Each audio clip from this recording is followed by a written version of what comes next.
summer never seemed to end.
Good morning to everyone and welcome to the second conference convened by the Association for Distance Education Providers and Online Schools, or Adepos as we call ourselves for short.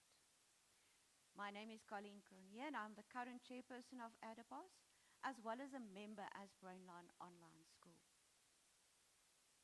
Welcome to all our online delegates as well as speakers and contributors to all the sessions. We look forward to the matters that you bring as discussion points to the conference table, and we trust that it will provoke robust questions from everybody concerned. This conference is for all who are interested in and are working with online and distance education at basic education level or who have learners enrolled in the sector in South Africa, as well as those who have a serious interest in the role of education in a digital world. Adepos is a South African association that represents and supports distance education providers, online schools, and related curriculum and assessment organizations. It promotes accessible, inclusive, innovative, and high-quality education by advocating for the sector, encouraging collaboration and the sharing of best practices, protecting stakeholder interests, and supporting quality assurance for parents and learners in grade R to 12. Through this work, Adepos helps expand educational opportunities beyond geographical and traditional classroom boundaries. In our quest for this, we have teamed up with dedicated allies who share our values and concerns for quality and equitable education. All of them have been accompanying us on our journey towards registration and accreditation as fully recognized alternative education school choices for parents and educators who wish to enroll learners up to grade 12 level. The following entities fall into this category, and we are honored that they are contributing their insights and wisdom to this conference. Umalusi, the Council for Quality Assurance in General and Further Education and Training. We will be welcoming our keynote speakers, Dr. Madia and Dr. Ngema, during the first session. Sakai, South African Comprehensive Assessment Institute. We will be welcoming a keynote presentation during our second session from Mr. Chris Klopper, CEO of Sakai, as presented by Dr. van der Westhuizen. The IEB, Independent Examination Board. Our keynote speaker during our third session will be Ms. Conferernce, CEO of the IEB. Mr. Christopher Cordero, Education Rights Advocate, our keynote speaker during our fourth session, who's been poking the dragon, so to speak, for several years now. He's a thought leader in many ways, but to my mind, especially where it applies to the legal frameworks for alternative education, whatever that may look like. Always advocating for the best interest of the child. As members of Adepos, we reserve a very special place of recognition for these entities, as they've enabled online schools and distance education companies in South Africa under their leadership and guidance to operate with integrity and recognition. And for that, we are greatly indebted to them. You will also hear from a few of our members who will be presenting on a wide range of topics. I was a member of a different association altogether some years ago, but their slogan has become stuck in my mind forever. To seek and to share. To seek wisdom and insight, but not to retain it for your own benefit, but to share it with all and sundry in the best interest of our children. Note that you will find a question and answer section on your screen where you are most welcome to post a question whilst the speaker is on. Questions will be relayed by the moderator of each session to the speaker during the Q&A session, who will gladly engage with an answer. During our tea and lunch breaks, you will be entertained by infomercials from some of our Adepos members. So don't stray too far from the screen, as we would love you to get to know our members and their excellent product offerings a little better. This conference is live streamed but will also be available on our Adepos YouTube channel as from next week. If you did find something of interest here, please share it with friends and families and colleagues, or email us at adepos@adepos.org.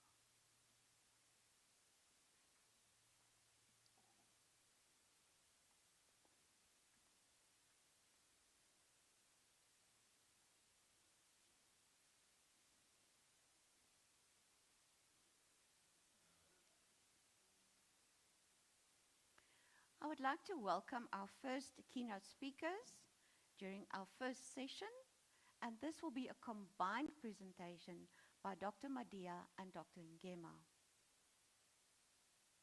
Dr. Madia is a Senior Manager, Evaluation and Accreditation at Umalusi, the Quality Council for General and Further Education and Training, with over 35 years of experience in education, spanning schooling, assessment, quality assurance, accreditation, and educational governance.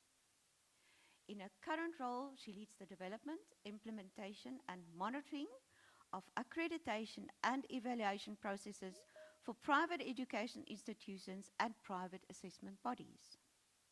She also contributes to the development and strengthening of policies, quality assurance frameworks, instruments, and processes aimed at promoting institutional compliance, accountability, and the delivery of quality education. Dr. Ngema is a researcher at Umalusi with 17 years of experience across the education sector, including higher and basic education. Her past work focused on teaching, curriculum development, assessment, teacher education, and research management. Her current work focuses on research-driven quality assurance, curriculum and assessment policy, digital learning, and the scholarship of teaching and learning. She is committed to producing evidence-informed research that supports policy development, strengthens educational practice, and contributes to the advancement of quality education. I leave you in the hands of Dr. Madia and Dr. Ngema.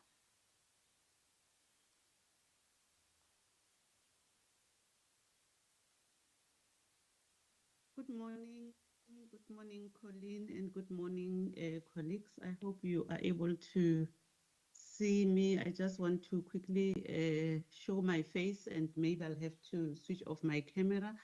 As introduced by Colleen, my name is Mary Madia. I am the Senior Manager in the Evaluation and Accreditation Unit at Umalusi, and I'll be co-presenting with Dr. Ngema. So I'm going to just switch off my camera so that I can see. Okay. Let me begin by thanking you for the opportunity to engage on a matter that is becoming increasingly important in our education system, the quality assurance of online education. The title of this presentation, as you can see, From Compliance to Enablement, Reimagining Quality Assurance for Online Education. This title is deliberate. It challenges us to think beyond the traditional question of whether an institution has complied with a set of requirements and to ask a more fundamental question: how can quality assurance enable an education system that is changing rapidly while still protecting the quality and credibility of the qualifications we offer? So online education is no longer peripheral to the education landscape. No, it is growing, it is taking different forms, and it is reaching learners in ways that traditional models do not always accommodate. This development brings opportunities, but it also raises important questions about registration, about accreditation, oversight, and ultimately the assurance of quality. The presentation outline, as you can see, it's Umalusi's legislative mandate, quality assurance and accreditation, from accreditation to enablement, responding to online education. The agency is real. The opportunity for South Africa, the quality assurance challenge, Umalusi's response, the policy dilemma, and will conclude with a vision for the future. So you will see before Dr. Ngema takes us further into what this means for reimagining quality assurance, I would like to briefly establish the foundation for this discussion. We can move. I will therefore start with Umalusi's legislative mandate, particularly its quality assurance and accreditation responsibility, and then place accreditation in its proper context as more than simply a compliance exercise, and finally highlight the regulatory environment within which online education is currently developing. So as you can see, Umalusi, basically it is grounded in a strong regulatory framework, and it is the work of Umalusi is governed by two key legislative acts. The first one, as you can see, is the Gen Factor Act number 58 of 2001 as amended, and the NQF Act number 67 of 2008 as amended. So Gen Factor establishes Umalusi as the Quality Council for the General and Further Education and Training, and it also provides for the quality assurance of qualifications and standards. It provides for the accreditation of private education institutions, and private education institutions would cover the independent schools and TVET colleges, as well as AET centers and private assessment bodies. The NQF Act, it provides the overarching framework for the quality councils. It positions Umalusi within the General and Further Education and Training qualifications sub-framework. This is the sub-framework levels 1 to 4, and this is where Umalusi would quality assure the qualifications that are registered here. And currently, we only have one qualification that is registered on the sub-framework for schools, and it is the National Senior Certificate. It also provides the basis for quality assurance within the respective sub-framework. Now, in terms of the Act, the Gen Factor Act, Umalusi is responsible for quality assurance responsibility. It is responsible for accreditation of private education institutions, as I indicated. So now I just want to emphasize this morning that Umalusi's responsibility for quality assurance and accreditation is not an administrative function that sits separately from the education system. It is part of the broader responsibility to provide assurance that education and training meet the required standards of quality. So accreditation should not be understood simply as a checklist, where an institution either ticks or does not tick a series of requirements. Accreditation is a quality assurance responsibility. At its core, it provides assurance that an institution has the capacity, the systems, the resources and arrangements necessary to deliver quality education.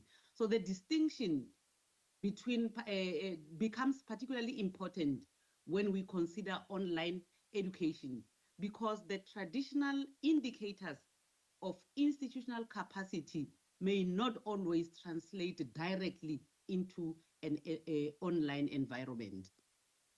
As you can see, with the emerging online education landscape, it is increasingly becoming part of the education landscape, and we can't run away from that. The framework for online school is still evolving. Currently, this space is not regulated. Now, this raises questions around registration, quality assurance, and accreditation. How do we begin to quality assure? These institutions are not registered. These institutions cannot be accredited because registration is a prerequisite for accreditation. Now, from accreditation to enablement, responding to online education, the mode of delivery may change, colleagues, but the responsibility for quality does not.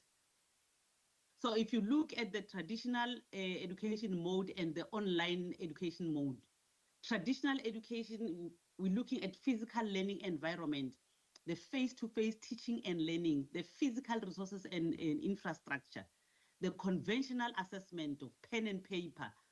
But now the shift to online education, we're looking at virtual learning environment where learners can be accommodated from wherever they are.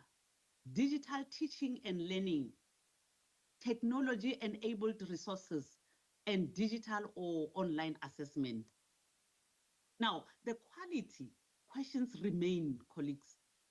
Are learners receiving quality education, whether it is traditional education or online education? Is the curriculum appropriately implemented? And are learners adequately supported? Is assessment credible? Those school-based assessment tasks, are they credible? Can we vouch for that? Are they valid? Are they secure?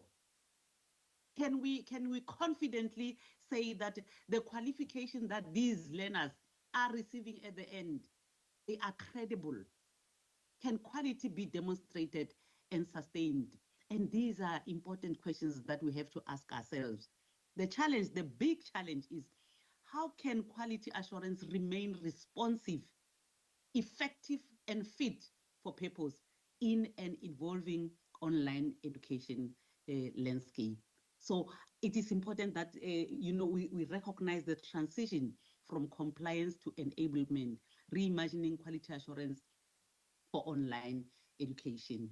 With that foundation established, I would like to hand over to Dr. Ngema, who will take us further into what reimagining quality assurance for online education could look like in practice. Over to you, Dr. Ngema.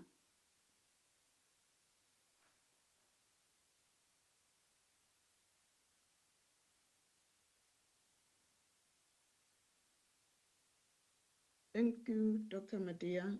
Distinguished guests, colleagues, partners in education, ladies and gentlemen, it is a privilege to address you at a time when the future of learning is no longer approaching from a distance and it is already with us. So please allow me to switch off the cameras so that I can see my presentation.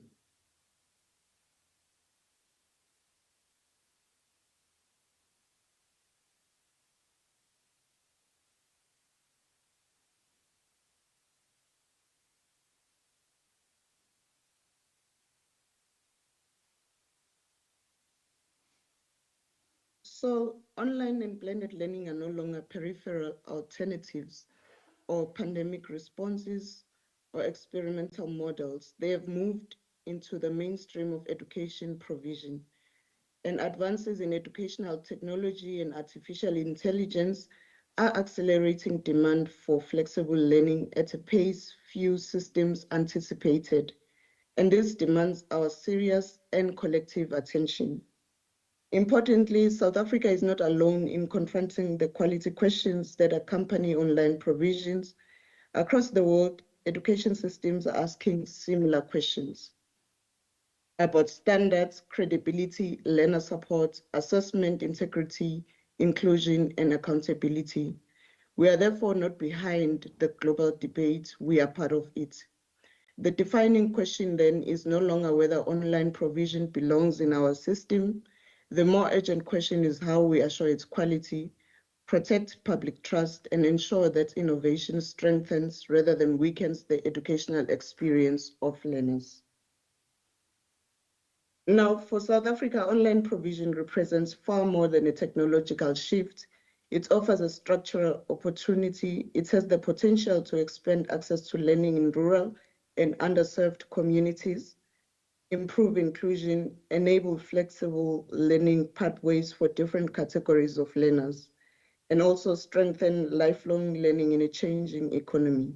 So in a country marked by deep geographic, economic, and social inequalities, this flexibility is not merely convenient, it can become transformative. However, opportunity on its own is not impact. So quality is what turns possibility into meaningful education outcomes. And without credible standards, robust evidence, and clear accountability, flexibility can become uneven, fragmented, and difficult to trust. That is why flexibility must be matched by an equally firm commitment to quality. Innovation must be encouraged, but it must also be guided. And credible standards, evidence-informed judgment, and accountability are what keeps innovation aligned with the public purpose of education. The challenge is that many of our inherited quality assurance systems are designed for brick and mortar institutions and predominantly face-to-face delivery. And they were built around assumptions such as physical sites, classroom observation, registers, site visits, and physical invigilation. These remain important in some contexts, but they are no longer sufficient for online blended and AI-enabled learning environments. Digital provision produces different forms of evidence, such as learning analytics, online learner engagement, digital learner support, platform functionality, data governance, and new modes of assessment all become central to judging quality.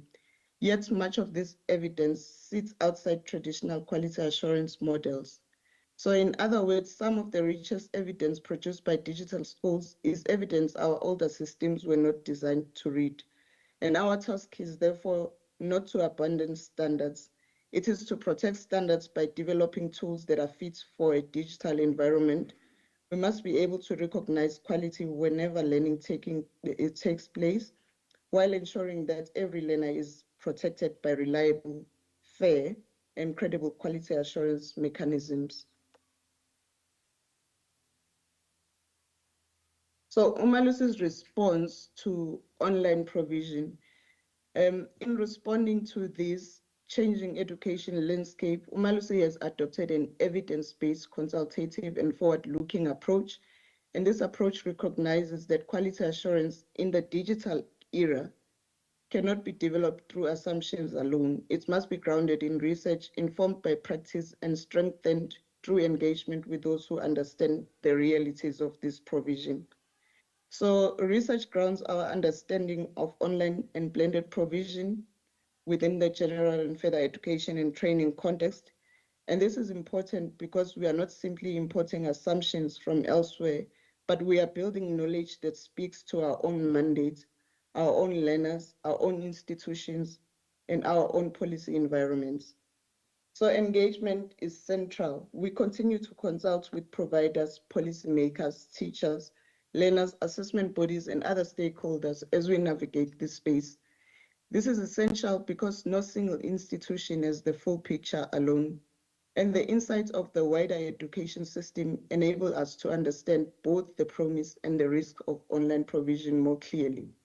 The outcomes of research and stakeholder engagements are therefore framed as policy learning. They help us identify what remains relevant, what must be adapted, and when new evidence is needed.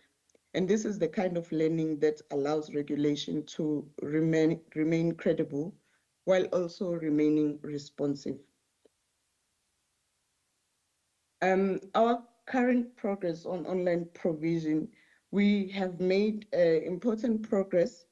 So Malus has developed non-negotiables that have been shared with assessment bodies and online schools, and they are revised annually to remain responsive to emerging realities. And these non-negotiables are consulted with assessment bodies before they are shared and implemented.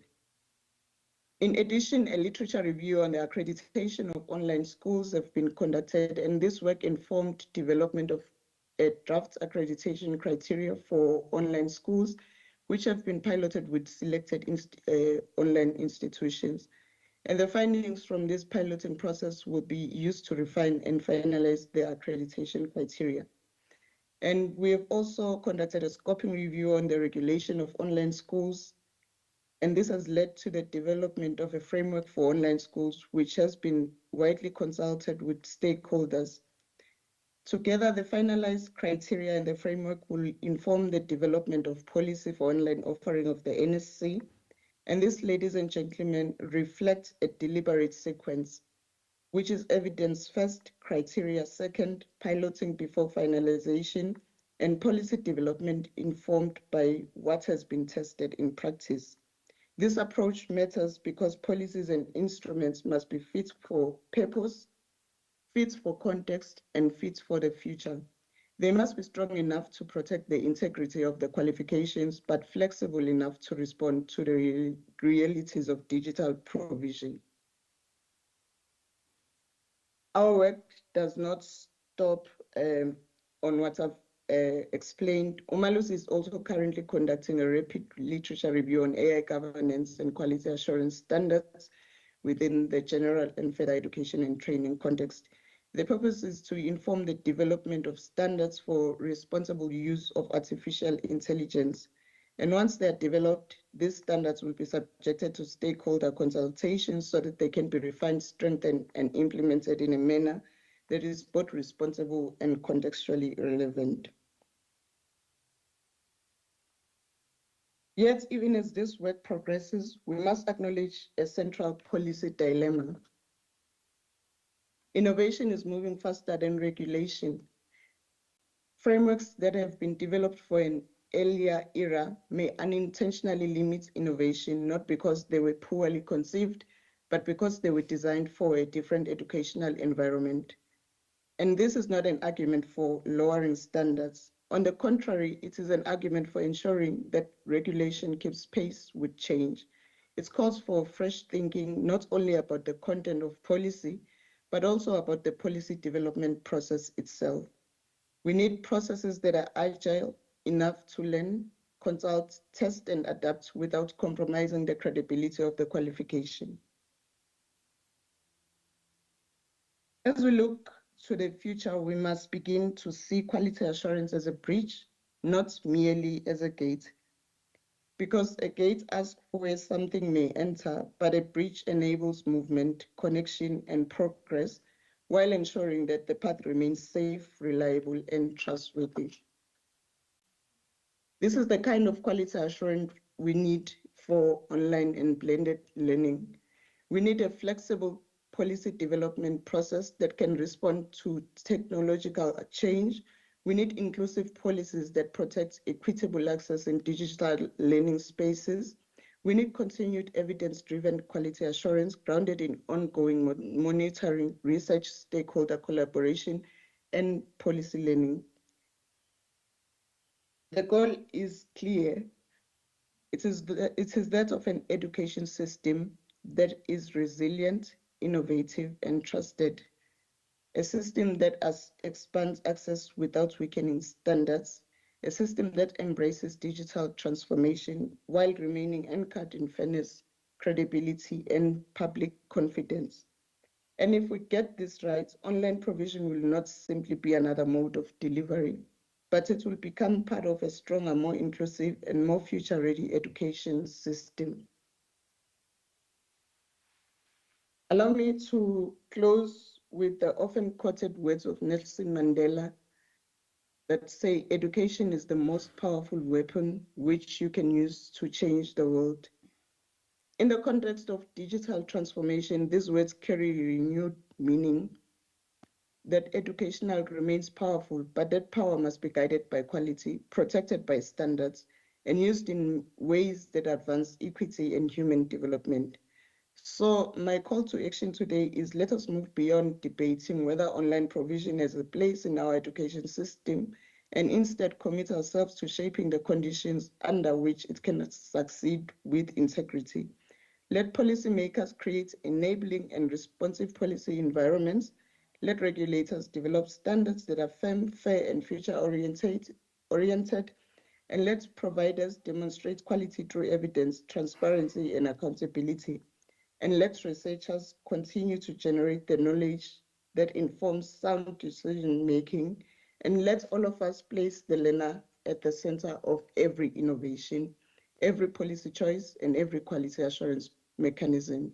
Thank you. Thank you so much to Dr. Madea and Dr. Gema for the insightful presentation to us. Something touched a nerve when you said, Dr. Ngema, innovation is moving faster than regulation. And I think that is a great concern from our part as online schools and distance education providers. We have been looking forward to this accreditation registration system to roll ahead, not only for us to be recognized, but also for parents and learners to be confident to enroll with education providers such as ourselves, to give them the assurance that we are quality assured by institutions such as Umalusi. But I'm also greatly encouraged, and I need to make this public. I've always been encouraged by the close conversation between our examination boards and Umalusi. I think that is currently our saving grace, and for that I am greatly indebted to you as an entity in South Africa. Our next speaker is Mr. Pieter Rousseau, and Mr. Rousseau is going to speak to us on to be or not to be, and I think he is taking a play on Shakespeare, responsible. The relationship and responsibility between parents and education providers up to matric. Mr. Pieter Rousseau is owner and principal of Elroy Academy with 13 years experience in online education and distance education policy and programs. Personally and experientially acquainted with the roles and responsibilities of education providers and assessment bodies of the CAPS matric. Thank you, Mr. Rousseau.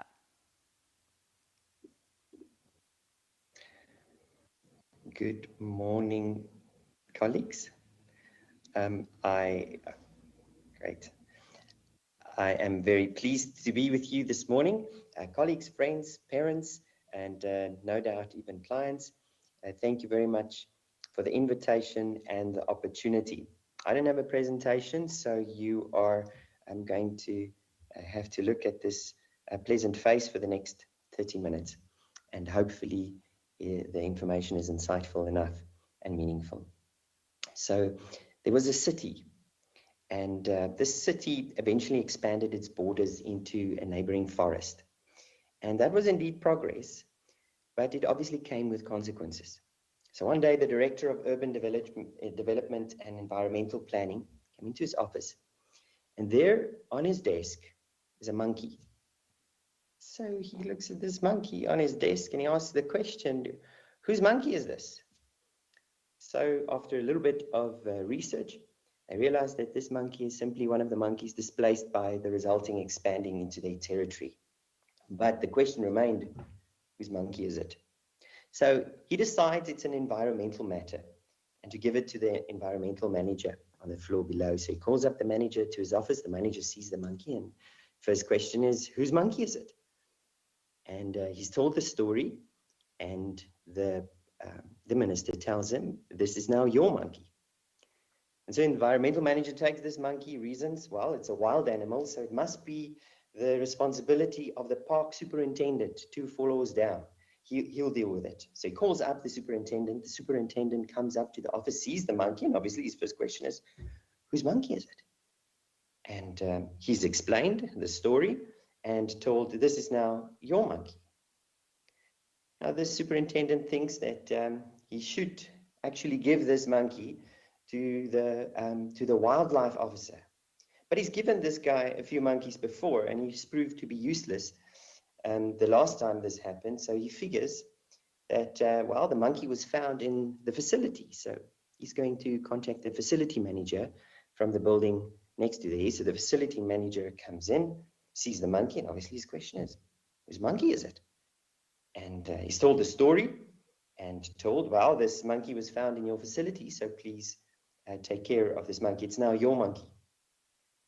But this is not the first time the facility manager has dealt with monkeys, and he knows exactly the right man for the job. He's loyal, hardworking, faithful groundskeeper. This guy will take care of it. So the groundskeeper comes in. He's an animal lover. He's told the story and said, this is now the animal. He takes the poor animal with a sigh and he heads home. At home, he's greeted by his wife, who exclaims, another monkey? Whose monkey is this? To which he answers, apparently it's mine. What am I talking about? This monkey in this analogy obviously represents responsibility. It comes from this excellent little management book that actually changed the way that I lead and manage. A book recommended to me by the late Dr. Hugh Davies. And it's called Shifting the Monkey by an ex-school headmaster, Todd Whitaker. Now imagine that your own responsibilities are these monkeys. Sorry, let me just...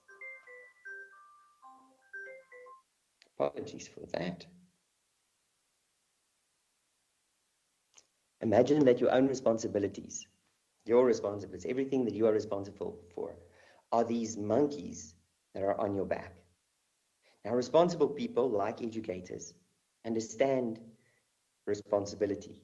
And they know that there's three things about responsibility, three things you don't do. The first thing you do with responsibilities is you don't abdicate responsibilities. In other words, you do not leave your monkeys that's on your back, you don't leave them for someone else to carry. You must carry them. The second thing is you do not delegate responsibility where it doesn't belong. In other words, you do not take monkeys that belong on one person's back, and because that person abdicates it, you now put it on another person's back who is faithful at carrying monkeys. Now, every person must carry their own monkey. And finally, you also don't appropriate responsibilities. That means you don't take monkeys that are not yours and put them on your own back, making you less able to faithfully carry what is yours. So a responsible person is that person that understands responsibility, that takes responsibility for themselves, and they ensure that other people do the same. Now, there's an important lesson that I learned as a student already, and it's actually served me in every area of my life, personally, spiritually, as a husband, a father, and especially as an educator. And that lesson is that maturity means to grow in responsibility. And that is going to be the main idea I want to transfer today. Maturity means to grow in responsibility. Let me explain. If you take a child as an example, as a baby, she can't do anything for herself. Everything, her eating, her cleaning, even her sleeping is assisted. But as she grows, she's able to do more for herself. And if she's allowed to, she starts taking personal responsibility for more and more things concerning herself. For example, self-care, keeping tidy, being on time, even her own learning and growth. At some point, she gets to the point where she's completely independent. She takes full responsibility for all of her needs.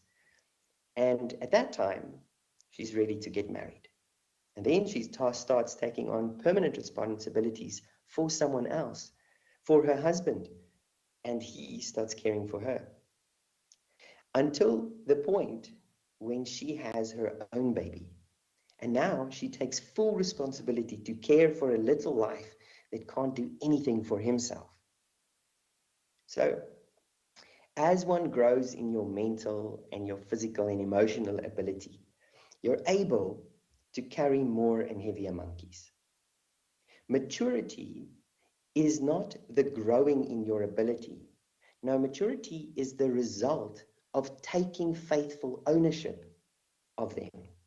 The more and heavier monkeys that you are able to carry, maturity is faithfully carrying those monkeys without abdication, delegation, or appropriation. The more I'm able to carry, the more mature I am. So, with that in mind, what does this have to do with education? Well, everything. Because one of the main objectives of education is to produce a responsible, productive contributor to society. This is a spectacular vision, don't you agree? It's a worthy endeavor. But it's wrapped up in this effort to bring young people into true maturity, not based on their age, but on their ownership of personal and shared responsibility. Now, the problem is, a bad tree cannot produce good fruit. For an education system to produce responsibility in its learners, it must understand the functions of these and the function with these principles of responsibility. It must be a system where monkeys are on the right back, where every role player, from the state to the student, from the minister to the matriculant, from the province to the principal, from the provider to the parent, and from the assessor to the educator, everyone understands which monkeys belong on their back. So remember, monkeys are the responsibilities. So what are the responsibilities in education? And preparing for this talk, I was struck working through a few legal cases, just how the law approaches responsibility in education. And I don't know if you know this, but it struck me in almost all aspects, education, especially basic education, is not treated like other basic rights and commercial activities. I'll give you some examples. If there was a public school that operated on a private landowner's property, and at some point, from a dispute, the public school was lawfully evicted, and the Constitutional Court now had to decide who is responsible for ensuring accessibility to education and educational facilities for these reasons, for these learners. I think for us, the answer is obvious, but it is not actually. What do you think? Who is actually responsible for ensuring that these learners have access to education and education facilities? The private landowner? Can the court compel him? Or should we say, no, it's just the parents? The parents are responsible. Lay the charge on them. Or is it the state? Do they have this burden to bear? The court ruled it's the state. And it made this fascinating and insightful distinction, because unlike other socio-economic rights, the phrasing for this constitutional right to basic education is not expressed with words like progressive realization or according to available resources. Now, basic education is deemed immediately realizable, and the responsible player to provide access is the state. That's a massive monkey. Imagine that. The Constitution and the Schools Act and the Bella Act endues the state with the responsibility to guarantee access to basic education. And there's other important monkeys on their backs too. For example, protecting the learner's best interest, establishing national policy and minimum standards, administering public education, regulating independent and home education, all the while addressing historical injustices and respecting language right. For all of us that's in education knows that are some of the biggest monkeys you could imagine. There's another example, this example in law, where the state actually wanted to force a public Afrikaans school who had space in their school in the new academic year. They wanted to force their governing body to change their language policy to accommodate for English learners for whom they did not have public provision for. And in this case, the court ruled that the HOD acted unlawfully when he appointed an interim committee to override the language policy of the school. The provincial government had appropriated a monkey that was not theirs. They took a monkey that was on someone else's back and put it on theirs. And that was unlawful according to the court. But at the same time, the judgment made it clear that the public provisioning of basic education is a partnership. It's not just the responsibility of the state, it's a partnership.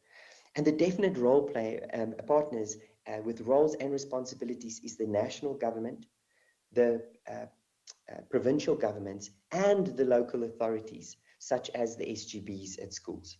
And so it ordered the governing body of the school to reconsider its language policy in accordance with the Constitution. Now, the SGB's primary responsibility is the school and it is its learners, but it has a shared responsibility as a partner with the other statutory bodies to achieve the constitutional ideals. So the judgment used this term, defined autonomy. And it suggested that the SGB's freedom to make decisions is not absolute. It is accountable to the constitutional ideal. But let's not exclude the private sector from responsibility in basic education. There's a third case that struck me, and in this case, a private preparatory school ended a contractual agreement with parents because of the parents' behavior at sporting events. Without a fair disciplinary process against the learners, the parents obviously took them to court. They argued, the school argued, their reasoning was that it is a normal commercial agreement with a standard cancellation clause, and that's what they enacted. The Constitutional Court set the cancellation aside. It recognized that unlike the public provider, independent schools are not obligated to provide basic education, but independent schools still bears a constitutional duty not to impair a learner's enjoyment of this exceptional right without appropriate justification. Now, what that means for us who, in this context, are primarily private, independent education providers, educating a child can never be treated as a mere commercial transaction. This carefully places a significant monkey on the back of private education providers, especially for basic education. Now, for those that are listening that maybe don't know, what do I mean basic education? Basic education is the foundational learning that every person needs to develop literacy, numeracy, knowledge, skills, values that should enable them to continue learning and participate responsibly and meaningfully in society. Now that is an unalienable, immediately recognizable right for every person, especially children in South Africa. And the outcome and the focus in South Africa in the national curriculum for basic education goes up to grade 9. Now, the law makes provision for this in the Bella Act. And this is why every institution that takes the primary responsibility to provide a learner with basic education must be registered with provincial departments in order for them to be able to regulate for them for upholding the relevant standards, their competence in completing the task, and to keep them accountable for taking attendance. The monkey on the back of a school offering basic education is therefore to provide a safe and conducive learning environment, effective educational delivery, support that's reasonably necessary for the learner to progress and attain the required standards. The school is accountable both to the parents and to the parents who've entrusted their children's education to them, and to the state to comply with registration requirements, to protect the learner's right, to maintain the prescribed national standards. And so schools must be able to prove attendance because of this learner's right to education, but also because of that right, the law compels learners under the age or up to the age of 15 or up to attaining grade 9. The law requires them to attend, it's called compulsory attendance, to attend a registered school. Now, neither the state nor the school can force a child to be at school. They can't go and take the child from the home and bring them to the school. That responsibility, that monkey, is on the parent's back. The parent is compelled by the law and can even be criminally prosecuted if they fail to carry this monkey to ensure that a learner up to the age of 15 or attainment of grade 9 attends a registered education provider. But this does bring us now to meaningfully talk about home education, the context in which we primarily deal with. Because a parent also has a right to educate their own child. Now, that does not change the state's responsibility to ensure that these parents' children's rights are protected. And so, as a result, parents must register, according to law, with the provincial departments for home education. But in this case, the parent has opted to be the primary educator of the child. And so now the responsibility to provide the learning program, to ensure and track academic progress, and to have the child formally assessed by a competent assessor is squarely on the parent's back. And this is actually a very good example of a rightful delegation of a responsibility. A parent has the right to assume the responsibility to educate their own child. And they can do that, or they can delegate that primary responsibility to a registered provider. So they can either carry that monkey themselves or put it on a bag of someone that is accountable to a provincial department. Now, they are allowed, when taking on this responsibility, they are obviously allowed to make use of other services from education providers like curriculum providers, assessment providers, tutors, etc. They can use that to accomplish this important goal of basic education, but they may not delegate the responsibility to be the primary education provider to an individual or to a service provider that is not formally recognized by statutory bodies. Now, I hope in saying all this, I've identified for you the major role players and the main responsibilities for basic education. But with all of these mentioned, we've not actually mentioned the most important role player, who also has monkeys on their back, the child. So my original title was going to be, Whose Monkey Is It? But the organizers understandably thought that that might provoke some offense, because with a title like that, your immediate assumption is, oh, we're talking about the child. The child is the monkey. No, the child is not the monkey. And hopefully you realize by now that that's the case. The responsibilities are the monkeys. And the child, him or herself, also have monkeys on their back. The Children Act makes it clear and recognize that there are responsibilities on children appropriate to their age and ability. So, for example, in education, this includes participating, acting honestly, completing work, and increasingly taking more and more ownership of their own learning. But the interesting thing is, up until age 15 or attainment of grade 9, while they are doing basic education, there is a permanent monkey strapped on their back, or actually the parent's back, in that they are forced by law to attend an educational institution or receive home education. But after that, this monkey shifts. When the learner turns 15 or completes grade 9, their educational right slightly changes. And so does this responsibility on the role players. The right to further education and training. So we've been talking about the right of basic education. But the right to further education and training in the Constitution is not worded the same. It is worded as it is to be progressively realized. It is dependent, the state's responsibility here to make provision is limited by their own ability. That's one difference that changes the responsibility on the state.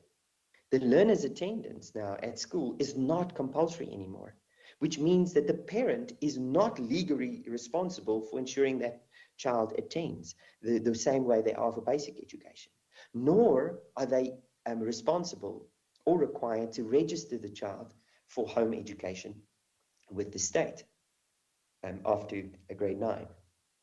And providers are also not obligated to report on attendance, because there are now valid ways to continue this educational phase without ever attending a single lesson.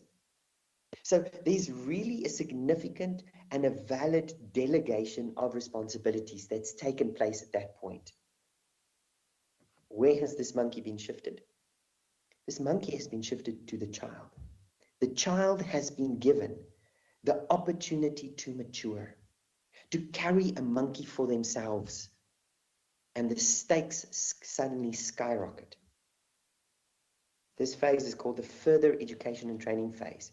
And if a learner wants to achieve a national senior certificate, the matric certificate, the regulatory monkeys divide into a very specific, highly regulated way, but not to ensure basic education, but rather the delegation of duties here is to ensure that the final qualification is actually credible and valid for universities and employers. The breakdown is fascinating, and I'm so grateful for Umalusi's presentation that we started with that, because it speaks into this. First, of course, you have the parents. Now, the parents now become the person primarily responsible for the provisioning of the opportunity. Okay, it's no more the state's primary responsibility. It would be the parents' responsibility, because they are responsible for the child. But unlike with basic education, a parent can't offer an accredited qualification. A parent can homeschool their child and offer basic education, but they can't offer an accredited qualification. So that's why we have to introduce bodies like Umalusi, Sakai, IEB. Sitting at the very top of this structure is Umalusi, as we've just seen, that acts as the quality control inspector of this factory. And thank you very much again to Umalusi's presenters for so clearly demonstrating what your role and responsibilities are. Umalusi doesn't teach students. They don't administer the exams. Umalusi's monkey is entirely focused on the quality assurance of the education provision, specifically in this case, as I'm talking about the National Senior Certificate. As Dr. Malia so clearly demonstrated in her presentation, they moderate assessments, they ensure national consistency, and they check that the quality of the raw data, and they are the ones that issue the final certificate. That's Umalusi, significant role player, and that's the monkey on their back. Sakai and the IEB are independent assessment bodies. They don't own the qualification. Their specific monkey is the conduct, administration, and the management of the National Senior Certificate examinations. They have legitimate authority over internal and external assessments that produce the results for the qualification. And they must assure that the assessments are fair, valid, and reliable, and that the results in the end are credible. But again, they don't actually provide the direct educational program. This monkey is on the back of education providers, registered with assessment bodies. They are responsible for offering the learning program, the conduct, administration, and management of the internal assessment program, that's the school-based assessments, and the administration related to the qualification with the relevant assessment body. Now, obviously, the most significant responsible persons here are, yes, the administrative staff involved, but mostly the qualified teachers are the ones carrying these monkeys.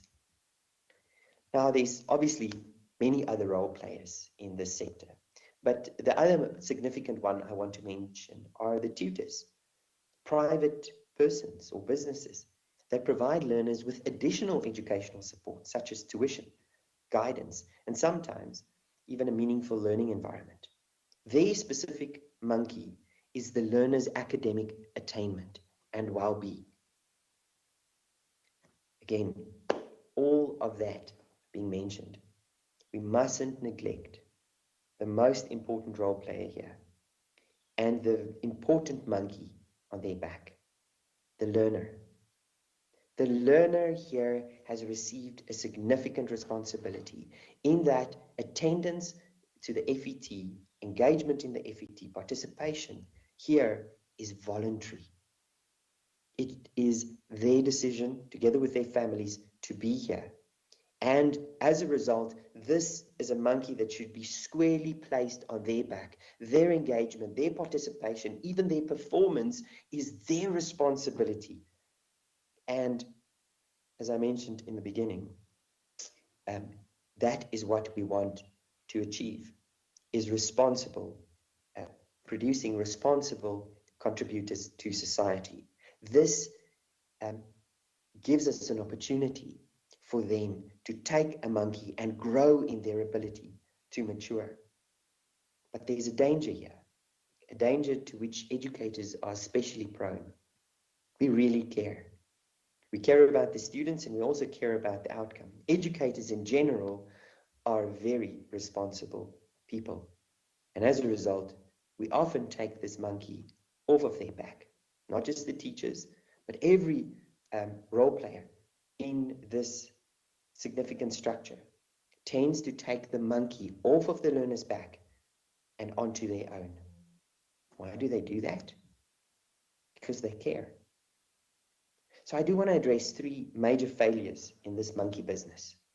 At least from my vantage point, there are three major failures in the education monkey business. First is abdication, delegation, and then appropriation. Abdication. I have been running an online distance education provider for 13 years now.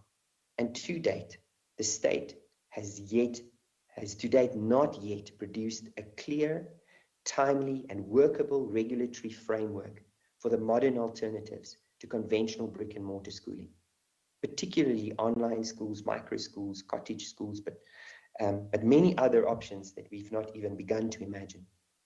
These forms of provision already exist and serve real educational needs, but the law has not developed with the same speed and clarity.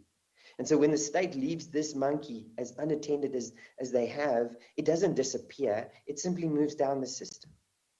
Assessment bodies are now expected to regulate providers beyond their primary quality assurance mandate. Providers carry a growing administrative and compliance burden. Tutors and parents are left uncertain about what they may lawfully do because there are meaningful alternative education opportunities that are in the best interest of the learner, but they are deemed unlawful. The monkey abdicated at the top lands on the back of responsible people at the bottom. The second failure is delegation, taking the responsibility of someone who has not carried it for himself and then placing it on someone else. And in distance education, I can give you so many examples of this, but probably the most prominent is when you have a sufficiently mature learner, because he's now in the FET phase, who's responsible for managing their own time, completing their assessments and submitting their work. Some of these learners, actually many, if not most of them, carry this monkey faithfully. Others don't.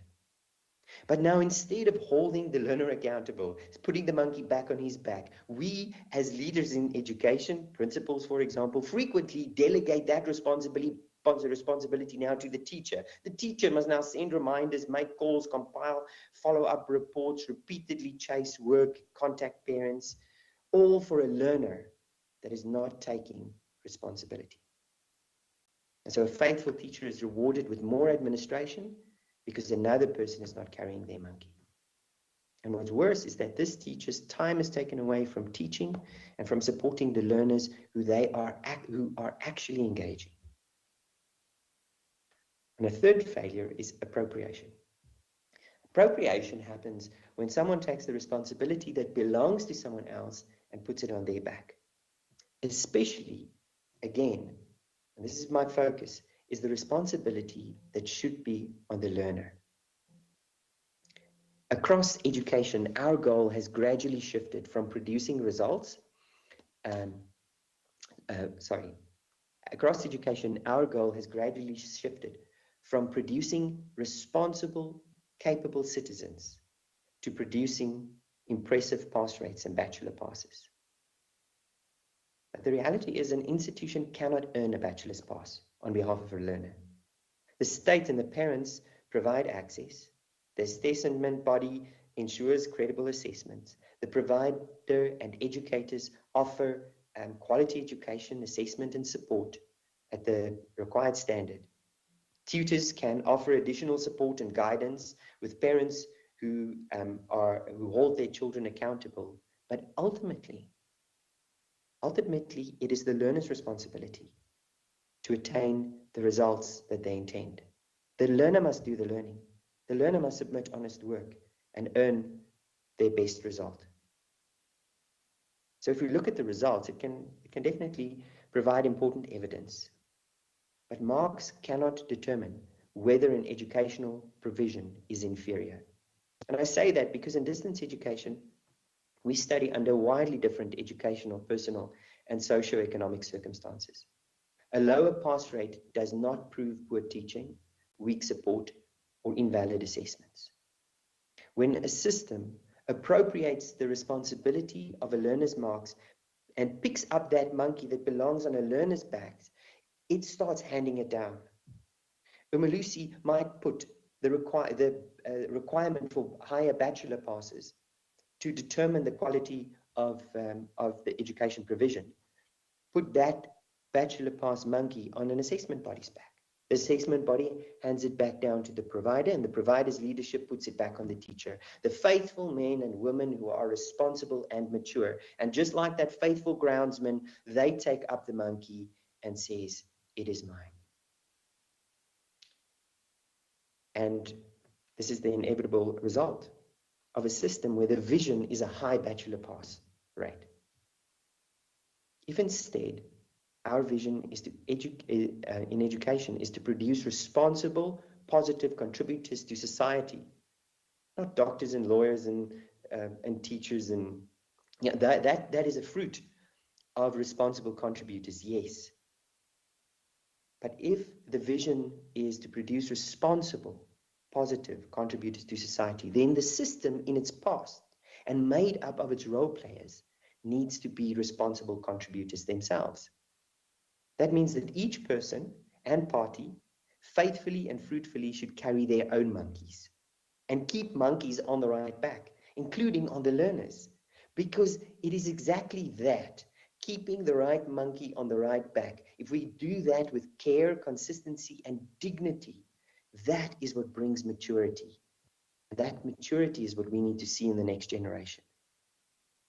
So in closing, to each person at the different levels of this worthy enterprise, please, I beg you, protect those that are subject to your authority and that has limited agency to delegate monkeys off of their back. Protect them from monkeys that are being handed down that do not belong on their backs and that crush them with admin. Keep the right people responsible for their own monkeys. Be faithful with your own monkey. Be wise in dealing with those that are accountable to you. And this is important, be brave to say no to those monkeys that are handed down on your back if they don't belong there. Thank you very much. Thank you, Peter. Lots to think about. As you were talking, I was thinking, indeed, some of those monkeys, they tend to change into apes, and those apes tend to change into gorillas. And we have a veritable zoo of things running around because people don't take on the responsibility. And I'm reminded again when Dr. Ngema said, technology is moving faster than legislation does. And legislation so clearly indicates whose monkey belongs where. And I think that's one of the main issues that we have at this point in time. People not taking on their monkeys because there's no guideline. And the zoo is out there, and they are running free and roaming free. Thank you so much. Your talk is appreciated. I would like to remind the delegates who are attending online, please put your question into the comment section so that we can relay it to the speakers. Again, thank you, Mr. Rousseau. Lots to think about. It's a pleasure. Thank you for the invitation. Our next speaker is Professor Johannes Cronje, a dear friend of Adepos.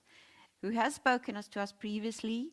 His talks are always thought-provoking. They always make you think, they make you laugh, which I deeply appreciate. That's sometimes so refreshing. And when I went to his website to look at his CV, which is multiple pages long, I decided I'm not going to read that. I'm so sorry about that. But the one line that I found that I think clearly describes what you do is what I do. I make students masters, doctors, and doctors professors. I'm an academic career coach, facilitator, and trainer of aspiring academics, emerging academic leaders, and postgraduate students. And I would like to dare to say, Professor Cronje, that you also poke the dragon in many ways, and you are critically aware of the fact that we are not keeping up with the times that we are living in.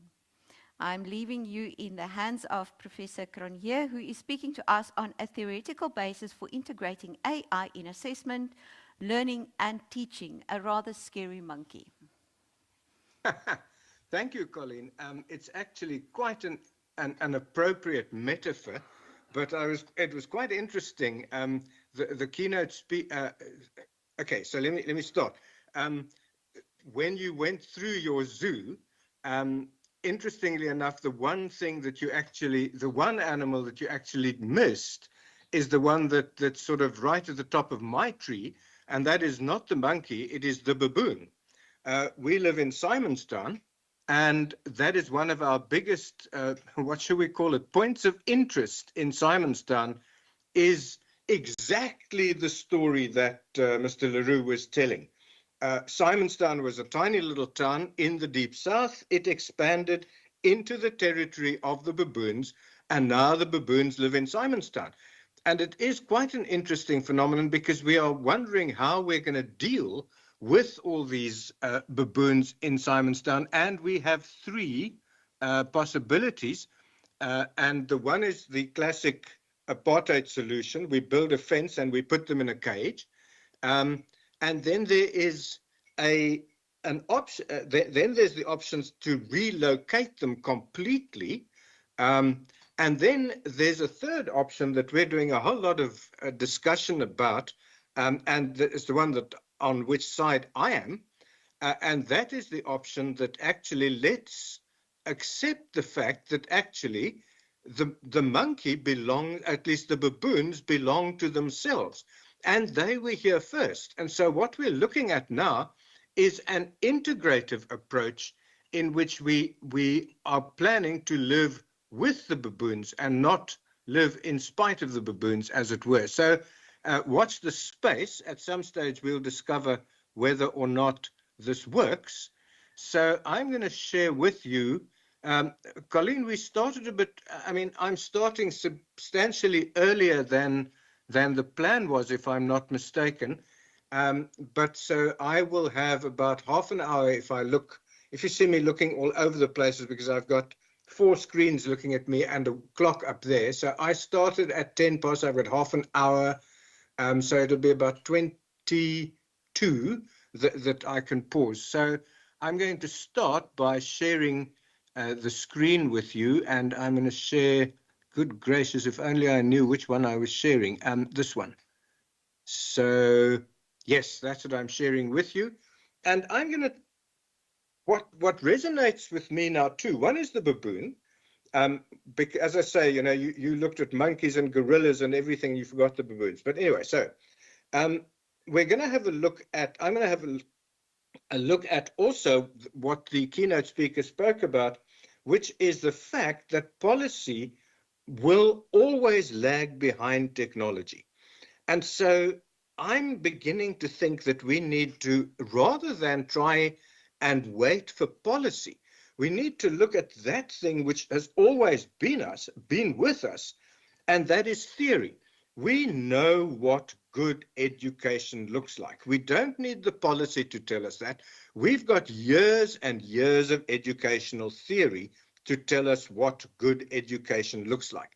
And good educational theory generally rests on 2 pillars.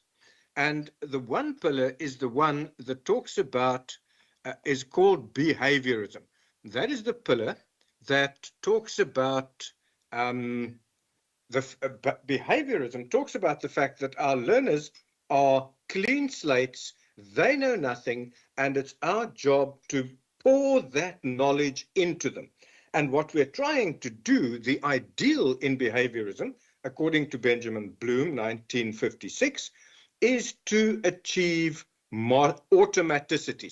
Automaticity, Bloom, 1972.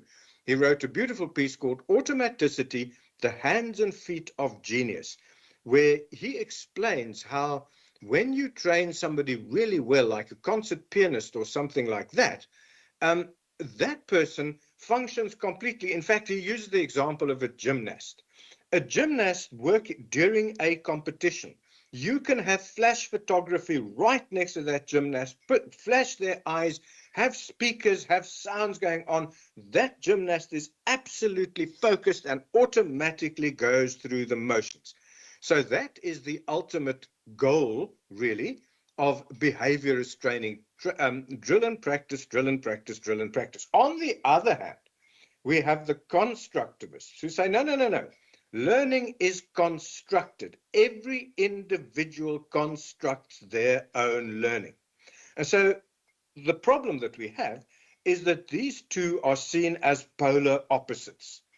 But the polarity with that, so you will remember, Colleen, when we got to Curriculum 2005, behaviorism was considered the old paradigm, and constructivism was considered the new paradigm.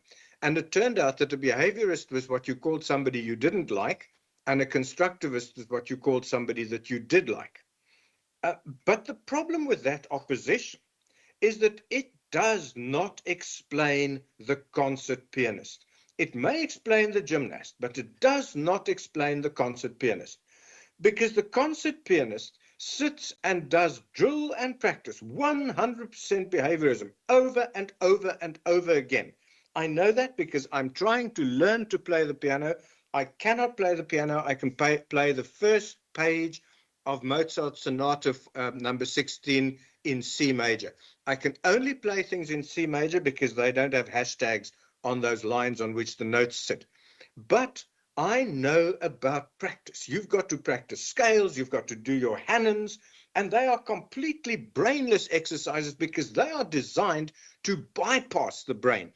So when you listen to Mozart's Easy Sonata, it goes da da da da da da, and then it runs up, up and down, up and down, up and down. Those are just scales. So you don't have to know any music, you just have to know how to do scales. But by the time that concert pianist sits in front of the audience, she cognitively understands the chords, the chord structures, the harmonies, the rhythms, all that she understands as a knowledge. But finally, what she gets rated on and what the applause happens for is the interpretation, the affective. So here you have cognitive, affective, and psychomotor abilities rolled into one unit, which is done with high levels of behaviorism and high levels of constructivism. And that dichotomy does not explain both. So there are other ways, and I'm going to show you them. And so I argue for a model that I'm going to show you where we look at why we teach, and then we look at an instructional paradigm, the knowledge domain, which is what we learn, and then the mastery level of our learners. And this is a model that I'm using to integrate AI, and effectively, it simply uses what we already know about education. And so I'm going to start with this and show you this top picture here, which is what I did. I said you can't have behaviorism and constructivism at right angles with one another. You have to put at least in a straight line, because that would make a middle where there's nothing. But what you can do is you can say, you know what, constructivism is about how we construct knowledge, and behaviorism is about how we transfer knowledge. And now here's for those of you who are interested, who have to write essays, or those of you who are teachers who have to teach kids to have essays. A quick way to get an essay done or a paper or anything is to find two things, put them at right angles, and it gives you 4 quadrants. And there you have introduction, 4 paragraphs, and a conclusion, and you've written your essay. So there's a little tick for some of you. But now what we have here is an area in which there is no behaviorism, which is, what would we call that? So say, for instance, a toddler learning to walk, or even to talk, or just getting to know the world. There's no syllabus. When your baby says mama, we don't say stop, stop, stop. We have to begin with A, up. Don't say mama, say up, because we're going to work alphabetically. We don't do that. Whatever they learn, they learn. It's called serendipitous learning. So there's no constructivist scaffolding on this side and no behaviorist stimulus response reinforcement deliberate planning this side. So we call that immersion, being thrown into the deep end. On the other hand, there is the injection quadrant. I got that name from a horrific experiment that was done in the 1960s, where they tried to see whether you can actually inject knowledge into an organism. So they took some rats, taught them about a maze, let them run the maze, and then took some naive rats who did not know the maze. They sucked the brain fluid out of the maze clever rats and injected it into the maze dumb rats to see if knowledge transfer would take place, which of course it didn't. But it's because we have this desire to inject knowledge into people. So that's the injection quadrant, which is high in objectivism, stimulus, response, reinforcement, drill and practice. On the other hand, we have a model called construction, which is from constructionism, which is what Seymour Papert in The Children's Machine, 1960, I think. Papert designed a language called Logo, which was a form of artificial intelligence, 1960 Papert, in which he taught kids to program it was called a turtle that had a pen that goes up and down. And they had to teach that turtle to do various movements. And in constructing lessons for that turtle, in constructing instructions for that turtle, you learn. And so Papert then worked with Lego to make construction kits. And the whole idea was you construct something, and once you've constructed that kit, you actually, or once the learner has constructed that kit, you actually know that the learner has mastered that knowledge. So that comes from, again, Bloom, and this time it was, I think, Bloom 1969 was the whole concept of mastery learning. So the way I teach my students is that they get 2 marks. They get either 1 of 2 marks for me. They get 0 for not submitting, and they get full marks for submitting, because I don't want to go to a doctor who got 50% because he only took out half of my appendix. You've got to be able to do the thing completely. So you shift from performance, from measuring performance to measuring time to task. And I give my students, I don't give them marks for how high or low their work is. I give them marks for how many hours they were supposed to do it. If there are 300 notional hours in a course, then my students will get 300 hours worth of work, and they will get 1 point for every hour's work that they submitted to me. And there I get my grades. So that's just the way I teach, which is weird. And Colleen asked me to come here because she knows I'm weird. So then the next thing we must look at is, what do knowledge domains look like? And this is Kurz and Snowden 2000.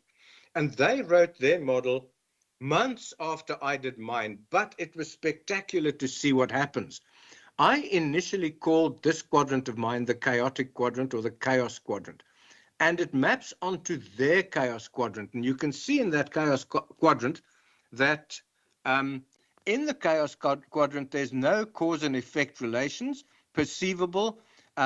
We try to stabilize our interventions. So there's chaos there, and so what we're trying to do is just to see if we can relieve that chaos in some way. Then there's known knowledge. The theorem of Pythagoras, the square on the hypotenuse is the sum of the squares on the 2 other sides. We know that. We don't have to let learners discover that. We can just teach them that. And then there is complex knowledge. That's knowledge that we learn over time. So we need to have some sort of structure so that learners can follow a recipe. And if you followed the recipe long enough, you can eventually make that thing off by heart. I know that because I learned to bake scones when I was sort of in primary school, and I used to use kook en geniet in the first couple of times to make the scones, and eventually I discovered, oh, this is how you make a scone, and that's it. And then you get the know-a-build domain. And the know-a-build domain is where you start building your own knowledge and where you start figuring out that scones, that the ratio is 1 teaspoon of baking powder to 1 cup of flour and 1 tablespoon of butter. And then you start figuring out what happens if you add more or less of those various ingredients. And now suddenly you're able to make your own recipe. So you integrate the injected knowledge of a cup and the constructed of a cup of the exact recipe and the constructed knowledge of the understanding of the proportions. You integrate that and you can make your own recipes. And if you're lucky, the family doesn't die. Then what we also have to look at is a learning curve. Many of you talk about a steep learning curve and thinking that work is very difficult. But the truth is that a flat learning curve means that work is very difficult, because a learning curve here is errors over time. So, decrease of errors over time. So here here is the very lowest level, which is where you are, what's the word I'm looking for? Where you are at 0, you don't know it at all. So you are unaware. Then in the first 2 levels is where you are unconsciously incompetent. You don't even know how dumb you are. And the problem is when we do what we call learner-centered education, and we're dealing with learners who don't even know how dumb they are, and we're saying, well, you take charge of your learning.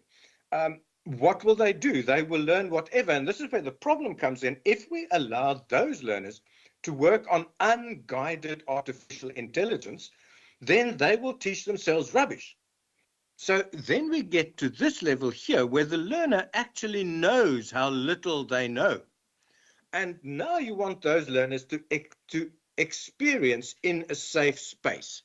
And then you get to the stage where the learners know that they actually do know some stuff. So they are consciously competent. I know that I can bake scones. I'm consciously competent here.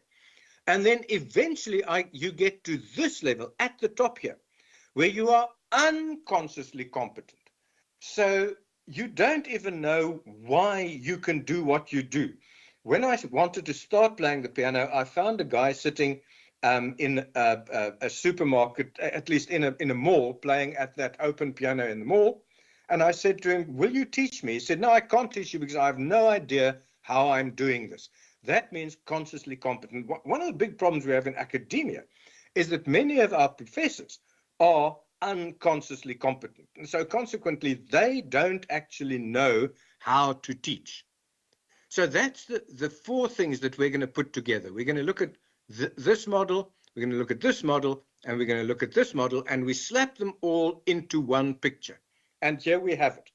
And my contention is, if we're dealing with unconsciously incompetent novice learners, the beginners, there's no point in doing anything else than direct instruction. So the way I would teach a student like that would be a class plus a test, a PDF to read plus a test, a YouTube video plus a test, but it is definitely do and test. Now, well, people are going to say to me, yeah, but the students are just going to use AI to get the answers. No, they're not, because you design your tests properly. We use multiple choice test theory, which tells us that we can test all levels of Bloom's taxonomy as long as we do it properly. We use the technology available to us to make that multiple choice test, randomize the questions, randomize the answers, stagger the difficulty level from easy to difficult, and present those to the students from a pool. So now every student will get a different test. And if a student does this, if the student does a test twice, even the student will get a different test every time. And now what we do, because remember I said the student has to keep on doing that test until they get full marks. And so what I do now is I set the test that the student will get the average of all their attempts. So if you want to get full marks, you've got to try and get as high as possible, then do the next, do it again, do it again, do it again, do it again, until the average is 9.5, and the machine will make that a 10 for you, and you've mastered the information. It doesn't take any effort from my side because I've already done it, but the student has to do it over and over again until the student gets it right. Do I know that it is my student doing it? Do I have to proctor this? No, I don't, because nobody is going to ask his buddy to do it for him every single time. So you may get a student who cheats once, you may get a student who cheats twice, but a student who gets a person who gets somebody else to do all his work all the time is called a general manager. So the other thing is, because again, we can use statistical theory to find out whether a student is cheating. I test my students right or to have a deliverable for me every time they see me.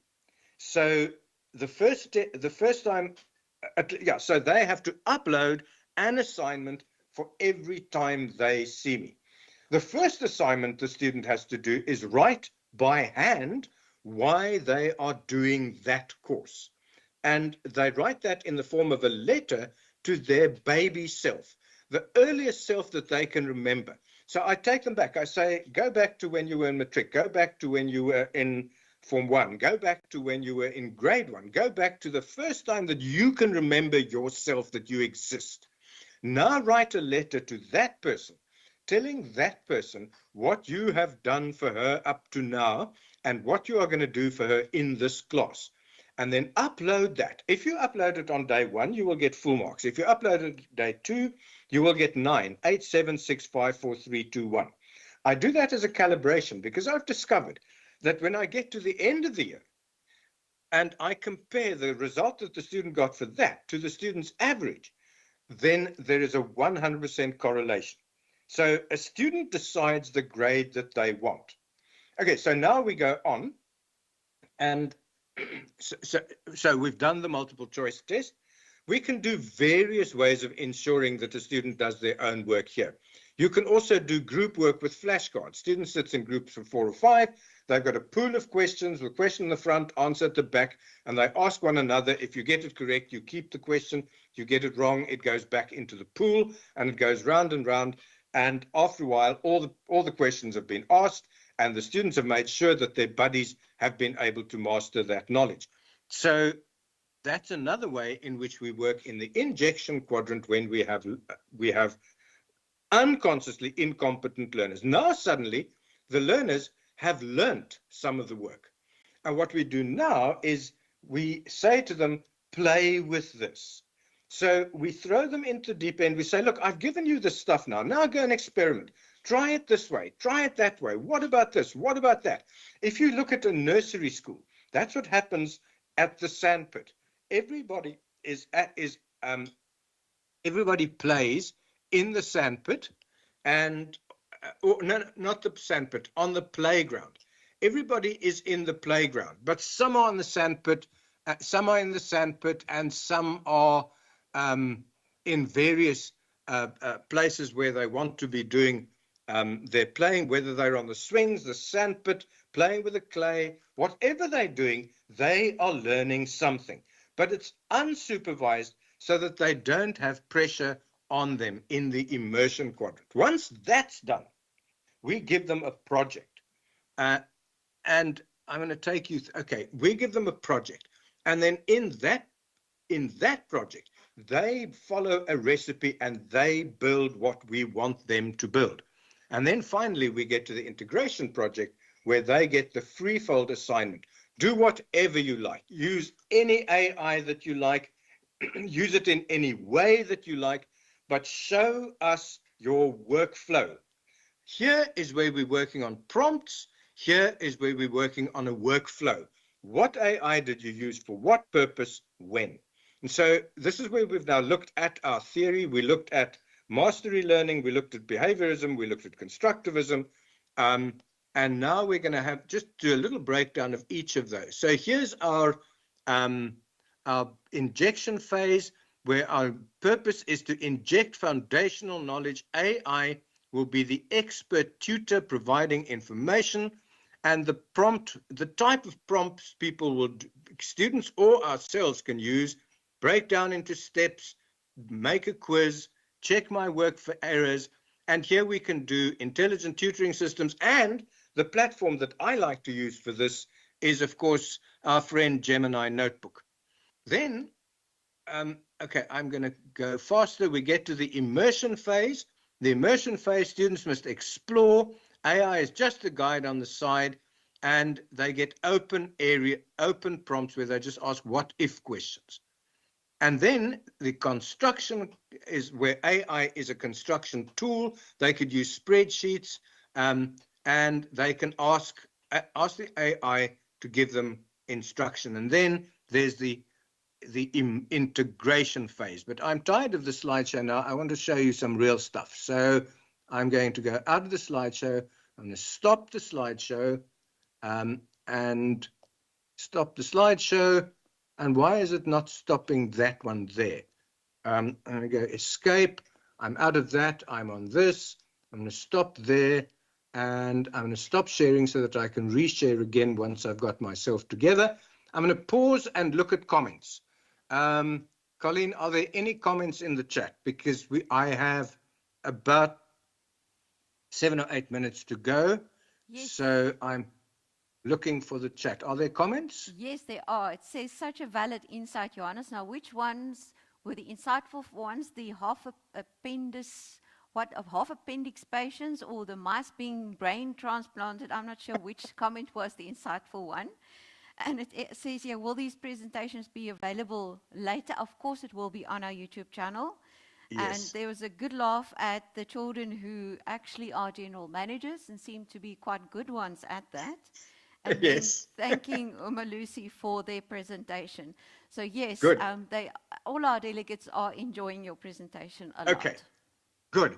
So I'm going to share the screen again and just take you through sort of stuff that I've been doing with, how I've been making this happen, just so that you can get a sort of some weird insight into my mind. So I'm sharing the screen. I'm sharing the screen deliberately. What you are seeing on your screen right now is exactly what I am seeing. This is the view that I have from my window, because I told you I'm in Simonstown, and if you look there, you will actually see Simonstown military, the Navy, the naval base over there. There you'll see the nice new Sun Strand Hotel, and this is where the train goes. So now you know where I live, and let's go on, and I can show you some of the stuff that I have been playing with. And I think I've now closed the wrong thing here. Let me just get back to... okay, so I'm going to start by just showing you... I'm going to show you my notebooks. But I closed... I think I closed... Can you believe it? One does all this prep, and then you close what you wanted to show people. So I'm going to go back to myself, and I'm going to go to, yes, here we go.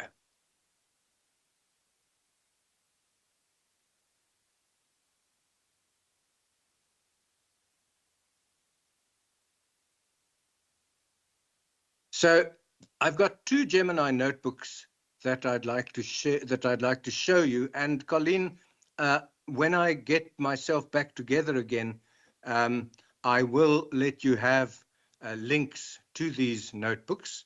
So let me just do the other notebook, notebooklm.google, and let's go to that one.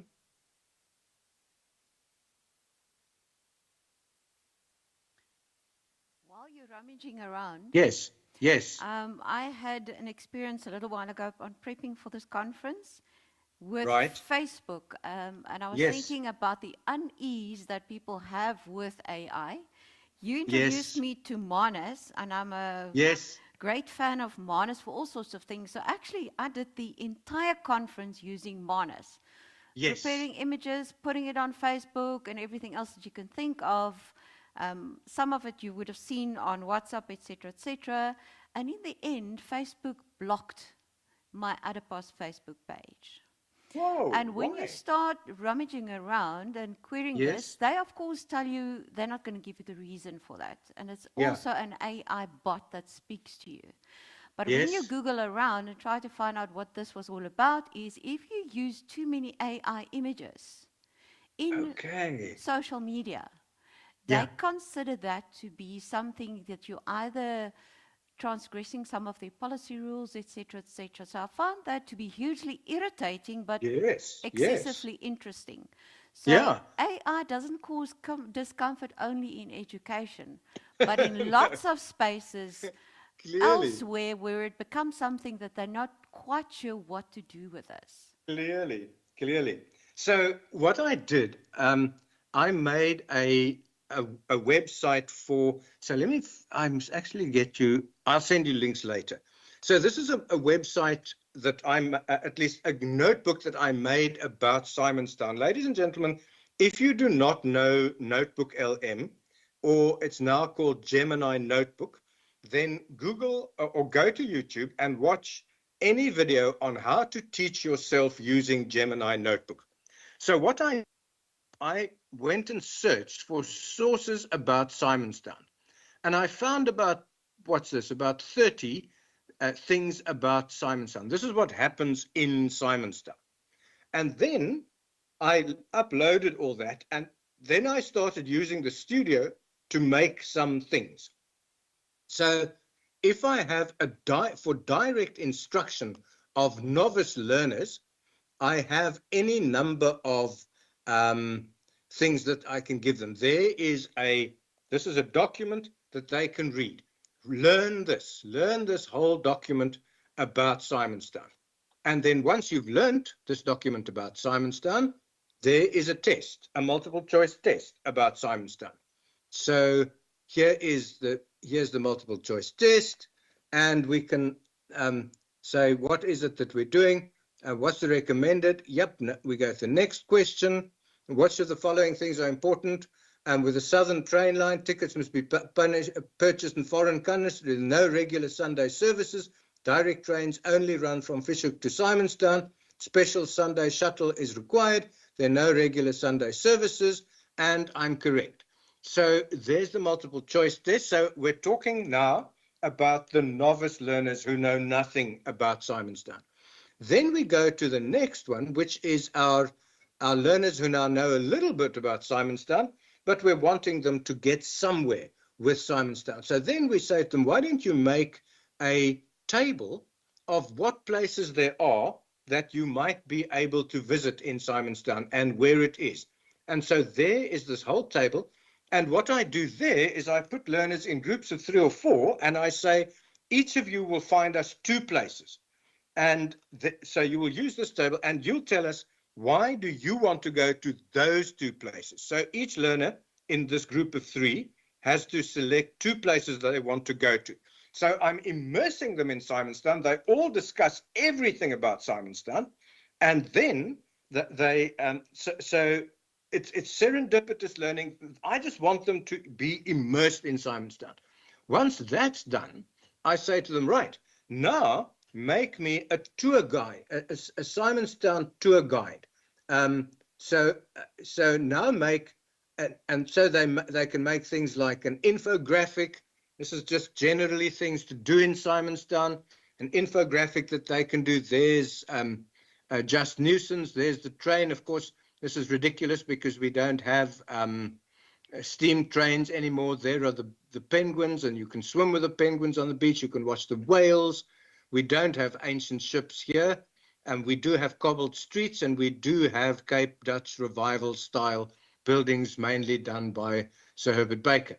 So again, they're beginning to have a look. And then, so here is just an infographic that I got them to make about coexistence with baboons in Simonstown. And here there are management, so baboon proofing infrastructure, field monitoring and herding, and the strategic electric fence proposal. And that's what we're all fighting about. And this is the causes of this. And so this gives us a really good idea again about Simonstown. The final task that I give students then when they are experts in this whole process is go and make me a tourism guide, use Notebook LN to go and make a tour guide, a tour brochure, a complete tourist pack.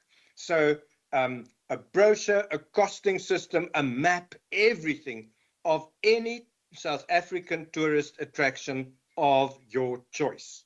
And so you can see now that I start with drill and practice of straightforward information, open exploration of the entire place, a construction of a tour guide, a tourist guide pack for Simonstown, and finally a tour pack of their own for any city of their liking. Why am I doing that? Because I am no longer interested in whether they know Simonstown or whether they know find another place, Paternoster. I am interested in whether they are able to actively engage with artificial intelligence, firstly, to teach themselves, and finally, to develop new product. And Colleen, that is my story. Thank you so much. I hope that our tourism teachers has learned all about this Gemini notebook. You've just given them all their tasks and assignments for the year. Thank you so much for that. And on the comments, it says that your entire presentation is rich and insightful. For that, we thank you. And we are much appreciative of your contribution. Thank you. It's always an honor to have you at our conferences. Thanks, Colleen. Thank you so much.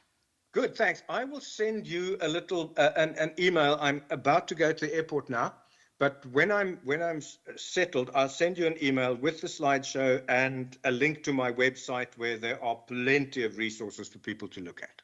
Thank you so much. Right. Thank you, Professor. Thanks, guys. Bye-bye then. Bye. On our program, we are a few minutes ahead of time.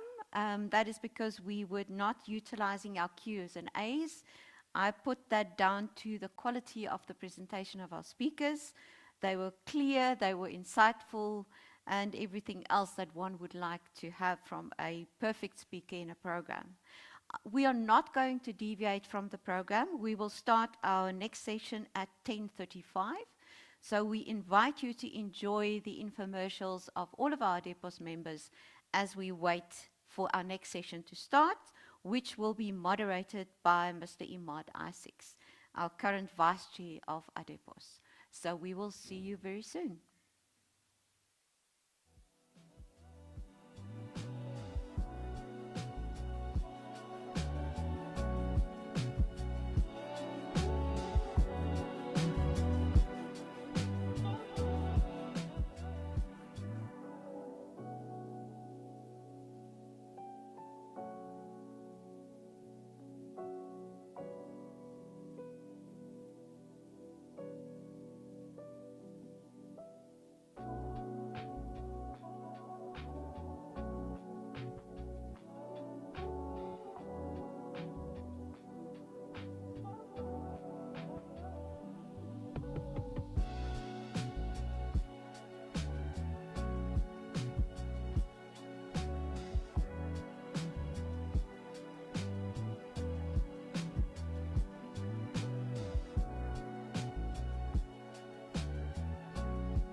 to get messy when you out with your friends.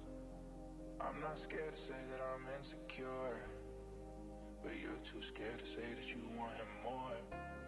Say what's on your mind, don't hold it back. Say what's on your mind, don't hold me back. Say what's on your mind, don't hold me back. Say what's on your mind, your mind.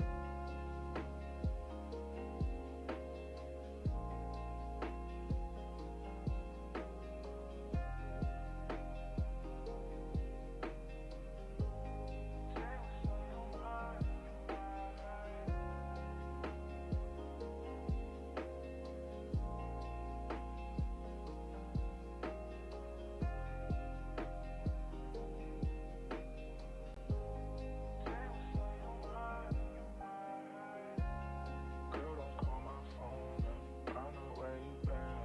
You like to get messy when you out with your friends. I'm not scared to say that I'm insecure, but you're too scared to say that you want him more. Say what's on your mind, don't hold it back. Say what's on your mind, don't hold me back. Say what's on your mind, don't hold me back. Say what's on your mind.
Futures Academy is an independent online high school.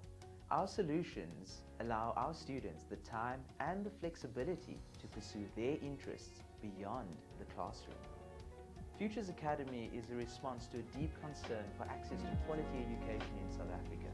We exist to inclusively innovate to avail educational opportunities for those who need it most.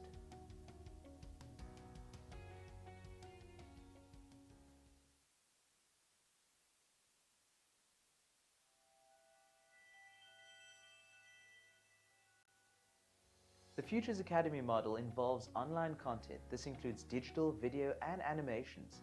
We also employ a flipped classroom model. The flipped classroom model allows students to go through content ahead of live discussion seminars.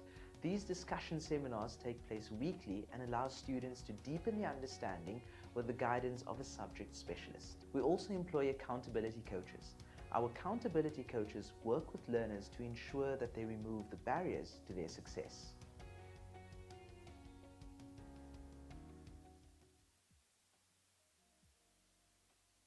Hi there, I am John Louis, the CEO and founder of IVA Global Online School.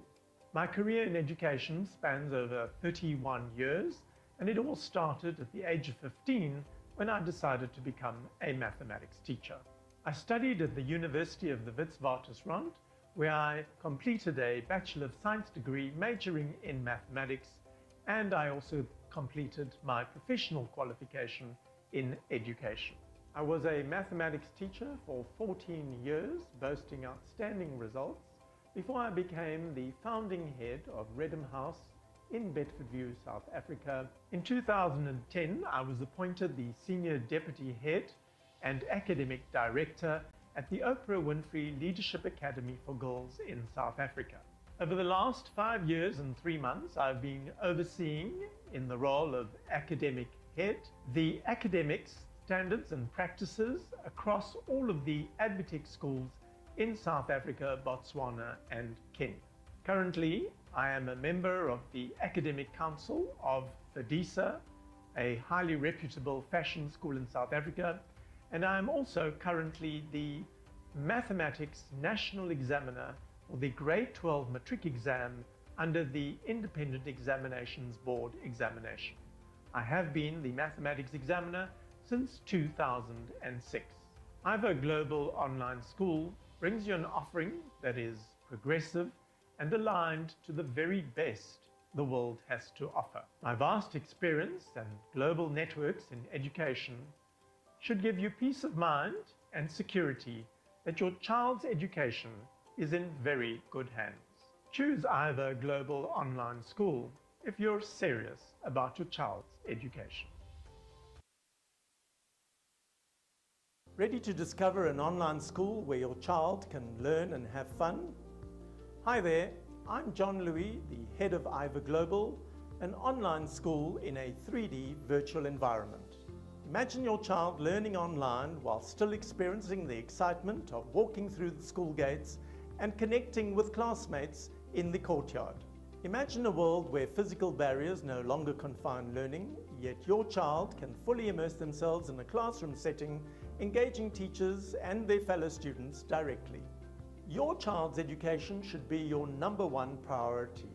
Choose a school that empowers them for future success through an academically rigorous program, real-life interactions, and an incredible team of staff that are caring and highly supportive. Choose IVA if you are serious about your child's schooling. After all, we are the future of education. Book a call with us and find out why IVA was voted the best online school globally.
Welcome back, everybody. Thank you for staying with us through the break, and welcome to the session 2 of the Adepos Conference 2026. My name is Imad Isaacs. I'm the Vice Chair of Adepos and also the Executive Head of Futures Academy, and I'll be moderating this session. Session 1 gave us 3 things worth carrying into this one. Umalusi asked us to stop thinking about quality assurance as a gate and to start thinking about it as a bridge, something that enables movement rather than only deciding who may enter.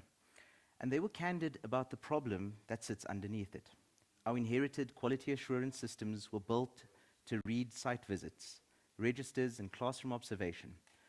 Online provision produces learning analytics, engagement data, platform evidence, and some of the richest evidence we generate is the evidence the older systems were never designed to read.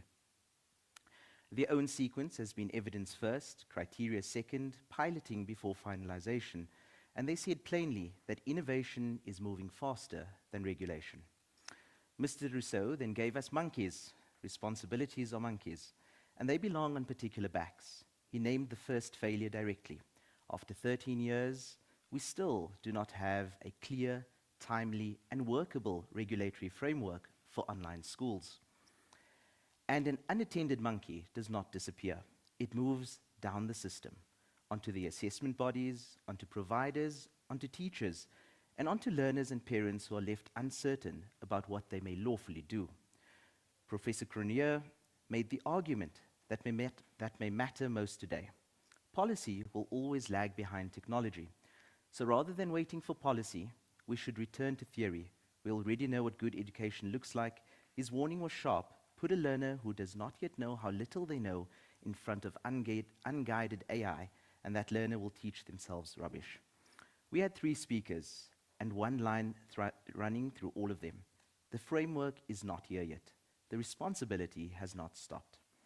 Session 2, ladies and gentlemen, delegates and participants, picks that up directly.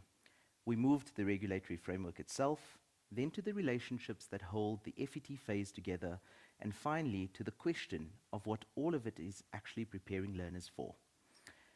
A reminder to our delegates that the question and answer panel is open throughout. Please post your questions while the speaker is presenting. You do not need to wait till the end, and I'll put them to our speakers at the end of each presentation. Our keynote for this session comes from Sakai, the South African Comprehensive Assessment Institute, and it is on the new regulatory framework for online schools in South Africa. The paper is by Mr. Chris Klopper, the CEO of Sakai. Mr. Klopper is the former CEO of the South African Teachers Union, SAU, and brings more than 40 years in the education sector with a current specialization in online and homeschooling. Presenting on his behalf is Dr. Mieke van der Westhuizen. Dr. van der Westhuizen is an experienced educator with more than 12 years in the classroom and has been with Sakai for the past 4 years, working across school-based assessment, learner accommodations, and communication and marketing. She obtained her doctorate or a PhD in humanities education in 2024 and continues to contribute to the sector through academic research, policy development, and assessment practice. Colleen noted this morning that the close working relationship between the examination boards and Umalusi may be this sector's saving grace. So this is a session many of us have been waiting for. Dr. van der Westhuizen, the floor is yours, and welcome to the Adepos Conference 2026. Thank you, Imad. I appreciate that we were asked to present today, and I do apologize on Mr. Klopper's behalf for not being here, but I look forward to presenting his paper, but with my voice. So welcome everyone. Today we will be discussing a new regulatory framework for online schools and distance education providers in South Africa. So in order to understand where we want to move to, we have to understand what our current position is. So the South African Schools Act only makes provision for public schools, independent schools, and homeschooling from grade R to grade 9, according to Section 51. According to Section 61 of the South African Schools Act, it does not provide for regulations or policy specifically for online schools, distance education providers, or learning centers. And throughout this presentation, you will see rather than the full name every time we will be talking about the OS or the DEPs specifically. It's just easy on the tongue. Thus, Section 61 will have to be amended by the Minister of Basic Education to make sure that it is written into the regulations and policy so that it can be adhered to fully. Now, for the regulatory framework, it implies much stricter environment and discipline. If it is only a guideline or a document, it cannot be administered as strictly as if it is a regulatory framework or policy. Now, just for some background as well, the performance by Sakai institutions for the last examination, that means the NEC 2025, our pass rates were for the independent schools, almost 100% pass rate. Online schools were about 76%, and our DEPs were about 72%. And this came with a question for Sakai is what can we do to improve? And we had a buy-in from all our institutions because it will be essential to make sure that we improve. Because if our results improve, it means that as a sector we can improve. Now, the quality of outcomes is not on par with public schools or independent schools. Lots of parents will compare our results with the IB's results and the DBE's results, and that's why we state that we are not on par with them. So there is room for vast improvement. We must establish a sector of quality education that is comparable with the other sectors, and not just between the different assessment bodies, but between the different types of institutions as well. For example, our independent schools, our DEPs, and our online schools. The matters that have a determining effect on quality of outcomes are the quality of learning and teaching by our institutions, learner commitment, especially time on task, which is a bit more of a hurdle for learners in our online sphere that has to work at home independently. The time on task is not always there. Credible assessments from grade 10 to grade 12 to make sure the correct to make sure that the learners do the correct work, and discipline sector that abide by the rules of the game, for example, the regulatory framework and compliance with national policy. That's why we state that we have to make sure that regulatory framework is in place for online schools and distance education providers as well. Now, during this quality of outcomes that we have to make sure, there's a parallel progress going on in the background for the development of the regulatory framework, as well as the improved outcomes will enhance our perceptions of a viable sector comparable to the brick and mortar or independent schools.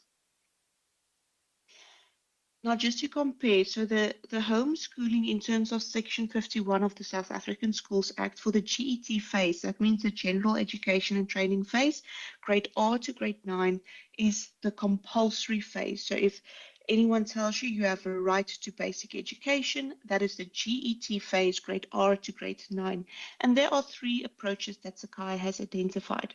Now, Sakai does not have a mandate over the GET phase. We only have a mandate over the FET phase, but this is just to compare with the FET phase in our next slide. So the parents will decide they want to register according to the Section 51 application for homeschooling.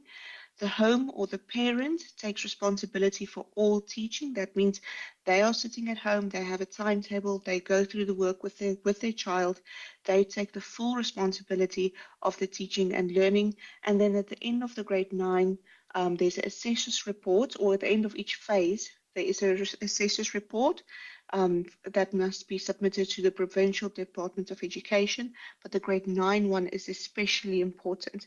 So if you as a parent are busy assessing your learner, at the end of the phase, you cannot submit your report. It has to be an assessor's report, so grade 3, grade 6, and grade 9. Parents can also use a distance education provider as a curriculum provider. So that means that the DEP will provide the textbooks and the assessments and the notes, and even sometimes they will propose a timetable to follow for the parent to implement at home. The next one is there's a Section 51 application again for homeschooling. Again, the parents takes the responsibility for the teaching, but they do it via an online school. So let's say the parents cannot teach their child full time, or they feel that they don't have the necessary skills to teach the child. They will enroll them with an online school and ensure the learner sits through all the classes and do all the work through the online school, and the online school would provide the assessors reports at the end of each phase to submit to the PDE. Or the third one is where, again, Section 51 application for homeschooling, the main responsibility stays with the home or the parent. That's why it's called homeschooling. But they will then take their learners of their child to a learning center, or in other words, tutor centers, but we call them learning centers. And most of the time, these tutor centers will also use a DEP as a curriculum provider to guide them into which lessons, which assessments, timetables, that type of thing. Then the DEP will also assist with providing reports that need to be submitted at the end of each phase. Now, the online schools and the DEPs must comply with requirements of a competent and registered assessor. So for the GET phase, a competent and a registered assessor is usually a teacher that knows that phase. They have to assess the child to say they are ready to move on to the next grade and the next phase. Tutors are admissible in terms of homeschool policy, but this principle is currently being misused by tutor and learning centers, and I will elaborate on that a little bit later as to what are the red flags that some tutor centers or some learning centers try to implement, but that are actually very dangerous and can be bad for the learners. Now, the FET phase, that means grades 10, 11, and 12. This is a voluntary phase. So you as a parent, you choose to enroll your child after grade 9 in grade 10, 11, and 12. And this is where Sakai comes in. Now, there are 3 approaches for the FET phase, and most of these approaches are with the other assessment bodies also applicable, but I will just be focusing on Sakai and what it means to be at Sakai in one of these 3 approaches for the FET phase.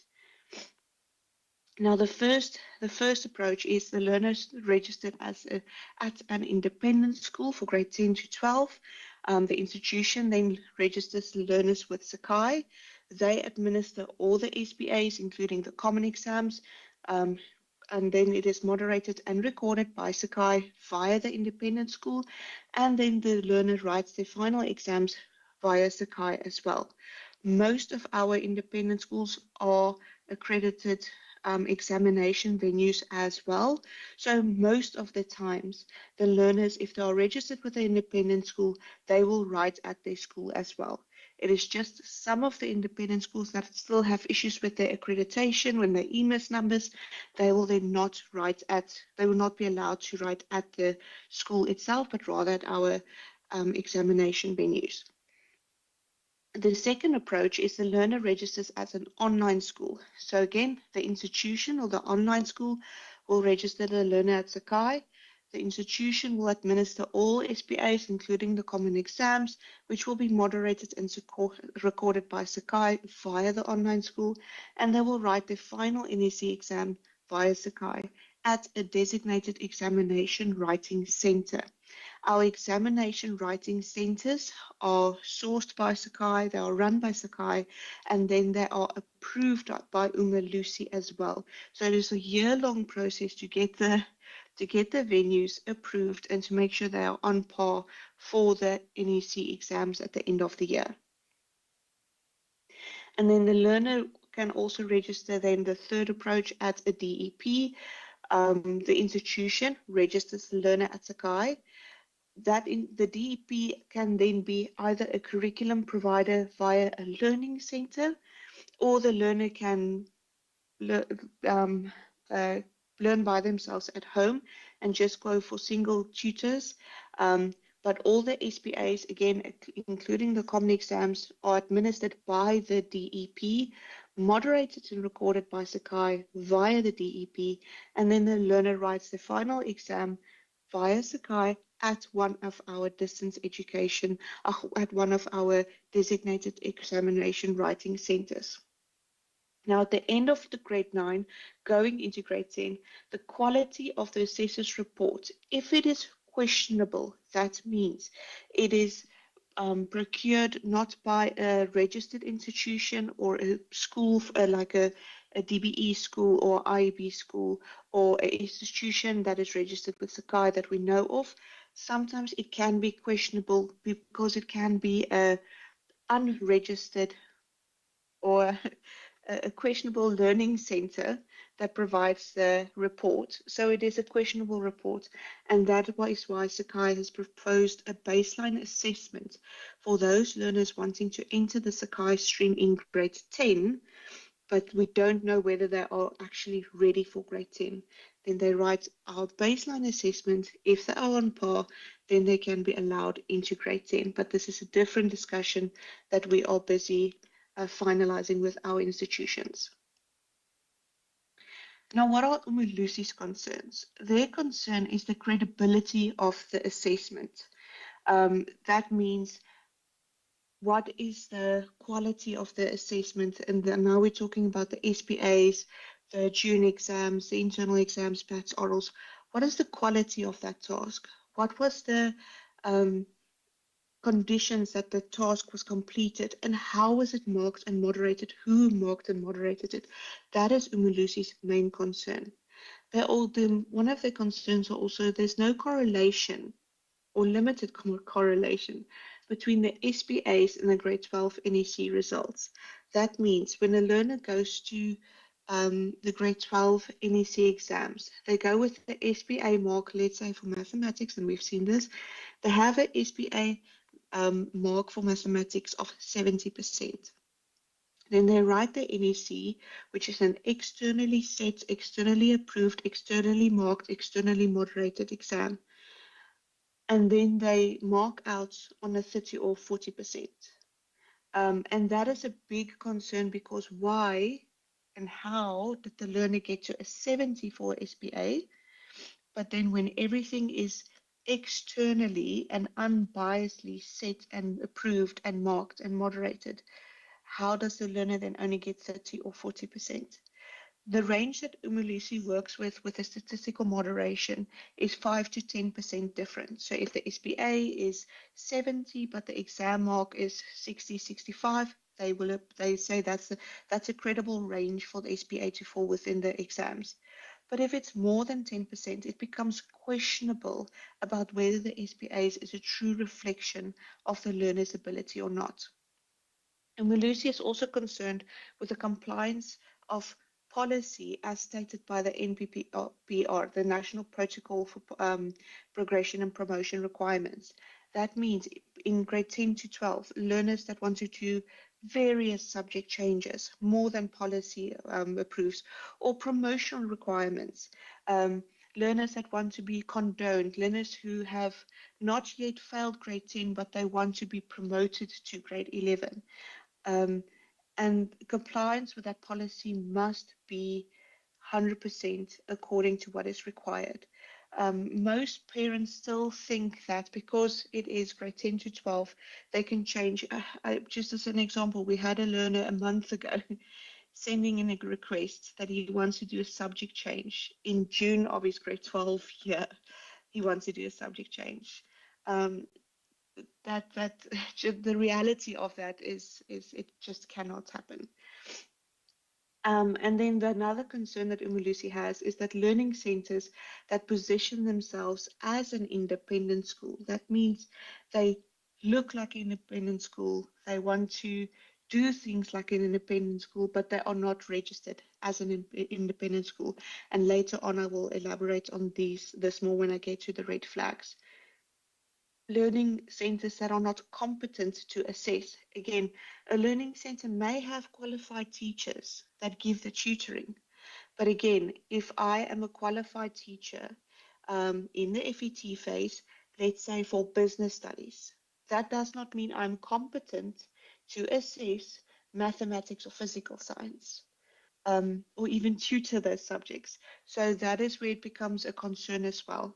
And then learning centers who issue report cards. Learning centers are not allowed to issue a report card under any circumstances. It has to be issued by the distance education provider or the online school or the independent school. That's the only three that are allowed to issue report cards. Now, the Umalusi non-negotiables for online schools and distance education providers, and this has been discussed with Umalusi various times. So we are here talking out of the same mouth, if I can say it like that. And so you can expect Sakai to enforce this. And the focus is again on the credibility of assessments, bridging that gap between the SPA and the final exam. Now, the NSC examination is written at the physical registered examination center in South Africa and not online. No NSC examination, that means the final grade 12 examinations, not the prelims or anything else, must be written at a physical examination center. They cannot be written online yet. That is something that is, I think, in a 5 to 10 year plan for the assessment bodies with Umalusi, but at this stage, it is not online available at all. So if there are parents here listening and a tutor center or somebody tells you, oh, you can write the final exams online, big red flags, do not trust them. The school must be registered according to the criteria determined by Sakai, and we'll get to that criteria on the next slide. So for online schools and distance education providers, we have a very strict criteria for them to be registered with Sakai, so that we can say this is a credible institution. And what do we expect of the online schools and distance education providers? That will be on the next slide. The school must provide evidence to Sakai that it offers the NSC in grades 10, 11, and 12. The NSC or the FET phase, it's a 3-year qualification. You have to see it as a 3-year qualification. You cannot skip a grade. You cannot do 2 grades in one. You have to, it's like with university, you have to pass your first year subjects in order to go to your second year, in order to go to your third year. It's exactly the same. It's a 3-year qualification. You have to pass grade 10 to go to grade 11, pass grade 11 to go to grade 12.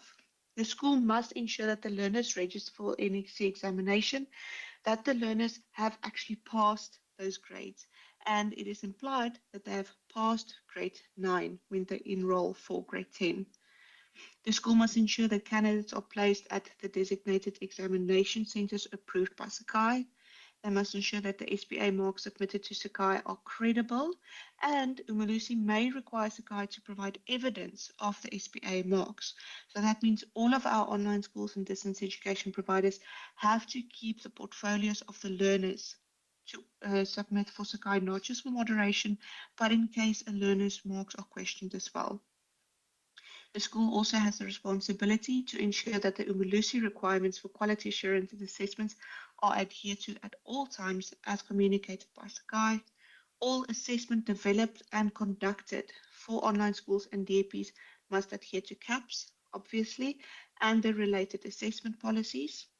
And they must ensure that there are systems in place to do 3 different levels on moderation, on school level, cluster level, and assessment body level. And sometimes Umalusi do 1 to 2 times per year moderation as well as a 4th level. So in general, our institutions, they do support the above. Now, Sakai's criteria is what is a reputable online school or distance education provider. Again, the focus is on the credibility of assessments. So our registration process, they have to submit documents, and this includes various policies that has to be in place, especially for a first-time registered institution. They have to have their policies in place. based on national policy. So if national policy says you can only do your last subject change at the end of grade 11 for grade 12, they have to have that same information. They can't say, oh, you can still do a subject change in the middle of grade 12.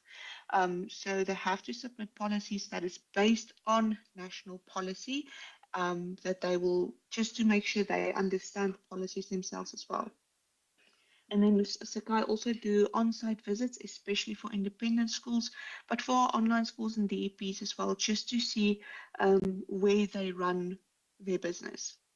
All graded 10 learners must be registered with Sakai because the FET is a 3-year qualification.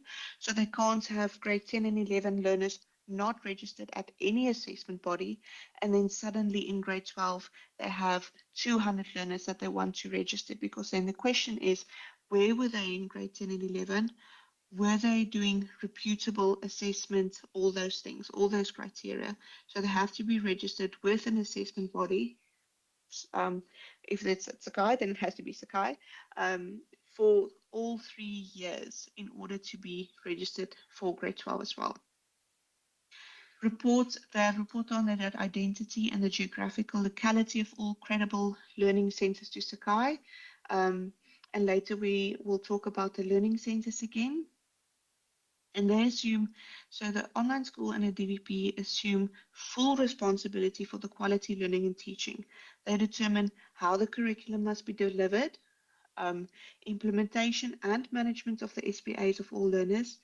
SPA marks for subjects are reconcilable with that SPA range that we were talking about. For instance, let's say an institution has, as an average for the institution, their mathematics marks last year, NEC 2025, their average was 50%. But now in in term 1 and 2 of the new grade 12 group, the average is at 80%.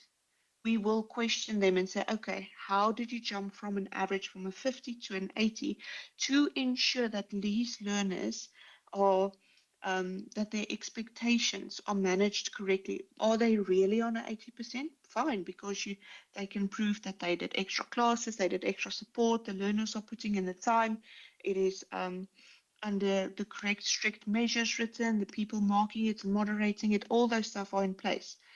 Then we can expect from them, okay, your group now has an average of 80% for SPA. We expect them to be within 10% of that after the final exams. So that is why the SPAs and the credibility of assessment is so important. Credible exam writing conditions for all assessments via the Invigilator app or physical invigilation. And this has been giving us the most feedback from parents, because it is picked up that learners cheat. Learners want to do good, or they want to be lazy, or something like that. And either if it's a physical invigilation, it get picked up that the tutor is assisting them, or they are assisting each other. Or on the Invigilator app, it is with the online schools, it is picked up that the learners are using AI and websites and notes in the background. That is not allowed, and that is why they have inflated marks, because when it comes to the final exams, all of a sudden they don't have that support, they don't have that extra time, and then the true mark comes out. The application of policy regarding examination and assessment irregularities, the institution takes full responsibility. We provide a policy, they have to apply it. They have to make sure that the policy is correctly administered, meetings are held, all of those things, but they assume the full responsibility for assessment irregularities. When it comes to the NEC exams, in October, November, then it turns over to Sakai, because Sakai is the one that is the invigilator, the marker, the moderator, all those things. Control or security of the common exam question papers to make sure it's not leaked beforehand, and the marking and moderation of all assessments in terms of credible marking and moderation practices. Ensure that the learners comply with the promotion requirements, as I stated previously, as well as the progression requirements. The online school or the DEP, they issue report cards, and they ensure curriculum delivery only via credible learning centers. Now, what is expected from a learning center? Sorry, not a learning center, a learning center. Learning centers operate strictly in a support capacity, and this is very important. Learning centers operate in a support capacity. They do not administer or compile portfolio tasks or assessments. It's under the authority of the DEP. They cannot set up their own tasks. They cannot compile their own task. If it is a small little test to see where the learners are, that can be fine, but the expectations must be managed so that the parents don't think, oh, I did this little revision test at the learning center. I got 100%. That is where my learner is. So that is why they cannot administer or compile portfolio task or assessments without the DEP's knowledge. They cannot autonomously mark and moderate portfolios, assessments, PATs, or orals. It has to be under the authority of the DEP. So the DEP will place the markers, or they will approve the marking of a specific, let's say, this mathematics tutor at this learning center can be part of our marking team. And most of the time, they will not mark their own learning centers papers to make sure it is unbiased marking. Learning centers cannot facilitate accommodations with Sakai. It has to be through the DEP or the institution. They cannot process it, they cannot submit it, they cannot question it. And the biggest red flag is they cannot approve accommodations without it going through the process with Sakai. We have had many learners that come in grade 12, now they want to apply for accommodations for a reader or scribe or extra time. And then when we ask them, but how did you get to grade 12 without additional help? They will say, oh, but my tutor read for me, or oh, but my tutor wrote for me. And that is not allowed. Then we start questioning what is the credibility of the assessments of grade 10, of grade 11, because the learner were provided with support when it was not approved by Sakai or one of the other assessment bodies. So, and the Learning Center does not establish any relationship with Sakai. Our main clients and relationship is with our institutions, our registered independent schools, online schools, and distance education providers. They then have to make sure that the Learning Center administers everything correctly. They may also not issue report cards. Biggest red flag. A learning center may not issue report cards. Only the registered institution may do so. And they may not pretend to be an independent school. That is misrepresentation and fraud. And this is in the home education policy. They talk about cottage schools. So if they pretend to be an independent school, meaning you drop your child off at 8 o'clock, you pick them up at 2 o'clock, there's a timetable, they have school clothes on, all of those type of things. They are pretending to be an independent school. Tutors are allowed according to policy for specific subjects or in a specific tutoring capacity. But if you drop them off and it's like a school day, the whole day with timetables and breaks and stuff like that, the problem with that is that learning center is not governed or regulated or checked up on. So that means you as a parent, if something goes wrong at that tutor center, if there is an injury, if there is, you don't know who is working at that tutor center because nobody is checking it, because it's not supposed to be running like an independent schools. And most tutor centers do not register as an independent school because it's a lengthy process and it's a costly process. But if you take your learner there to go for maths extra classes or physical science extra classes or many different extra classes, that is fine. But just watch out for what if they pretend to be a fully independent school, but nobody's actually regulating them. Now, the formal regulations, and this is the last slide, the formal regulations, our expectations is it will be based on all of the aforementioned. So that's why it was important for us to mention all the previous slides, what it means to be, the different approaches. So our expectation that the formal regulation will be based on the previous information mentioned in this presentation. We have drafted a proposed regulation already, and we are busy circulating it within our our management and our staff and everything, to make sure all of the information is there that we want to have there. And then after our consultations, it will be submitted to the Minister of Basic Education as well as Unalusi to have it either approved or assist with drafting the formal regulations for national policy.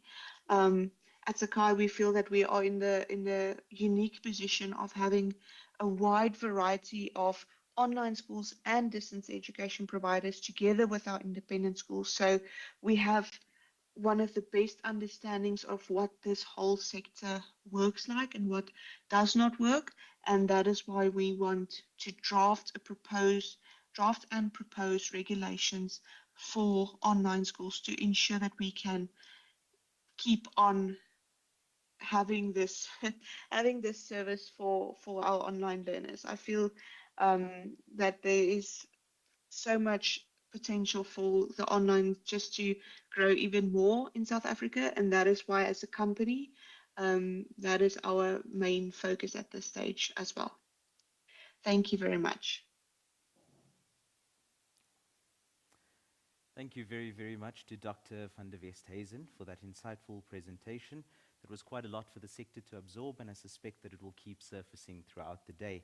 We have about 3 to 5 minutes for questions. Let us just check our online comments to see if anybody has any. And here is one for Dr. van der Westhuizen. Doctor, you opened with the 2025 results indicating around 75% for online schools and 72% for your distance education providers, and framed improving those as central to the sector's credibility. This morning we had Mr. Rousseau, where he argued that marks cannot tell you whether a provision is inferior, and that when we hold providers accountable for the pass rates, we take responsibility off the learner's back, particularly in the FET phase, and hand it down until it actually lands on the teacher. So our question to you in these last few minutes is, where do you come out on that? Is the pass rate the right measure of an online school, or is it simply the closest thing that we currently have to one? Thank you. That's a very good question. So the thing is, we have to keep the learners accountable, but I think for now, because we are moving towards getting the regulations and framework, we have to work with the information that we have at this moment.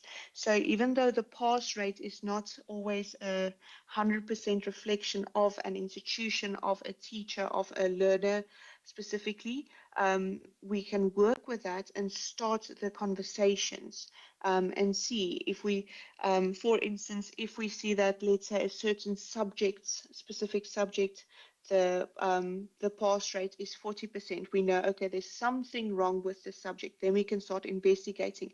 Is it at the SPA level? Is it at the examination level? Is it at the teacher level? Is it at the learner level? So even though I do agree with Peter that you cannot use a pass rate against a certain institution, unfortunately, parents do use that against you.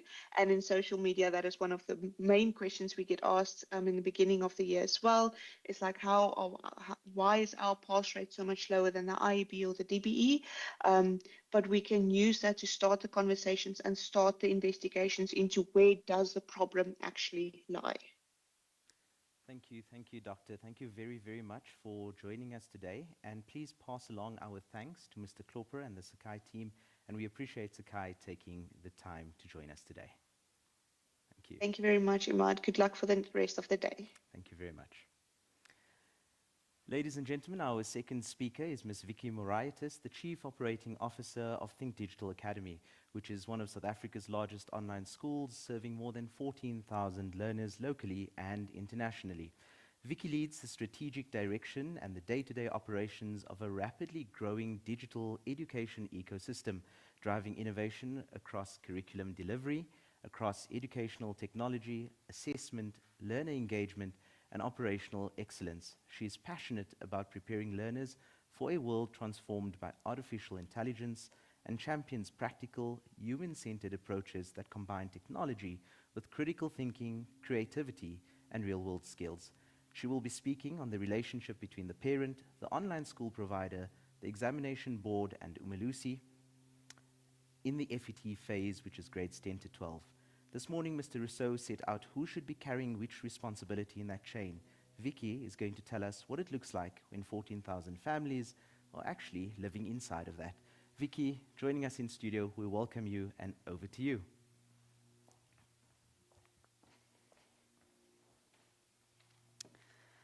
Thank you, Maud, and thank you to the Adepos team for inviting us today. I feel very privileged to be able to share our thoughts and be here. So I'm here to talk about the relationship between four parties: the parent, the online school, or the online provider, which could be a DEP, the exam board, and Umalusi, and also the gap that none of them owns. I would like to do that in an unusual way, not as an organogram, because a relationship is not an organogram.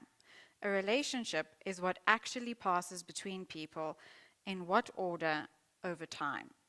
So we are going to walk it 36 months from grade 10 to the day the certificate arrives. One learner at every point. I'm going to ask you 3 questions. Who is holding this child right now? What is being decided? And where it can drop.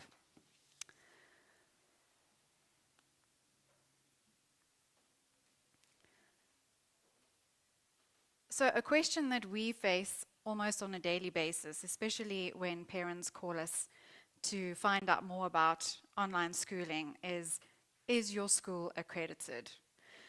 And there are 4 answers a South African parent will hear this week. Every one of them is factually true. Answer 1, fully accredited. Ask which body. Often the honest answer is an ISO quality management certificate. This is a certification of business process. It says nothing about a grade 11 physical sciences lesson. Answer 2, registered with Sakai. Also true. Sakai is genuinely Umalusi accredited. But Sakai is accredited as an assessment body. Registration with Sakai is not accreditation of a school. Answer 3, our matric is Umalusi certified. True, the certificate is real and worth exactly what any other NSC is worth. But Umalusi certified the qualification. It has never evaluated the school. Answer 4, we're a registered company, CIPC, which you also need to sell tires. So 4 true answers, and not one of them tells her, a parent, whether the school can teach. And here is the thing. The parent has to decide anyway, because on Monday, month 1 of 36 begins. So let's walk those 36 months and see who is actually in the room with the child.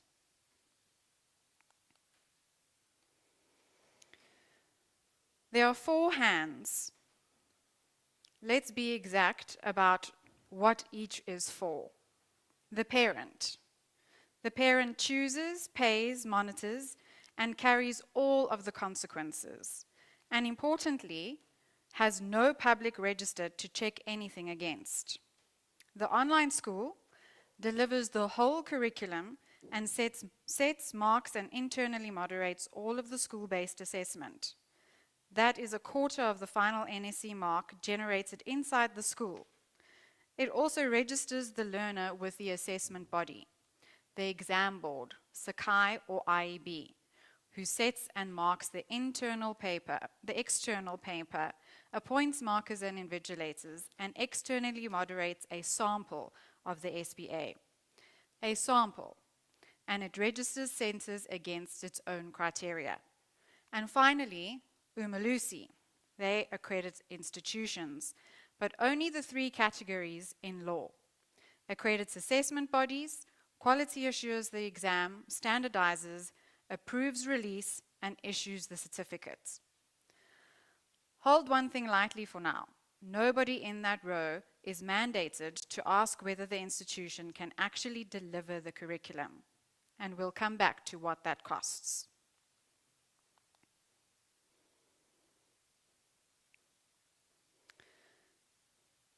A relationship is not an organogram. We keep drawing our sector as boxes and arrows, and it tells us almost nothing, because the boxes are all correct and the child still falls through. A relationship is a relay. 4 runners, 36 months, 11 handovers, and the baton is not a stick. It's a child's record, their 7 subjects, their marks, their registration, and their file. So from an Umalusi media statement on the UNISA Open School announcement, Umalusi said that Umalusi does not accredit online schools. Online schools are also not registered with the provincial education departments. They are therefore operating in an unregulated environment. Registration with an accredited assessment body does not automatically mean that Umalusi has agreed to issue certificates to candidates from an unaccredited institution. We'll see at a later stage how that fits in to the learner's journey. But for now, let's meet Lerato. She enrolls in grade 10 with an online school in January. She is not a real learner, and I have not put a real child on the screen, but every deadline, every rule, and every consequence that happens to her over the next 20 minutes is real and sourced. So she enrolls in grade 10 with an online school in January. She's 15. Her mother has just been given 4 true answers and has had to choose anyway. So let's see who is holding her. Here is the whole phase on one slide. 4 lanes, 1 per party. 36 months left to right, grade 10 through to the certificate. Every gold dot along the bottom is a handover or a window closing. There are 11 of them, and we are going to stop at each one. The parents' lane runs the full length. Of course it does. The school's lane runs almost the full length. The exam board's lane starts about 2/3 of the way in. And then the 4th lane is Umalusi. Keep that 4th lane in the corner of your eye for the next 20 minutes. I won't mention it again until it starts. So, in month 1, January, Lerato is 15 and she is choosing 7 subjects. 2 languages, 1 at home language level, maths or maths literacy, life orientation, and 3 electives. That maths decision is the single most consequential choice in the whole phase, made in 1 month by a 15-year-old. And look who is in the room. A parent and a provider. That's it. The exam board will not see Lerato's name for another 2 years.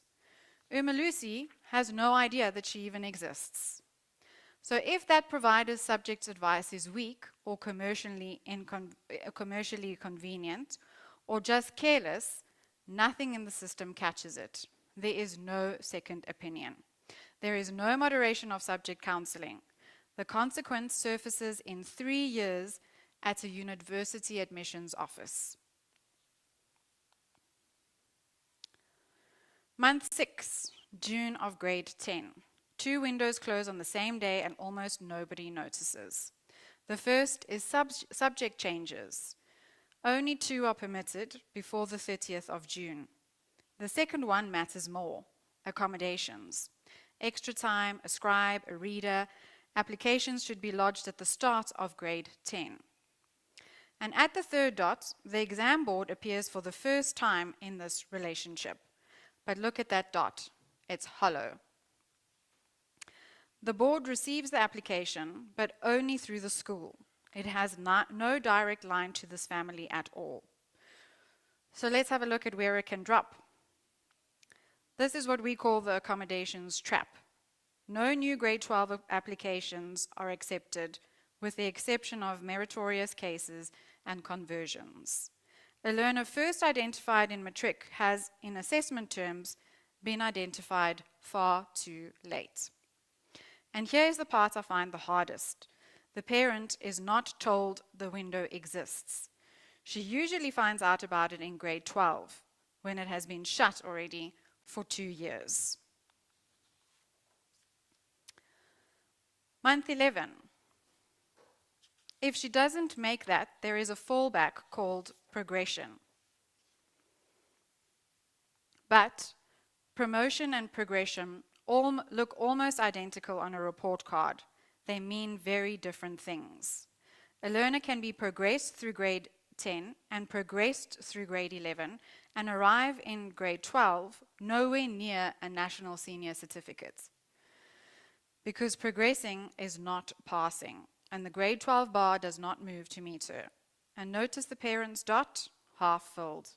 She receives this decision. She does not participate in it.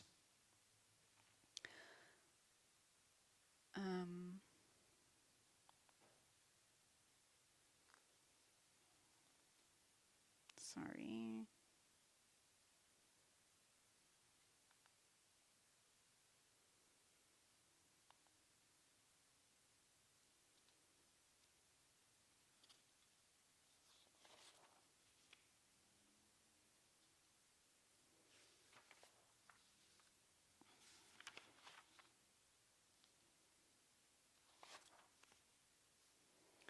Okay, months 13 to 23.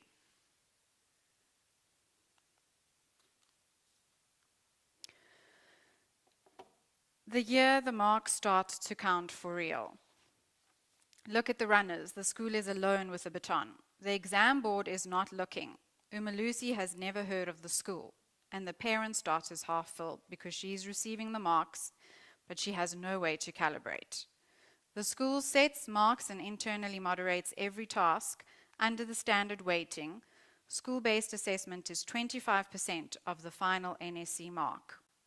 The exam board moderates a sample of the SBA, just a sample, and only in grade 12, which means a school that marks generously in grade 11 receives no correction whatsoever. It feels like kindness. Parents are pleased. Reports look good. Retention improves. It's a check that the November examination will bounce. And I say that as somebody who has had to tighten our own marking and take the complaints that come with it. Month 23, the end of grade 11.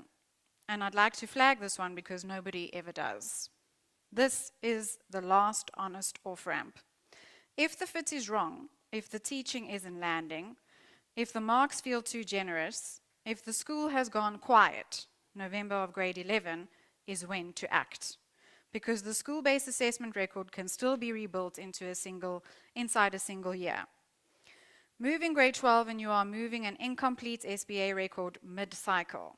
It's a fundamentally worse decision. Notice how 23 months in, and it's still just 2 runners, the parent and the online school.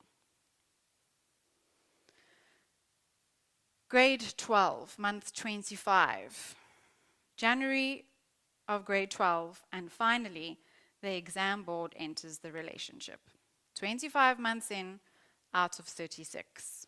And look at how it enters. Through the school, not directly. Under the rules for the October-November session, candidate registration runs only through a registered institution. A learner cannot register themselves. There is one subject change available by the 31st of January, in exceptional cases only, with the chief executive's approval. That is the last one she gets. And here is what I would like parents in this virtual room to hear. Your only lever at this point is a phone call. There is no portal where you can log in and confirm that your child has actually been registered. You are trusting a process you cannot see at the exact point where it matters most. So hold that thought for 90 seconds. Month 27, the 13th of March. registration for the October-November exam closes. And look at the first card. The parent's dot is empty. At the single most consequential deadline in 3 years, the parent has no role at all. Here is what it looks like when this handover drops. A South African online school failed to submit school-based assessment marks for 82 of its 115 matriculants by the deadline. Those learners opened their results and found an error code where a mark should have been. Not a fail, an error code, nothing. And the regulatory remedy, the full extent of what the system could do, was to terminate that provider's registration, which was correct, and which in turn returns at nothing at all to a 17-year-old with no matric and a year that she cannot get back. A sanction against the school is not a remedy for the child. I'm not raising this to embarrass an operator. Any of us could have a bad year. The point is structural. The system had no way of seeing this coming and no way of catching those learners when it did. This is no early warning system problem. Months 25 to 33, the matric year itself. A quarter of the final mark is generated inside the school, where a practical assessment task applies for CAT, engineering, graphics and design, consumer studies, and the school administers and marks that too. The exam board now moderates a sample, and Umalusi moderates the board's question papers. But look, Umalusi is moderating the paper. It still has no relationship with the school that produced a quarter of the mark. Umalusi's own 2025 report on Sakai found learners performing, and I'm quoting, excellently in non-test tasks compared to the prelim exams, raising questions on quality, administration, and supervision. That is the regulator noticing a pattern from the outside and having no mandate to go and look at it from the inside. That is not Umalusi failing. That is Umalusi doing exactly what it is allowed to do, and no more. Month 34, October. There it is. Umalusi is on the track. The exam is written in person at a physical registered center in South Africa, never online. Umalusi made that an explicit non-negotiable in October last year. The board runs the center, the invigilation, and the irregulatory process. Umalusi monitors centers, verifies marking, and audits the system, all of which is rigorous and all of which works.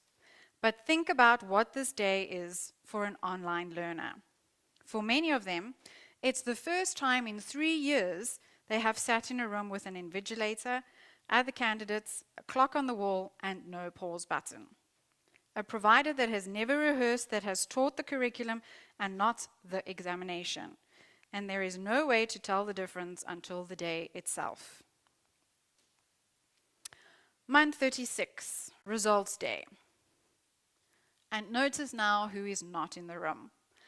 Neither the parent nor the school has any role at all. The two runners who were present for 33 of these months are now spectators.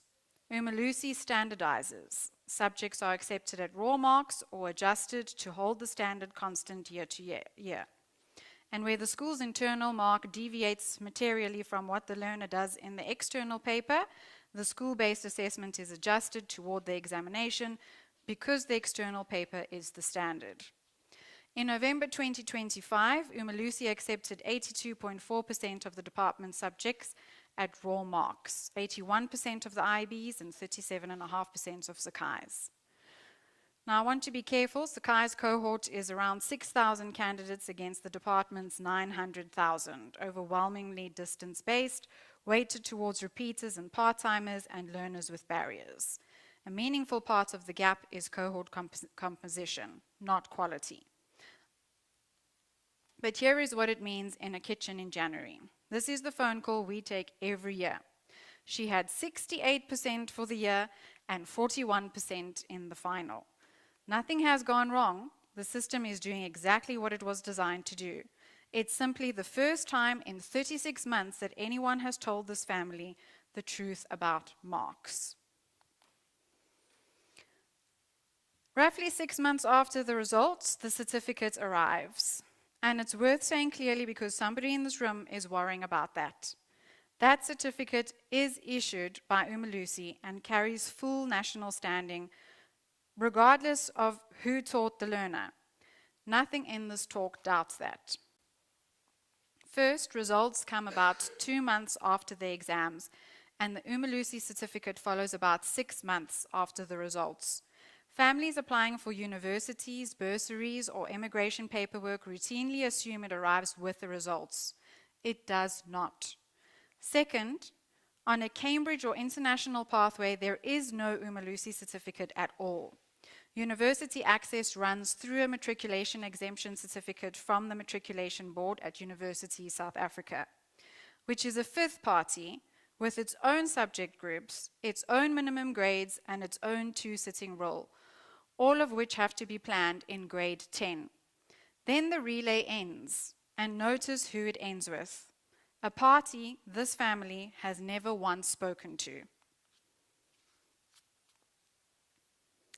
Umalusi's first contact with your child is the question paper. The parent, 36 months out of 36. The school, 34. The exam board from month 25, and Umalusi from month 34. For the first 24 months of a 36-month phase, the 4-party relationship is actually a 2-party relationship, a parent and a provider alone. And there's something on that slide that isn't drawn because I don't know how to draw an absence. Umalusi never meets the school, not in 1 month, not in month 1, not in month 36, not ever. It quality assures the exam. It certifies the qualification. It has no relationship with the institution that taught the child. And that is not to say that Umalusi is being slow or unwilling or asleep. It is Umalusi doing precisely what the mandate permits. The question I want to spend the last 10 minutes on is why its mandate stops there.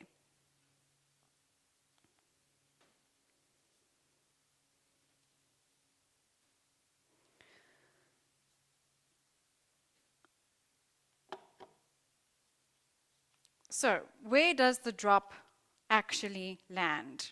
Take every drop point from the last 20 minutes and then put them in one place, and a pattern appears immediately. The first group drops where the parent is holding information she cannot verify, choosing the provider, grade 11 marks, and registration in grade 12. The second group drops where a window closes silently, accommodations in June of grade 10. Subject changes in March of grade 11, and then the off-ramp in November of grade 11 that nobody ever names. The third group, the one that matters the most, drops when nobody is mandated to look at all. Subject counseling, internal marking, and whether the school can deliver the curriculum in the first place. Every single one of those sits at a handover that no party is mandated to on their own, which means that it is not 11 problems, it's one problem showing up 11 times.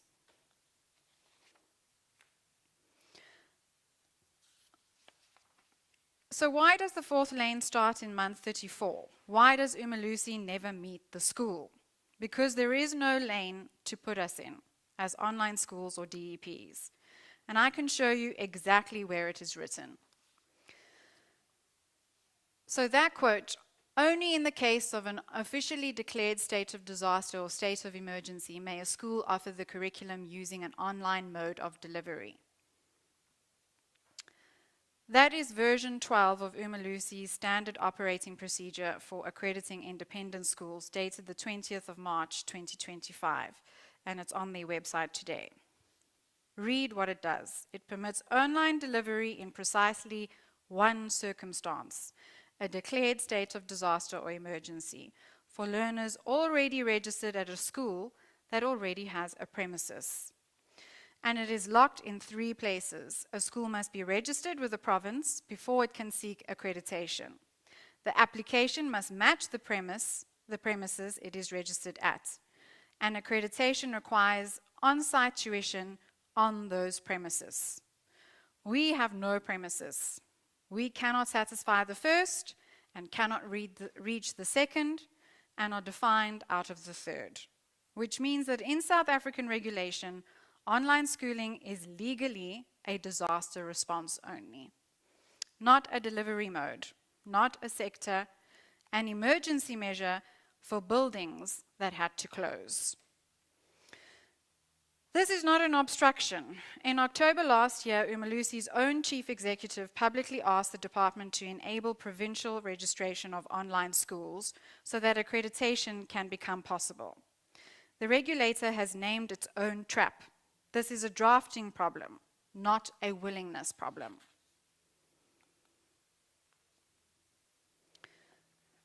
But there is a door that opened. 2 things changed. October last year, Umalusi issued 8 interim non-negotiables, jointly with the department, the IEB, and Sakai. Assessment bodies must set eligibility criteria and register only reputable providers. They must verify that a provider actually teaches the national curriculum statement. And this is the one: they must report a register of online and distance providers to Umalusi. For the first time, there will be a register. And then, 3 months ago, in a budget vote speech almost nobody covered, work to amend the South African Schools Act to recognize and regulate online schools, which is also underway. Recognize, that is the word. Recognition means a legal category for online schools that does not exist in South African law today. That is the lane. That is what puts the 4th runner on the track in month 1 instead of month 34. And now the honest part. That is the 4th announcement since 2022. There has been no gazette, no bill, and no published draft. I do not say that cynically. The department is carrying BELA regulations, home education regulations, admissions regulations, and an e-education white paper review all at once. It's a capacity problem, not a willingness problem. But it has a consequence for us. That window closes the moment somebody drafts it. And if we are not in the room, it will be drafted for buildings again. So here is a draft of 5 moves, everyone borrowed from somewhere it already works, and everyone built for a regulator with a small budget. The first one, create the category, not a new institution. A scoped registration under Section 46, where the premises requirements are replaced, not waived, replaced by digital equivalents, and register per year group and per subject, the way that New South Wales does with 6 months' notice to change scope, which means a provider could not launch a grade 12 before it was ready, the exact failure we watched at month 27. Second, prescribe the claim and ban the rest. Ontario permits 1 sentence. Ministry approved and ministry accredited are not permitted, whether or not a provider believes them. 1 registrar, 1 permitted claim, and the 4 answers we opened with become unsayable. This costs nothing, and we could do it first. Third, do not draft standards, adopt them. The national standards for quality online programs were refreshed in 2025. They are free and are already in Florida law. NADIOS's revised criteria are South African and distance specific. We do not have a standards problem. We have an attachment problem. Nothing is attached to a registration decision. And 4, disclosure over inspection. This one costs us something, so let me be honest about it. SACE registration rate, teacher to learner ratio, retention and completion, NEC results by cohort, SBA submission compliance, published annually in a common format. Some of those numbers will not flatter us, probably ours included, as TDA. Sunlight scales that inspectors do not. 5, one auditable human indicator. Every enrolled learner seen and spoken to by a support coach at least once a week, logged and auditable. Pennsylvania legislated exactly this last year. It answers the question a parent rarely has. Is my child being taught or just enrolled? 6 questions that we can look at. Let's look at the left-hand column. 3 of these have to be asked before 1 month, before month 1, because after that the answers are academic. Number 1 is the one that does the most work. Which assessment body? And are you registered as an independent school, a distance education provider, or a repeater center? Those 3 categories mean completely different things, and almost no parent knows the difference. Number 3 is the one I wish most parents knew. Month 5, what accommodations can my child still apply for, and when does this window shut? Ask it in grade 10 and you have options. Ask it in grade 12 and you have a sentence. And number 6 is the one nobody asks and everybody should. If you close mid-year, what happens to my child's SBA record and her registration? Because we watched what the system's remedy is. It removes the provider and the child's file goes with it. Online schools and DEPs should have answers to all 6. Because a question a school cannot answer publicly is a question a parent should be asking louder. So this chain very clearly has a missing link, and the parent is standing in it. We can see that when there is a missing link, institutional quality assurance is what falls flat. Who verifies that the school can teach, or is insolvent, or employs qualified teachers, and will still exist in November? Currently, nobody with a mandate. So the parent does it, unassisted, unqualified, and usually in the November of grade 9. When the link is restored, institutional quality assurance can take place. Scoped registration, adopted standards with published numbers. Nobody loses a mandate, one gets returned to the people who were built for it. So I'd like to end with Lorato, because she is the only reason that any of this actually matters. Lorato does not need a 5th institution. She needs the 4th one to arrive in month 1. 3 years, 4 hands, 11 handovers, and most of them made by 2 people who were never given the information to make them well. The clause that governs our school was written for buildings. It treats what 14,000 of our learners do every single day as an emergency measure for a school that had to close. That is not anyone's malice. It's a drafting artifact from another era that nobody has had time to fix. And the door to fix it opened 3 months ago, in one sentence in a budget vote speech that almost nobody covered. It closes the moment somebody drafts that amendment. Let it be us, with Umalusi, with the assessment bodies, with the department, and with the parents in this virtual room, who have been carrying a relay leg that was never theirs to run. Thank you. Thank you very, very much, Vicky Moraitis. Thank you so much for that insightful presentation on the relationship between the parent and all 4 participants in there. Let's see if we have any questions coming in from our audience and delegates and participants.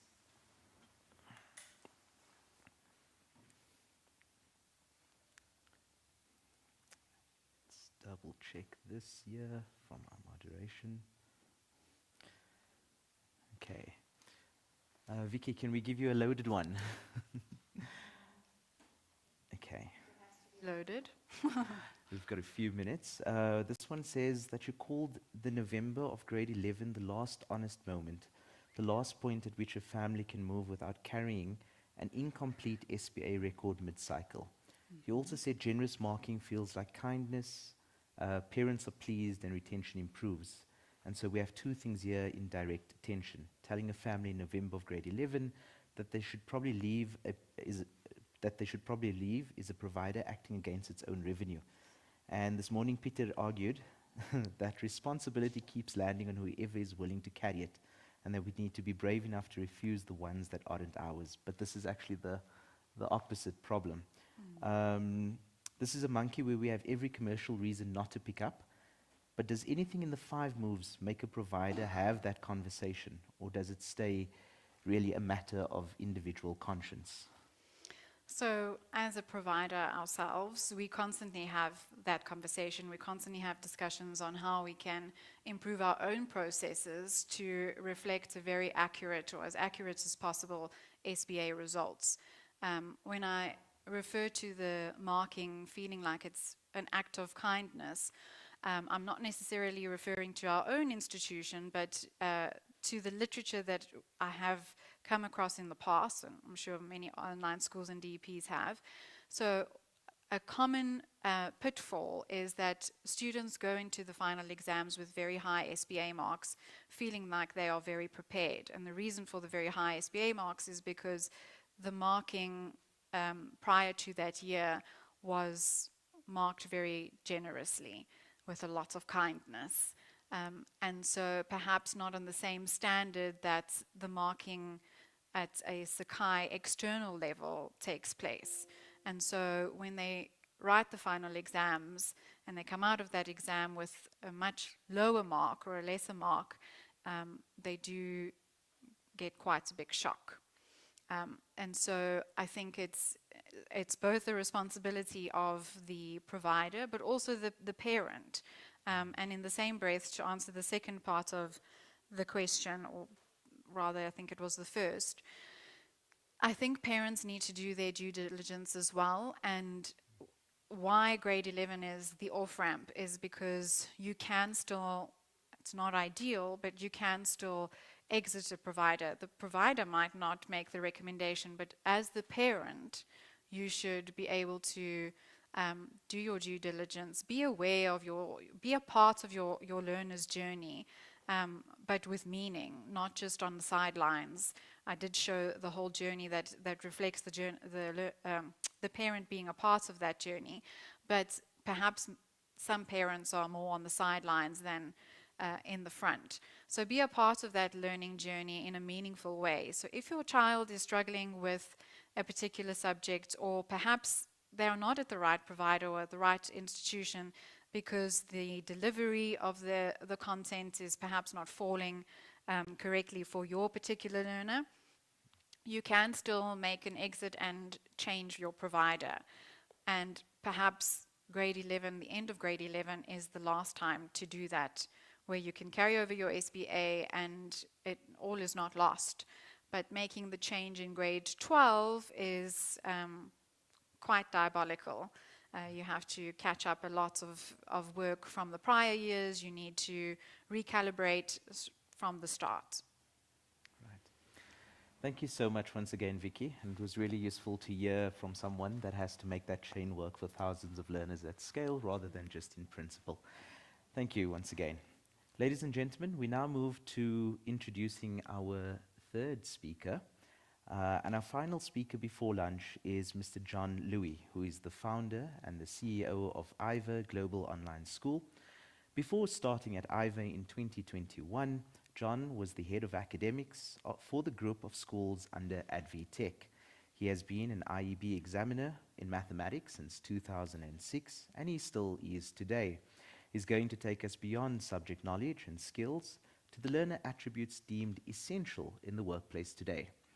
Professor Cronier told us this morning that he is no longer interested in whether his students know a particular body of content, and that he's interested in whether they can teach themselves and build something new. John is going to take us into some of that same territory from the school side. John, welcome to you, and the floor, screen, virtual environment is yours. Thank you so much.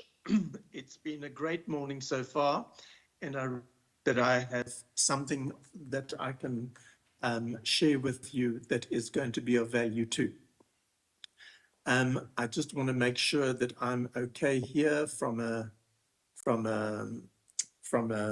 technology perspective. Everybody can hear me. Everybody can see my screen. We're all good. So thank you so much for the time today. I really appreciate it. And yes, it is about the individual that we put out into the world. And it is certainly much more than just ensuring that the individual can pass an exam and get a good result. Just give me a sec. Here we go. I'm going to start just by setting context. If you will just allow me to show you a video. If the sound doesn't play, please will you interrupt me so that I can fix it. The biggest future trends in education. As a futurist, I help companies understand how our world is changing and is currently changing very fast. We see huge technology shifts, we see societies changing, and education must adapt. It's really important that the entire education sector rethinks what we teach and how we teach. So let's explore these two major themes in a little bit more detail. As always, to explore these and other trends in more detail, subscribe to my YouTube channel. So the first one is rethinking what we teach. So for me, education at all levels must evolve. In its Schools of the Future paper, the World Economic Forum outlined essential characteristics that will define high-quality learning in the future. Skills such as global citizenship skills, so including awareness of the wider world and sustainability. Innovation and creativity skills are hugely important for the future, including problem solving and analytical thinking. Technology skills, including data science and programming, which I believe should be offered as a language option as standard. And interpersonal skills, including emotional intelligence, empathy, cooperation, and social awareness. Then we have other things that are becoming increasingly important. Ethics, as an example, diversity, the understanding of other cultures, and the diversity of thinking. So what I feel is that currently we need to really reimagine our curriculum and what we teach to make sure we give our children the skills they need in the future. We now have machines that become increasingly capable and intelligent, and we need to, as humans, need to carve out the skills that will make us different, will make us successful, and help us work alongside intelligent artificial systems that help us to thrive in the future. And for me, in order to do this well, we need to rethink how we teach. The current classroom setting originated around the time of the first industrial revolution. We are now in the fourth industrial revolution. And still in classrooms and lecture halls all across the world, students still mostly face forward, sit there in rows, listening to the teacher deliver content, and they are expected to memorize that content. I believe teachers of the future will become much more of a facilitator rather than a content deliverer. Some of the key enablers of this change are that we have more digitized content and online learning, a trend that has been, again, dramatically accelerated by COVID-19.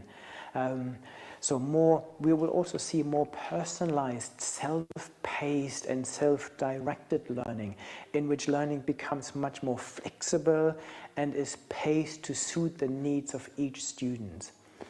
We will see more collaborative, project-based and problem-based learning, which much better reflects the needs of a 21st century workplace. And we'll see more bite-sized learning, because according to a study done by Microsoft, humans now have an attention span of around 8 seconds, which is less than a goldfish. So in the future, more education will have to be delivered as bite-sized, snackable content. I also believe that we'll have a move towards a much more immersive learning environment, where we harness technologies like virtual reality and augmented reality to bring topics to life. and immerse students really in subjects. And then finally, we'll have much more lifelong learning. Instead, our education system is still front-loaded, where we believe we can teach people something in school and university, and then they go off and don't need to learn anything else. This is changing. The world is changing so rapidly. The half-life of our skills that we've learned is decreasing every year. So we need to continuously learn new things, keep up with things. So the entire education system must be reimagined. Instead of having this all front-loaded, we have learning that happens throughout our lives at all different stages. So universities and schools have a completely different way of engaging people. So instead of letting them go and never seeing them again, they can actually deliver learning that carries on across and along someone's life. So that sets the tone for, oops, let me see if I can, sorry about that. Oh, technology. Just give me a sec, please. Oh, there we go. That sets the tone for the presentation today. We're definitely living in a different world. We certainly need to look at how we're engaging the children in a way that will benefit them later on in life. I certainly hope that our attention span is longer than 8 seconds. That I think is a bit questionable. The OECD Learning Compass is an evolving learning framework that sets out an aspirational vision for the future of education, and it supports the wider goals of education and provides points of orientation towards the future we want. And I have certainly used this as a premise to my presentation today. I'm going to play another video. Don't worry, I'm not playing too many videos. System to help shape the future we want. It is an evolving. Just as a compass orients travelers, the OECD Learning Compass indicates how students can navigate through an uncertain and rapidly changing ecosystem to help shape the future we want. It is an evolving learning framework that helps create a common language and understanding about broad education goals. Co-created by policymakers, researchers, school leaders, teachers, and students from around the world, the OECD Learning Compass defines the competencies, made up of knowledge, skills, attitudes, and values, that students need to fulfill their potential and to contribute to the well-being of their communities and the planet. When a student holds the Learning Compass, he or she is exercising agency, the capacity to set a goal, reflect, and act responsibly to effect change, to act rather than be acted upon. But the student is not alone in this. He or she is surrounded by peers, parents, teachers, and the community, all of whom interact with and guide the student towards well-being. The Learning Compass shows that students need some core foundations before they can set off towards well-being. These include not only literacy and numeracy, but also data and digital literacy, physical and mental health, and social and emotional foundations. To shape their future and the future of society, learners need to develop certain transformative competencies. These are defined as the ability to create new value, reconcile tensions and dilemmas, and take responsibility for their own actions.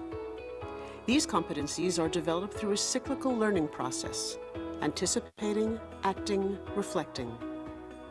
As learners become more adaptive and reflective and take actions accordingly, they continually improve their way of thinking. While there may be many visions of the future we want, the well-being of society is a shared destination. The OECD Learning Compass orients learners of all ages towards that better future.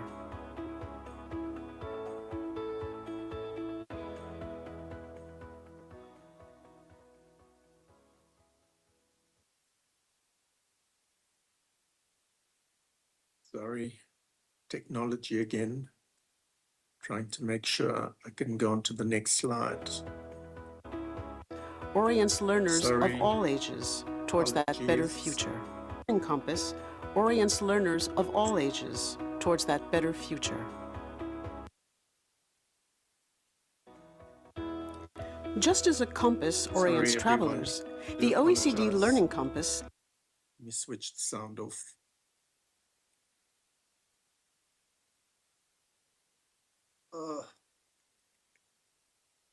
Let me stop sharing and fix. Sorry about that, everyone.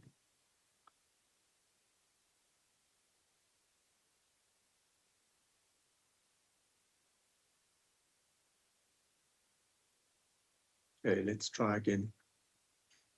Luckily, there are no more videos.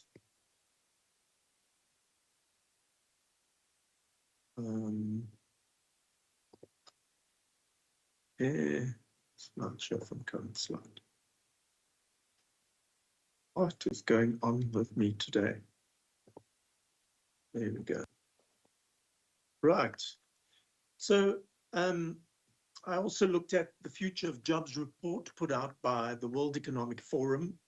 And the Future of Jobs report is an extensive document. It's a very interesting read. And they talk about the essential skills, the most essential skills for 2030. And right at the top is AI and big data. Then there is resilience, flexibility, and agility, and then analytical thinking, the ability to take a big problem, break it down into its smaller parts, and then work with it.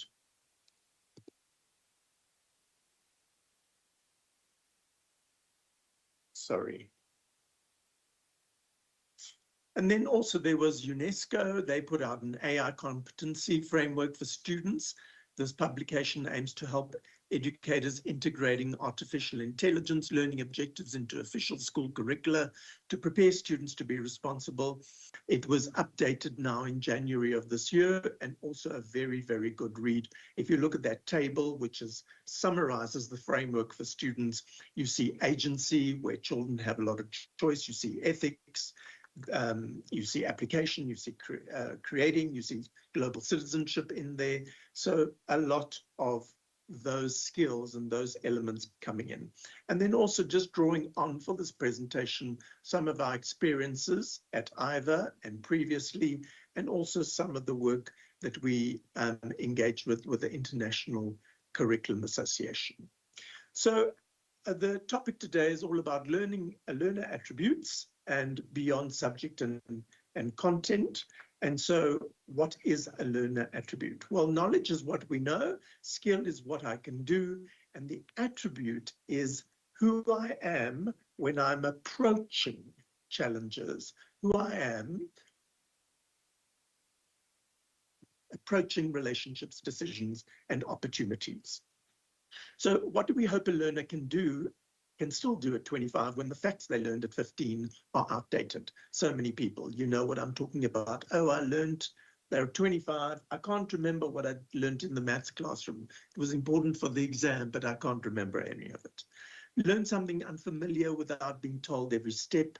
Distinguish evidence from opinion, confidence from competence, and information from truth. Work with people who think differently and disagree constructively, recover from mistakes, revise a plan and keep going, use technology without surrendering judgment, curiosity, or responsibility. That now starts to talk about the individual that you've engaged and you've hopefully had impact and influence on in terms of when they leave your space. Why this conversation matters now. The world of work and learning is changing faster than most curricula can. 39% of key skills required in the job market are expected to change by 2030. 39% is a lot. The fastest growing technical skills sit alongside creativity, resilience, curiosity, and analytical thinking. And the OECD frames future-ready learning around agency, well-being, and competencies. The challenge is not to predict the future. It's not possible to predict the future, but it is to develop learners who can navigate it. So here is a simple structure. It is a structure from another online school where they've taken not attributes, they've called them literacies. So many years ago, literacy referred to specifically reading and writing, but this particular online school, it's not either, and I'm not going to mention the online school, but this particular online school has taken 8 literacies and works to develop those literacies in their students.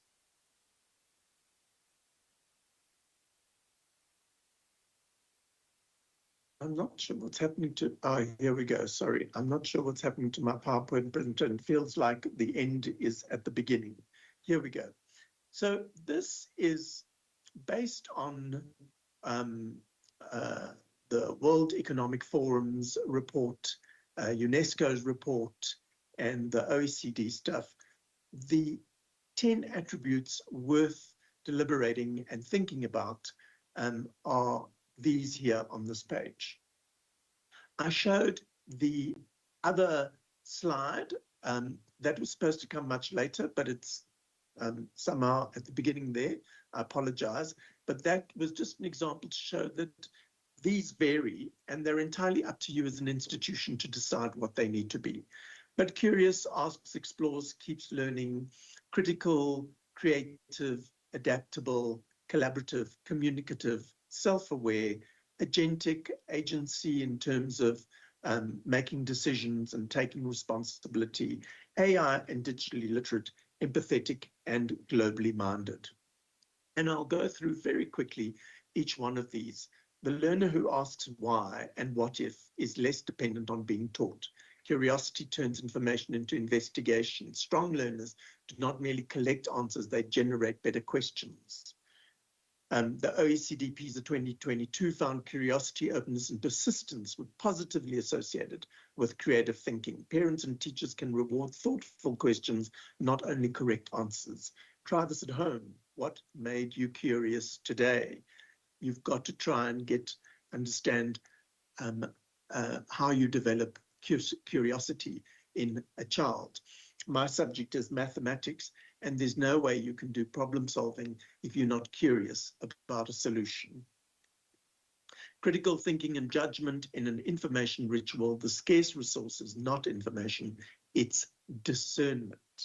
So ask, how do we know?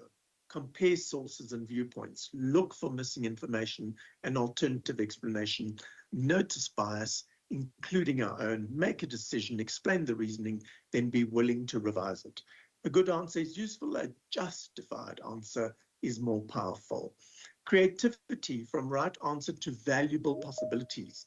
Generate multiple possibilities before choosing one. Make connections across subjects and experiences. Improve an idea after feedback rather than defending it.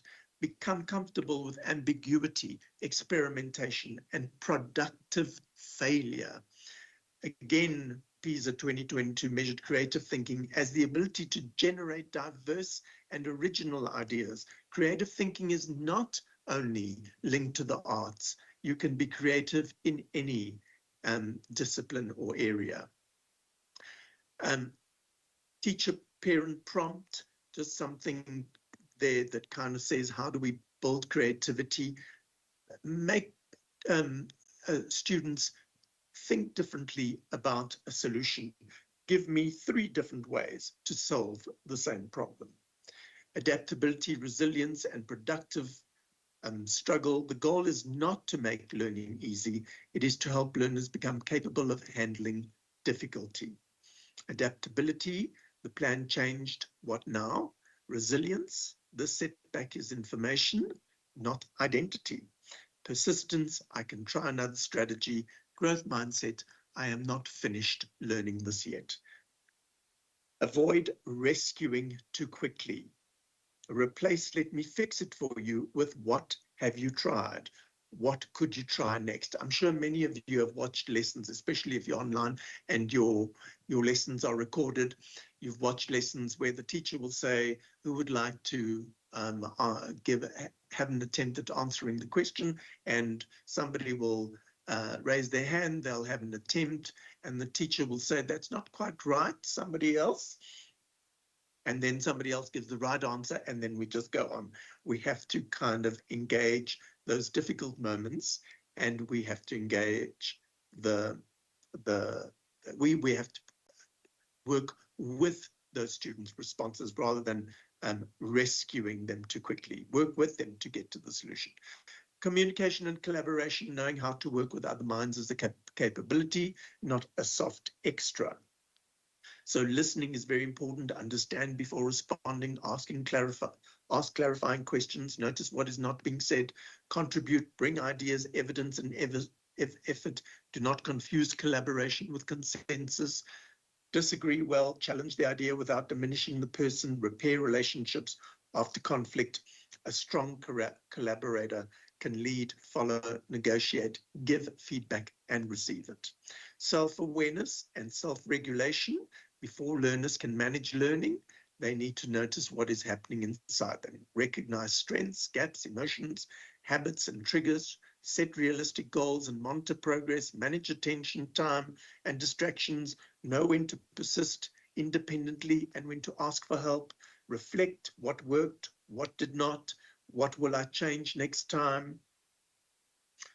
Yesterday, I had an incident where our students wrote a cycle test, and immediately I got an email after the cycle test from a parent, and it was quite a strong-worded email which said, the invigilator did not give my child sufficient time, and he's in tears and besides himself, and I really hope this is not going to happen again.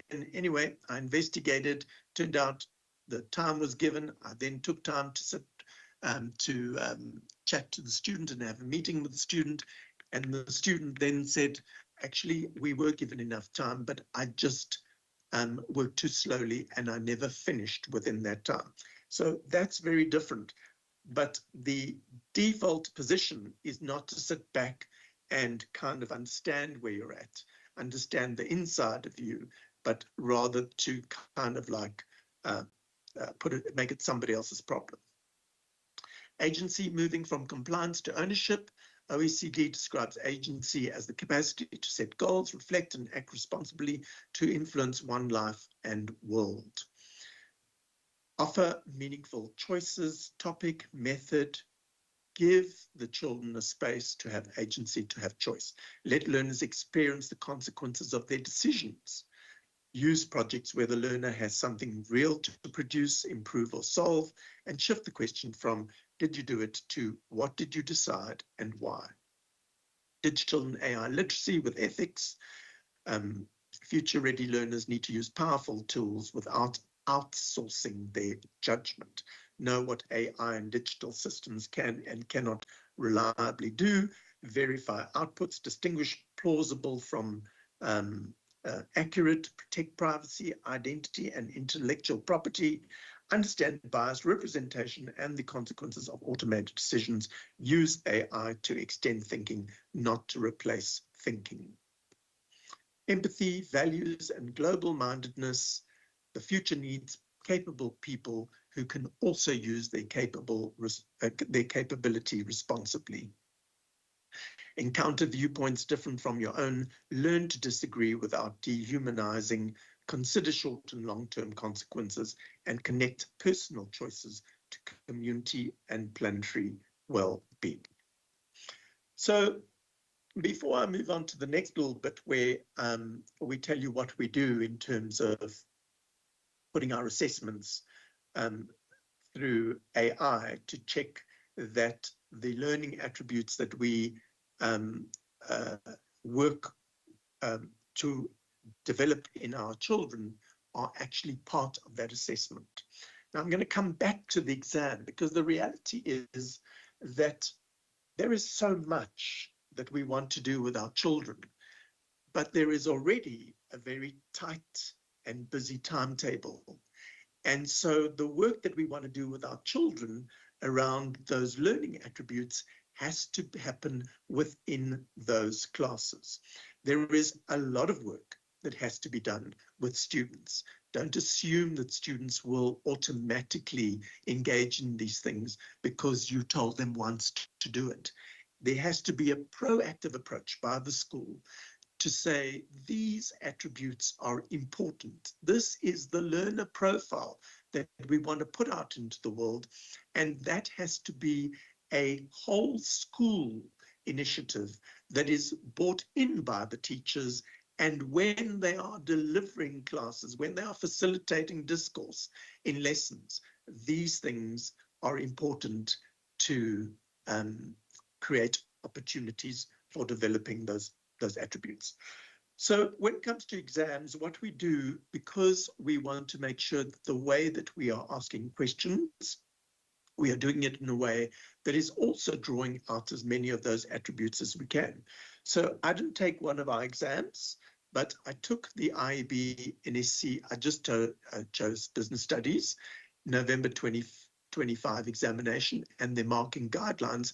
And I asked AI to do a little analysis in terms of comparing the attributes that we're trying to develop in our students, and is the questioning style, are the questions in the papers bringing out some of those? And so the assessment architecture obviously matters, and the paper moves from constrained knowledge in section A and towards increasingly open contextualized performance. So in section A, there's a lot of multiple choice, recall, and then in section C, there's a business report where you have to substantiate. There's a case application, there is creative problem solving, and there's synthesis and sequencing.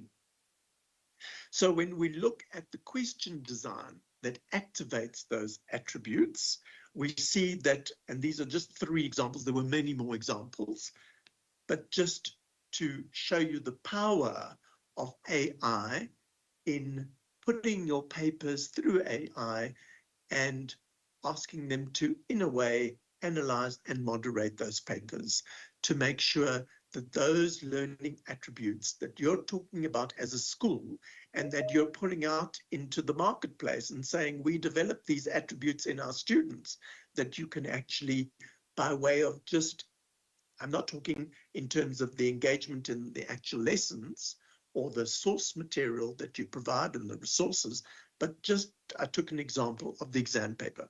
And here it says, examine the link between creative thinking and entrepreneurship requires conceptual connection and causal reasoning. Identify an entrepreneurial characteristic and suggest how it could add value to a clothing retailer. Requires transfer and purposeful application. Use an article, select 3 business functions, then explain how inefficiencies and outdated systems could be addressed. Requires diagnosis and improvement. The memo often preserves openness, which is very important. Alignment depends not only on the question stem, but on the marking guidelines are in terms of how we reward. So any other relevant answer was picked up in the memo. That means that this prevents the memo from becoming a single script answer key and allows defensible alternatives. One of the reasons why I really enjoy the IEB. Context is required. Examples must often link specifically to a clothing retail in this business exam, the named competency or the stated business benefit. Value must be added for entrepreneurship. The answer must show how value is added. So this rewards relevance and reasoning rather than just verbatim reproduction.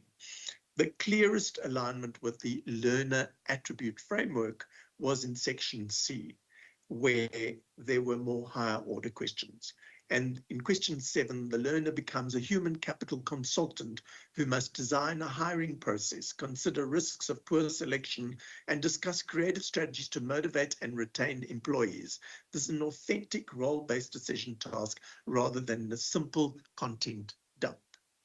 So even in our examinations, we can make sure that we're thinking about those attributes while we are setting those questions. So again, it's very hard to make sure that you have time for developing and engaging students on all of those different attributes.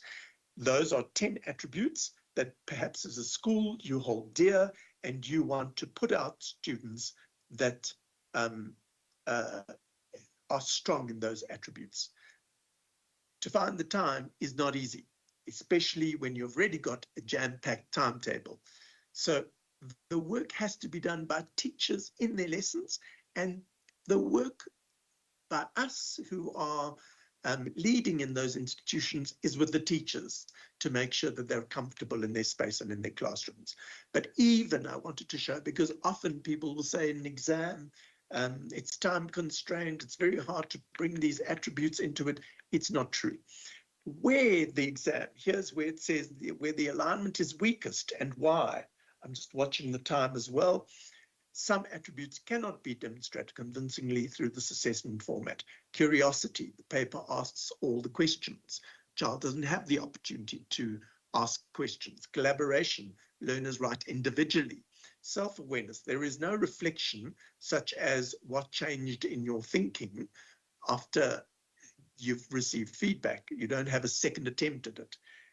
You can't use AI in the exam, and revision to scenarios after feedback is not possible.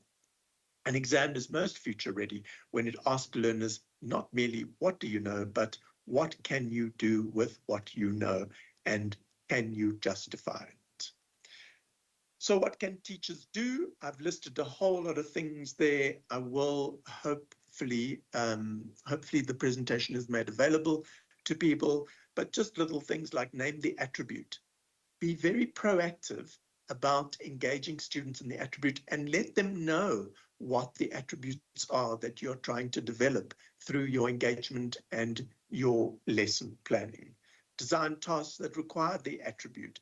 Build in choice, revision, reflection, and authentic audiences. Assess process as well as the product. Use mistakes and misconceptions as learning material. Give feedback on learner behaviors, questioning, reasoning, listening, adapting, reflecting. Create a classroom where intellectual risk taking is safe. Teaching content remains essential. Nobody's saying you don't need content, but shift is, it's not content or the attributes, it's learning the content through those attributes. And then for parents that are here today, you need to understand that we need you to be our partners. The home environment can either build dependence or build capability. So ask questions before giving solutions. What do you think? What options do you see? Let age-appropriate consequences happen. Do not remove every obstacle. Parents are very quick to remove obstacles. Let your children face those obstacles and let them solve those obstacles. Talk about mistakes as data. What did that teach you? Give children real responsibilities and choices. Model curiosity. Learn something new in front of them. Discuss online information, AI and media together rather than treating technology as a black box. Praise strategies, effort, reflection, and integrity, not only marks. Learner attributes grow fastest when the messages at home and school reinforce each other. We are constantly telling parents to partner with us. They need to use the same language as us. They need to have the same expectations as us. They need the same response to difficulty as us, and they need to celebrate the same way we do. Co-agency, partners with our parents. Adults do not step away. They change how they stand beside the learner. This was the slide of the other the school that I mentioned that had their own set, very different, and they focusing on literacy. So they're focusing on thought literacy, discovering literacy, flourishing literacy. They call these literacies. The question we should leave with, what kind of person is our learner becoming? Not just what does our learner know? Prepare learners for a world we can predict, but for a world they will help to shape. And that's me. I'm sorry I ran over time a little bit. Thank you so much once again. Thank you, John, for joining us. And thanks again, John. Let us quickly check if we have any questions coming in from our various places here at YouTube, as well as the conference package. Okay. John, if we just build on what you said, you mentioned that you can't do problem solving in mathematics without being curious about the solution and that we rescue learners too quickly, that we should replace. Let me fix it for you with what have you tried and what could you try next. But you also described the recorded lesson pattern where the teacher moves on to the next hand until someone produces the right answer. In an online school with a fixed timetable, potentially an online school with a fixed timetable and recorded lesson, sitting in the difficult moment is expensive, and it costs minutes to the schedule that we often don't have, and it looks like a bad lesson to any parent watching the recording. Maybe share a little bit about what does IVA do that you guys have changed to make room for that difficult moment, or what that could look like in practice for an online provider, if you don't mind. I think it is not an easy task to stick, to keep abreast of the content and the curriculum and the skills that need to be taught, and at the same time give yourself enough space to breathe and to relax in a lesson. I think the most important thing is that parent partnership. And so we have quite a few parent meetings where we talk to the parents about what we're trying to do, and we need their buy-in. That whole co-agency element is, I think, very important. If you just go on your own and you're not communicating and engaging the parents, it's going to be a difficult space for you to reach these goals. Thank you again. Thank you so much once again, John, and thank you to all three of our speakers. And let me try to draw the thread, because I think the session told one story rather than three. Dr. van der Westhuizen earlier showed us a framework being built. She spoke about the criteria, the registration requirements, the reasons Sakai needs Section 61 amended before any of it can be enforced properly. And then Vicky walked us through a single learner's journey, Lerato, of 36 months of that framework, and showed us that for the first 24 of them, there are only two parties in the room, a parent and a provider. Everyone else arrives late. And John has just asked, what are we actually developing in that learner while they are in there with us? And with our own assessments, even look for it. A framework that arrives late, a relationship that carries the weight in the meantime, and a set of attributes we claim but do not verify. What strikes us here is that all three speakers landed on the same word, which is disclosure. Sakai wants to see the evidence behind a school's marks, Vicky wants to publish the numbers before anyone requires it, and John has shown us that you can put your own examination papers through an analysis and find out whether they do what they say they do. None of that is waiting for the department, and all of it is available to the sector right now. None of that is waiting. If your question wasn't reached earlier, please leave it in the panel, and we'll do our very best to route it to the speakers afterwards. Ladies and gentlemen, we will now break for lunch, and we shall return at 13:35. During the break, you'll see some infomercials from our Adepos members, so please don't stray too far from your screen. It's also a very good chance to get to know our members and what they offer. When we return, session 3 is moderated by our treasurer, Stephen Masters, and opens with a keynote from Ms. Conferernce, the Chief Executive Officer of the Independent Examinations Board. Ladies and gentlemen, enjoy your lunch and see you at 13:35. Thank you and goodbye.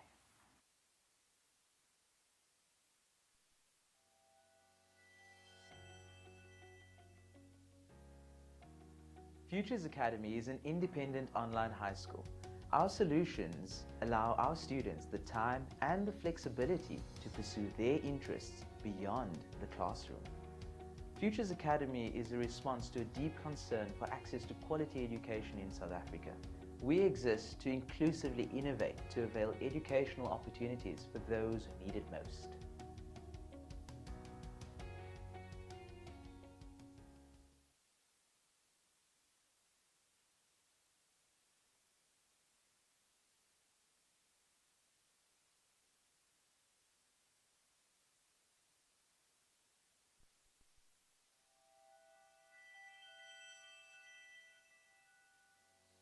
The Futures Academy model involves online content. This includes digital, video, and animations. We also employ a flipped classroom model. The flipped classroom model allows students to go through content ahead of live discussion seminars. These discussion seminars take place weekly and allow students to deepen their understanding with the guidance of a subject specialist. We also employ accountability coaches. Our accountability coaches work with learners to ensure that they remove the barriers to their success.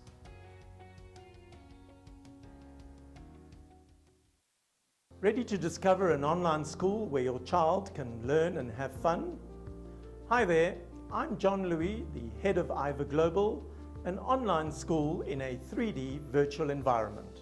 Imagine your child learning online while still experiencing the excitement of walking through the school gates and connecting with classmates in the courtyard. Imagine a world where physical barriers no longer confine learning, yet your child can fully immerse themselves in a classroom setting, engaging teachers and their fellow students directly. Your child's education should be your #1 priority. Choose a school that empowers them for future success through an academically rigorous program, real-life interactions, and an incredible team of staff that are caring and highly supportive. Choose Iva if you are serious about your child's schooling. After all, we are the future of education. Book a call with us and find out why Iva was voted the best online school globally.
our solutions allow our students the time and the flexibility to pursue their interests beyond the classroom.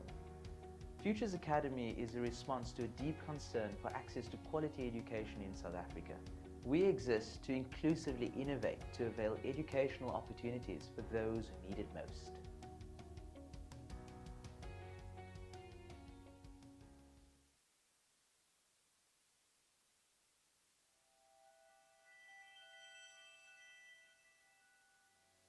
The Futures Academy model involves online content. This includes digital, video, and animations. We also employ a flipped classroom model. The flipped classroom model allows students to go through content ahead of live discussion seminars. These discussion seminars take place weekly and allow students to deepen their understanding with the guidance of a subject specialist. We also employ accountability coaches. Our accountability coaches work with learners to ensure that they remove the barriers to their success.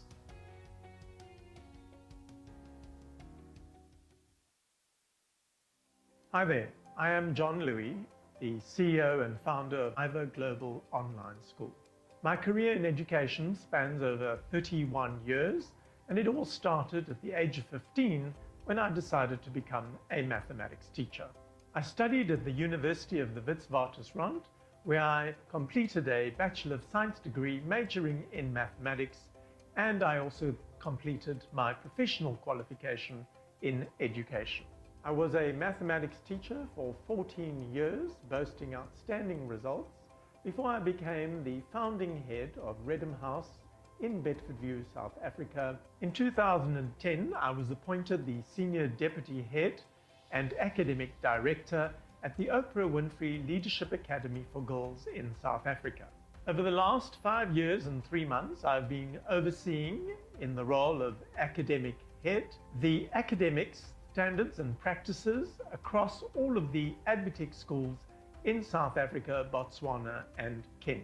Currently, I am a member of the Academic Council of FEDISA, a highly reputable fashion school in South Africa, and I am also currently the Mathematics National Examiner for the Grade 12 Matric exam under the Independent Examinations Board examination.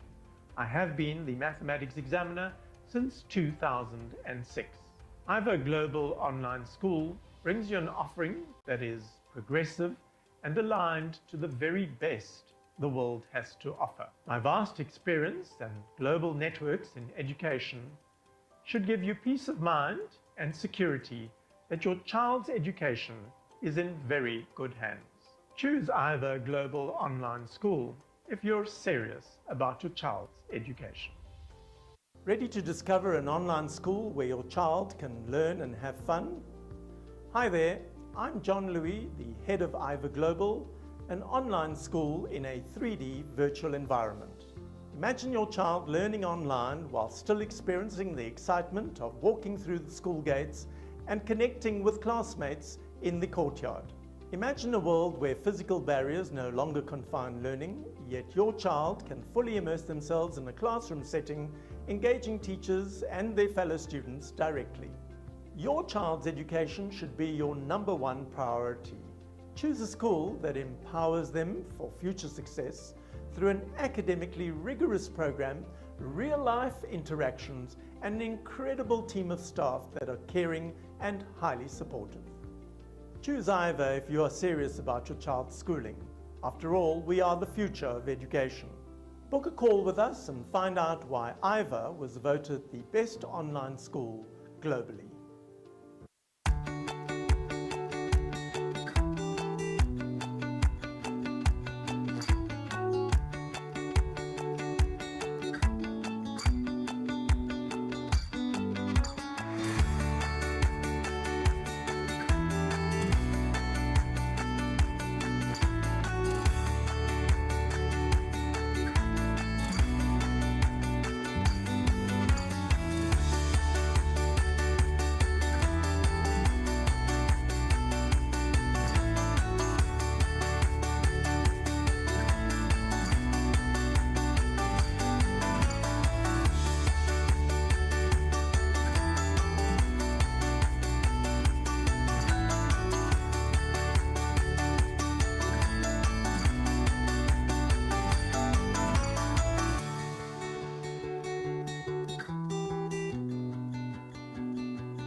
Hello, my name is Helge Romstad and I'm working as a new sales representative for It's Learning. And today we're going to talk about the It's Learning learning management system. Now, what is included in It's Learning? Well, you get ways of supporting the whole student journey. So that includes planning your courses and your lessons. It means engaging your students. You have ways of teaching the students in the system, and you have ways of assessing students, and ways for teachers and students to reflect on what they learned. And then finally, you have reporting that shows the outcomes to the teachers and students, but also to the school management. It's Learning is a very open system, which means that it's easy to connect the system to third-party tools. That means that you can easily work with Word documents or Microsoft documents inside the platform, as well as Google documents. We are part of the One EdTech standard, which means that it's easy to plug and play LTI tools into the platform. And you can also have single sign-on functionality that helps you log into the system without remembering your username and password every time, etc. Let's log into It's Learning now to see exactly what the platform looks like. Okay, so we are here. We can log in on any mobile ready or internet ready device. And inside the platform, you have your menu here in the top right hand corner. You can change your settings. You have a messaging function here where you can send and receive messages. You have your little bell icon that lights up if you have a new action that you have to complete, a new assignment, for example. You have your updates from across the courses here. You have your groups and your calendar events and your library here as well. So the platform comes included with a lot of functionality.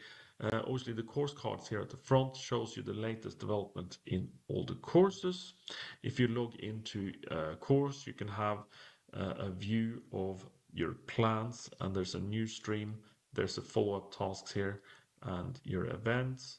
If you go into your plans, you can essentially connect your resources and activities to learning objectives in the curriculum, and the students can have the same view across separate courses, which means that for the student's perspective, it's easy to log on here and to see that in each course all the resources can be connected in the same way. So for example, in this example, I can see that this teacher has shared three resources, and I'm 1 out of 3 I've already done. And now on the activities, I've done 4 out of 6 activities, and I can see how easy it is to access all these different tools, whether that's videos or activities or PowerPoints or whatever it might be. Now, if you think about if all the students do work in a similar way, the reporting actually gets very good as well. So if I'm a teacher, I can easily go into the same course and see how my students are progressing in every course. You have reports on attendance, on behavior, assessments, and different things. But you also have an overall 360 report where you can monitor progress. I can see here that Elizabeth is doing very well. She's accessed 61% of her activities and 66% of her resources. She's doing well. Michael is not doing that well. He hasn't started yet, it seems like. So we can obviously send him an automatic reminder with his username and password and the contact information to the teacher, or we can make a mental note to contact Michael next time he's in class, just to see how he's progressing, etc. But obviously the reports are very good going ahead for all the school year, because let's say that we have a meeting with Elizabeth's parents, or where she want to sort of go through what she's done. It's very easy to click on Elizabeth here. You don't have to prepare anything. All the reports are here inside the course, and we can see how long time she spent on the different resources, what grade she got on the different assignments, how she did on these tests, etc. which makes it very easy for the teacher to follow up with Elizabeth and also on these parents meetings as well. Now, It's Learning comes also with a parent portal, which allows the direct communication between teachers and parents. Also, parents can see reports on how students are doing in all the courses that they're a member of. Now, this is a dedicated parent app, so obviously parents can't see the communication that the students are sending or the work they've done, but they can see the overall reports and progress. Essentially what the teacher wants to share with the parents. So in summary, It's Learning has a lot of functionalities. It comes with the usual features that you expect from a enterprise learning management system. That's including assessment tools, the test tools, the library, the mobile app, and the reports. If you want to know more about It's Learning, you're welcome to visit our website, itslearning.com, or you can contact me directly. My name is Helge Rongstad, and you find my details on the It's Learning website. Thank you for your attention. Hope you have a nice day and enjoy the rest of the conference. Thank you. Southern African Virtual School. We offer the flexible American curriculum for grades K through to 12, which is a system which is self-paced but fully supported by our own staff. Why choose SAVS? As we stated, we are the suppliers of an American curriculum which allows you to build success on critical thinking, and it provides you with a comprehensive framework for moving forward. It's an anytime, any place, so there's no time constraints, and supported by our own staff who are there to assist the student moving forward.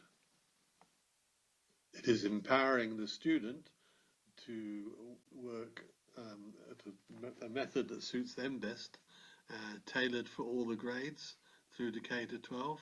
Student will log on whenever they want to, and within start working on the curriculum from where they last left off. This is obviously, we control the pace that they can work at and keep track of them as well. A very big point for us is that there are no external exams. Everything is based on continuous assessment. So under normal systems out there, the student will have to write an exam, say in November sometime. If they're not feeling well, if they're ill, they haven't learned what they need to know, then they can fail, and that will ruin a whole year's studying. With us, it's done on continuous assessment. The points are accumulated throughout the year, and it helps improve their what we call their GPA, their grade point average for access into universities at a later stage. Now, we concentrate on the high school, which is the grades 9 to 12. This is when you start accumulating over those 4 years the 24 credits you need to get awarded your American high school diploma. But we also have the program available for elementary and middle school, which are grades K through to 8. If you would like to contact us for a chat to see how we can fit in with your child, please do so on the cell phone WhatsApp number below, or send us an email. You'll also find our website is there as well. Many thanks, and we look forward to hearing from you.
Forget everything you think you know about traditional schooling, because none of that applies at Think Digital Academy. Wear your favorite sneakers, turn on your Wi-Fi and grab your favorite pen. Prepare for endless hours of learning and fun, like kid in a candy store amounts. We've sourced all the best, most qualified teachers to do all the teaching so that you don't have to. Enjoy learning from home in your own space at your own pace for as little as only 400 Rand per month. This includes grade R to 12 and AS levels. CAPS, British International and GED curricula are also available. CAPS is available in English and Afrikaans. Join South Africa's first, favorite and 2 times award-winning online school. Join Think Digital Academy.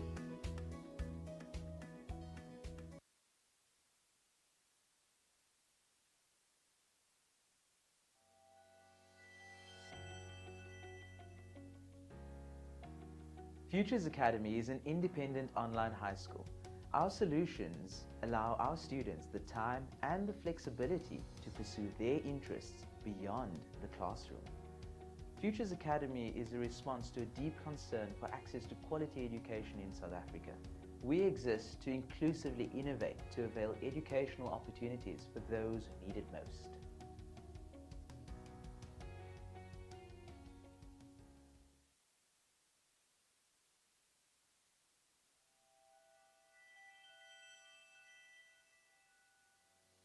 The Futures Academy model involves online content. This includes digital, video, and animations. We also employ a flipped classroom model. The flipped classroom model allows students to go through content ahead of live discussion seminars.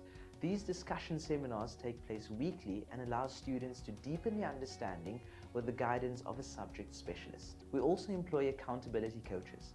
Our accountability coaches work with learners to ensure that they remove the barriers to their success.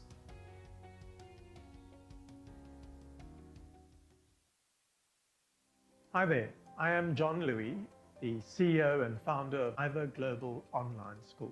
My career in education spans over 31 years, and it all started at the age of 15 when I decided to become a mathematics teacher.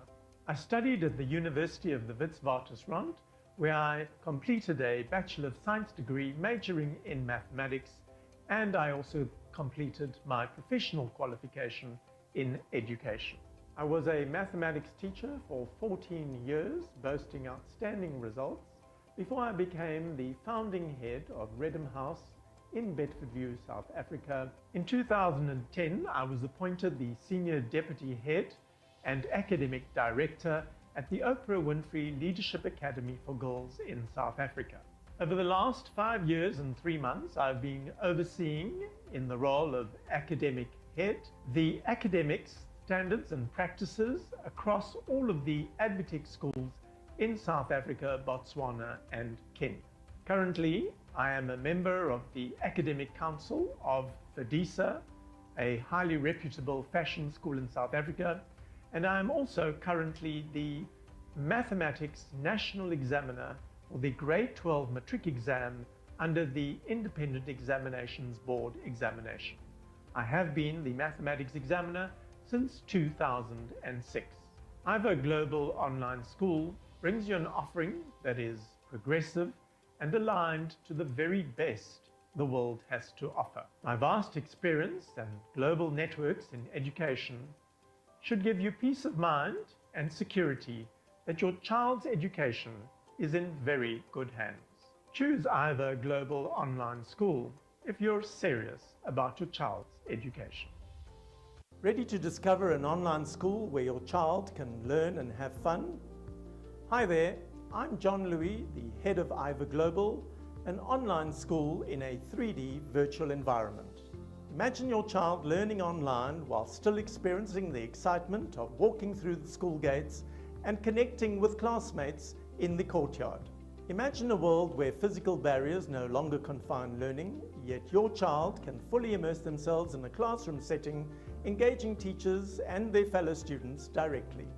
Your child's education should be your #1 priority. Choose a school that empowers them for future success through an academically rigorous program, real-life interactions, and an incredible team of staff that are caring and highly supportive. Choose Iva if you are serious about your child's schooling. After all, we are the future of education. Book a call with us and find out why IVA was voted the best online school globally.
Hello, my name is Helge Romstad and I'm working as a new sales representative for It's Learning.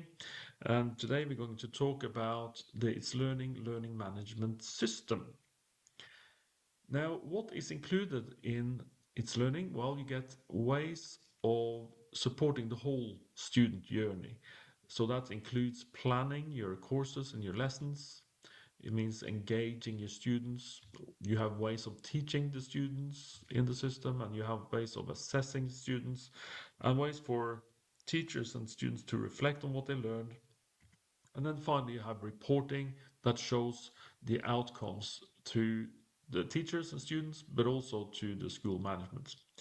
It's Learning is a very open system, which means that it's easy to connect the system to third-party tools. That means that you can easily work with Word documents or Microsoft documents inside the platform, as well as Google documents. We are part of the One EdTech standard, which means that it's easy to plug and play LTI tools into the platform. And you can also have single sign-on functionality that helps you log into the system without remembering your username and password every time, etc. Let's log into It's Learning now to see exactly what the platform looks like. Okay, so we are here. We can log in on any mobile ready or internet ready device. And inside the platform, you have your menu here in the top right hand corner. You can change your settings. You have a messaging function here where you can send and receive messages. You have your little bell icon that lights up if you have a new action that you have to complete, a new assignment, for example. You have your updates from across the courses here. You have your groups and your calendar events and your library here as well. So the platform comes included with a lot of functionality. Obviously, the course cards here at the front shows you the latest development in all the courses. If you log into a course, you can have a view of your plans, and there's a new stream. There's a follow-up tasks here and your events. If you go into your plans, you can essentially connect your resources and activities to learning objectives in the curriculum, and the students can have the same view across separate courses, which means that for the student's perspective, it's easy to log on here and to see that in each course all the resources can be connected in the same way. So for example, in this example, I can see that this teacher has shared 3 resources, and I'm 1 out of 3 I've already done.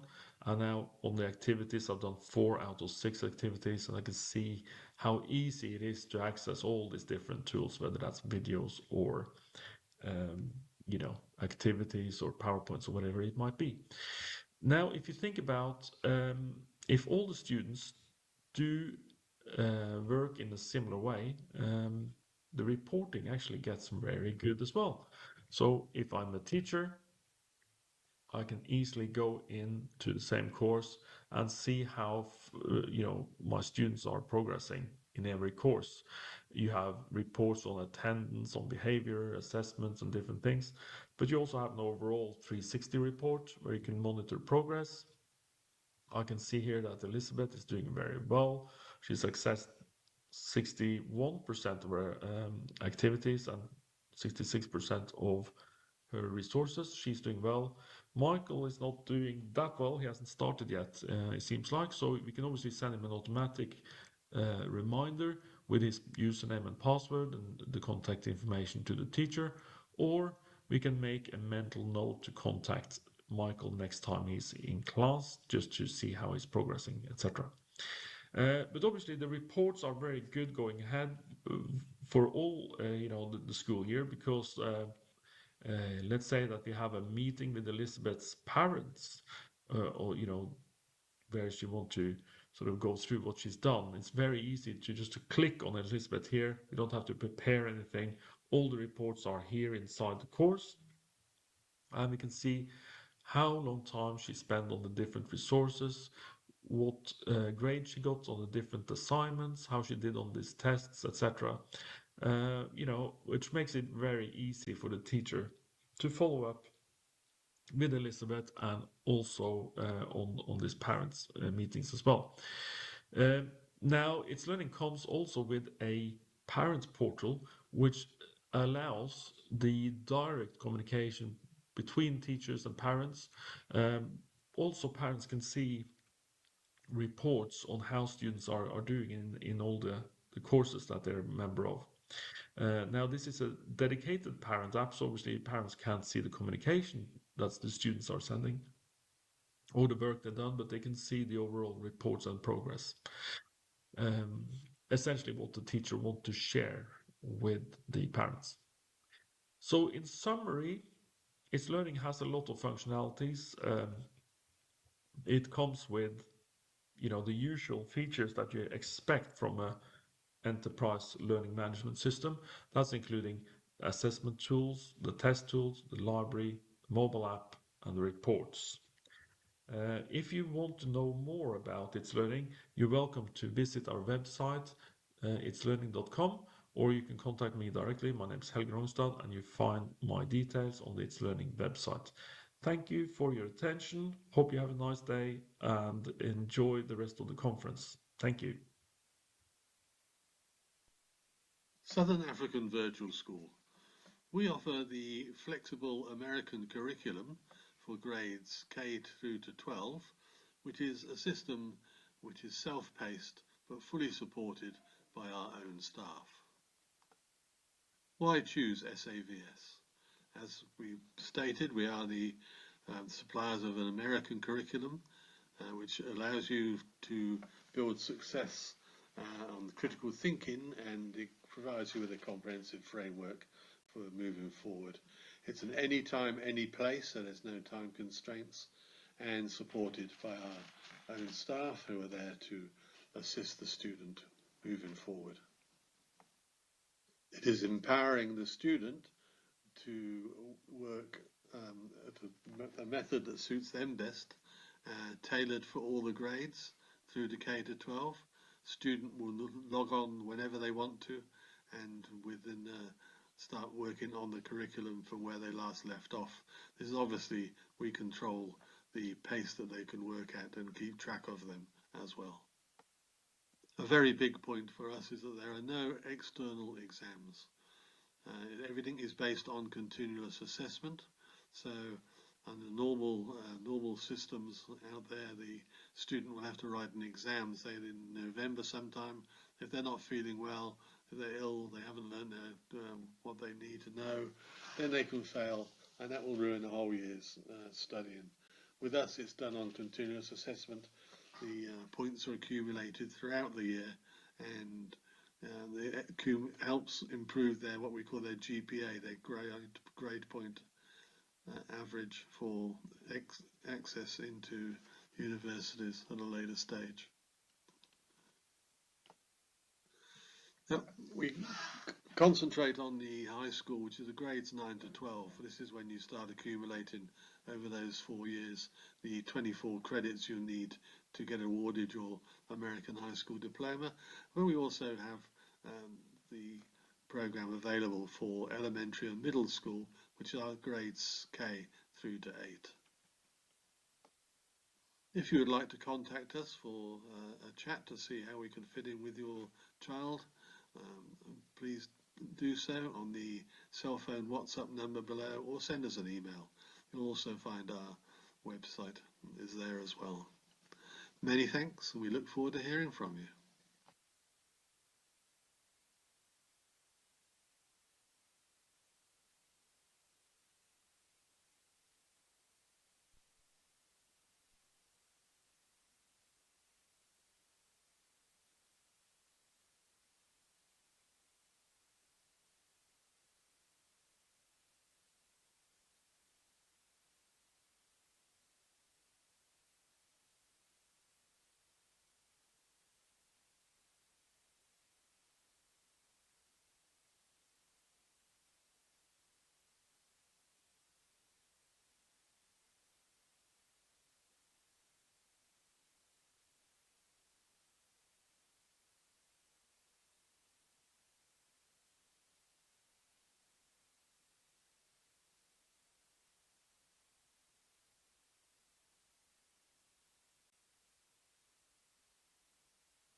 Forget everything you think you know about traditional schooling, because none of that applies at Think Digital Academy. Wear your favorite sneakers, turn on your Wi-Fi and grab your favorite pen. Prepare for endless hours of learning and fun, like kid in a candy store amounts. We've sourced all the best, most qualified teachers to do all the teaching so that you don't have to. Enjoy learning from home in your own space at your own pace for as little as only 400 Rand per month. This includes grade R to 12 and AS levels. CAPS, British International and GED curricula are also available. CAPS is available in English and Afrikaans. Join South Africa's first, favorite, and 2 times award-winning online school. Join Think Digital Academy.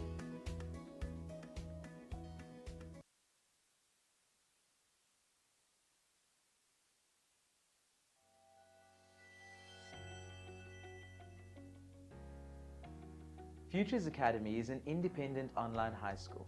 Our solutions allow our students the time and the flexibility to pursue their interests beyond the classroom. Futures Academy is a response to a deep concern for access to quality education in South Africa. We exist to inclusively innovate to avail educational opportunities for those who need it most.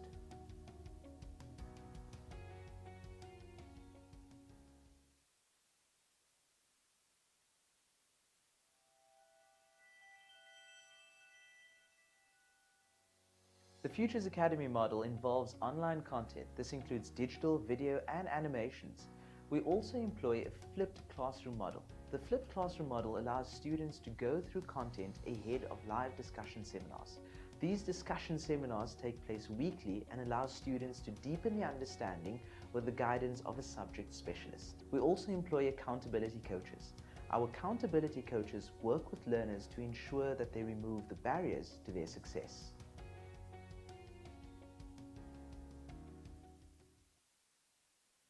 Hi there, I am John Louis, the CEO and founder of IVA Global Online School.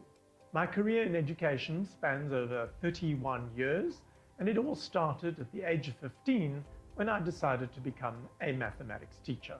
I studied at the University of the Witwatersrand, where I completed a Bachelor of Science degree majoring in mathematics, and I also completed my professional qualification in education. I was a mathematics teacher for 14 years, boasting outstanding results, before I became the founding head of Redham House in Bedfordview, South Africa. In 2010, I was appointed the Senior Deputy Head and Academic Director at the Oprah Winfrey Leadership Academy for Girls in South Africa. Over the last 5 years and 3 months, I've been overseeing, in the role of Academic Head, the academics, standards and practices across all of the ADvTECH schools in South Africa, Botswana and Kenya. Currently, I am a member of the Academic Council of FEDISA, a highly reputable fashion school in South Africa, and I am also currently the Mathematics National Examiner for the Grade 12 Matric exam under the Independent Examinations Board examination. I have been the Mathematics Examiner since 2006. IVA Global Online School brings you an offering that is progressive and aligned to the very best the world has to offer. My vast experience and global networks in education should give you peace of mind and security that your child's education is in very good hands. Choose IVA Global Online School if you're serious about your child's education. Ready to discover an online school where your child can learn and have fun? Hi there, I'm John Louis, the head of IVA Global, an online school in a 3D virtual environment. Imagine your child learning online while still experiencing the excitement of walking through the school gates and connecting with classmates in the courtyard. Imagine a world where physical barriers no longer confine learning, yet your child can fully immerse themselves in a classroom setting, engaging teachers and their fellow students directly. Your child's education should be your #1 priority. Choose a school that empowers them for future success through an academically rigorous program, real-life interactions, and an incredible team of staff that are caring and highly supportive. Choose IVA if you are serious about your child's schooling. After all, we are the future of education. Book a call with us and find out why IVA was voted the best online school globally.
Hello, my name is Helge Romstad and I'm working as a new sales representative for It's Learning. And today we're going to talk about the It's Learning learning management system. Now, what is included in It's Learning? Well, you get ways of supporting the whole student journey. So that includes planning your courses and your lessons.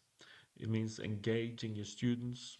You have ways of teaching the students in the system, and you have ways of assessing students, and ways for teachers and students to reflect on what they learned. And then finally, you have reporting that shows the outcomes to the teachers and students, but also to the school management. It's Learning is a very open system, which means that it's easy to connect the system to third-party tools. That means that you can easily work with Word documents or Microsoft documents inside the platform, as well as Google documents.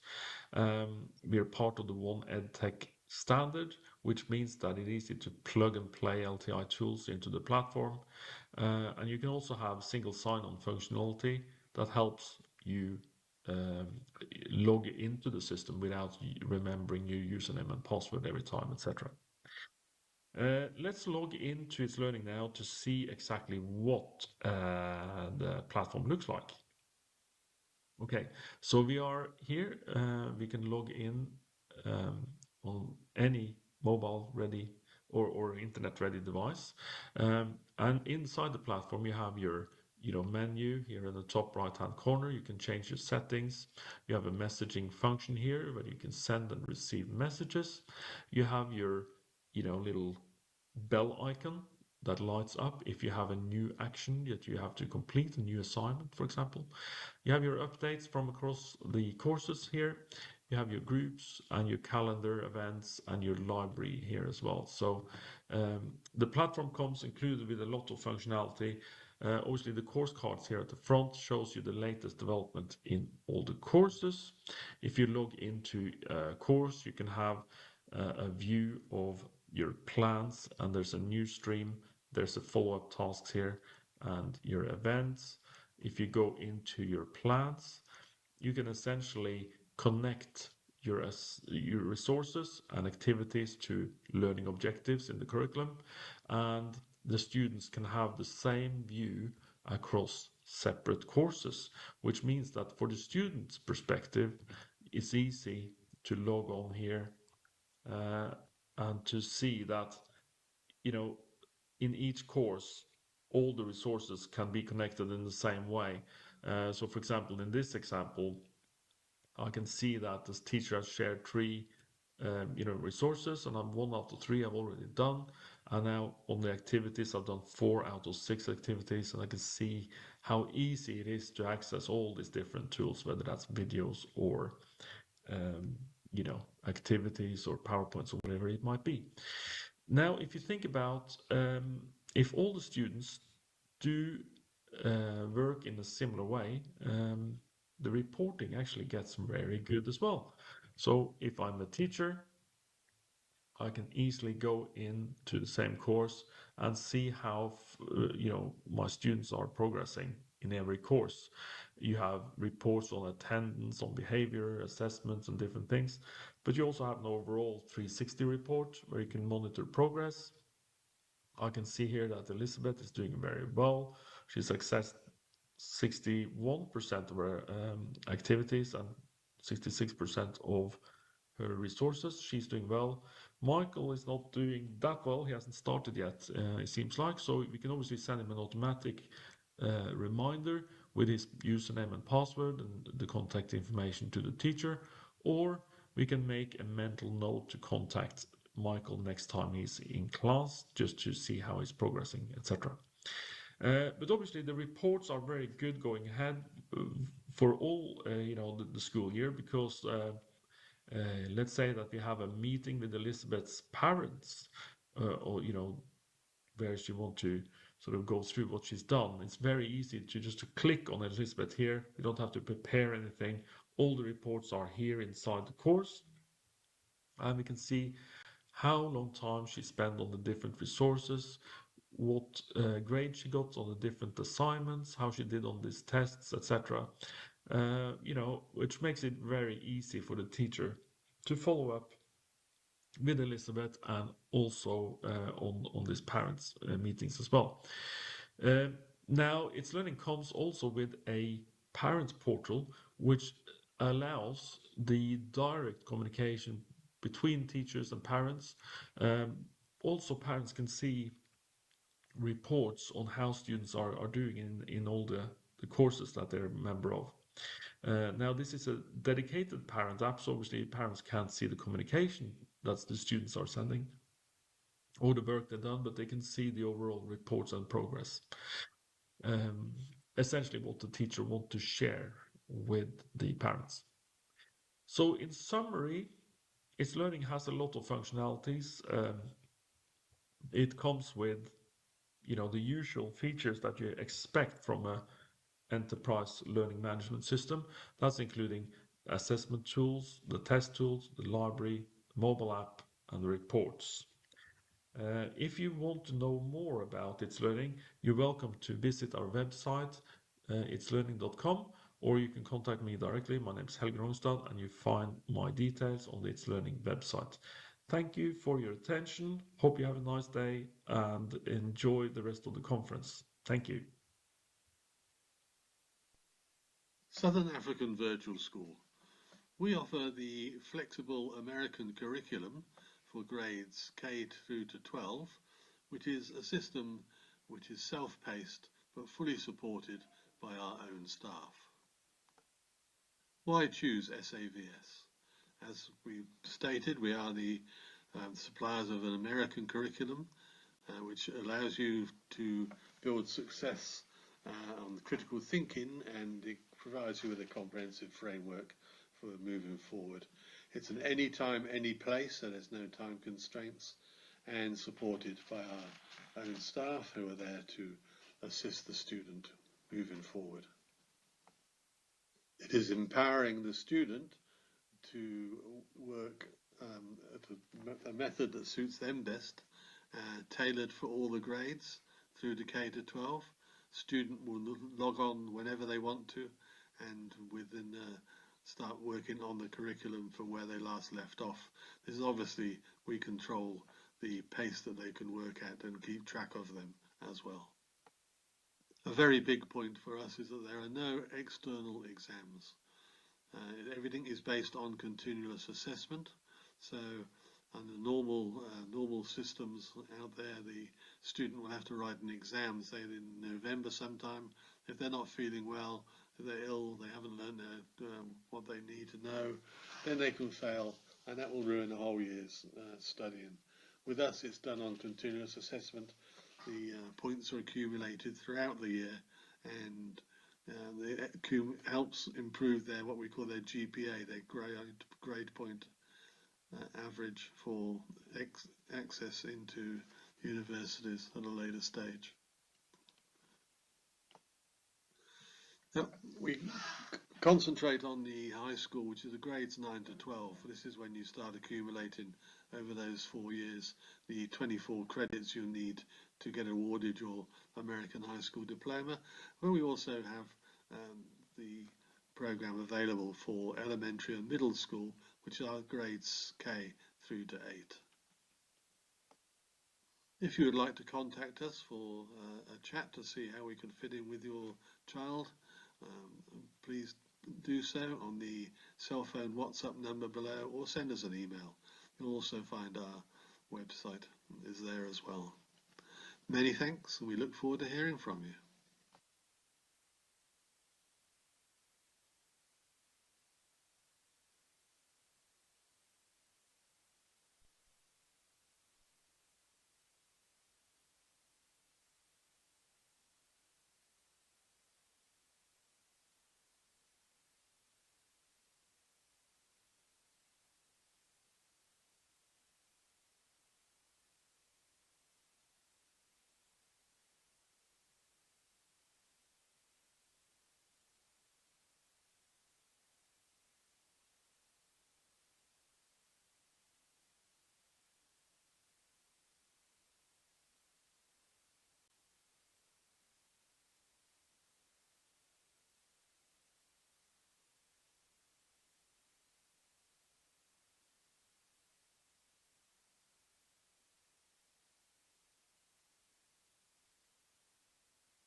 Forget everything you think you know about traditional schooling because none of that applies at Think Digital Academy. Wear your favorite sneakers, turn on your Wi-Fi and grab your favorite pen. Prepare for endless hours of learning and fun, like kid in a candy store amounts. We've sourced all the best, most qualified teachers to do all the teaching so that you don't have to. Enjoy learning from home in your own space at your own pace for as little as only 400 Rand per month. This includes grade R to 12 and AS levels. CAPS, British International and GED curricula are also available. CAPS is available in English and Afrikaans.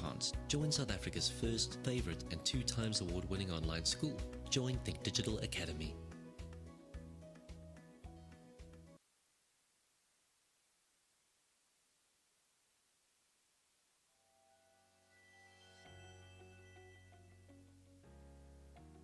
Futures Academy is an independent online high school. Our solutions allow our students the time and the flexibility to pursue their interests beyond the classroom. Futures Academy is a response to a deep concern for access to quality education in South Africa. We exist to inclusively innovate to avail educational opportunities for those who need it most.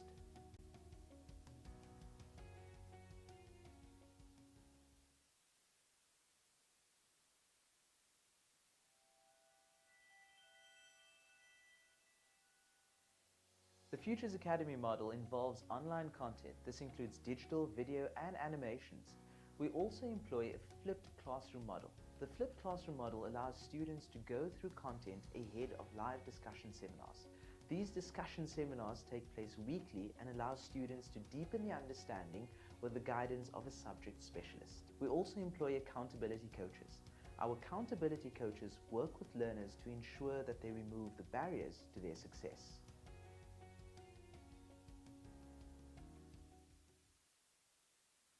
Hi there, I am John Louis, the CEO and founder of Iva Global Online School. My career in education spans over 31 years, and it all started at the age of 15 when I decided to become a mathematics teacher.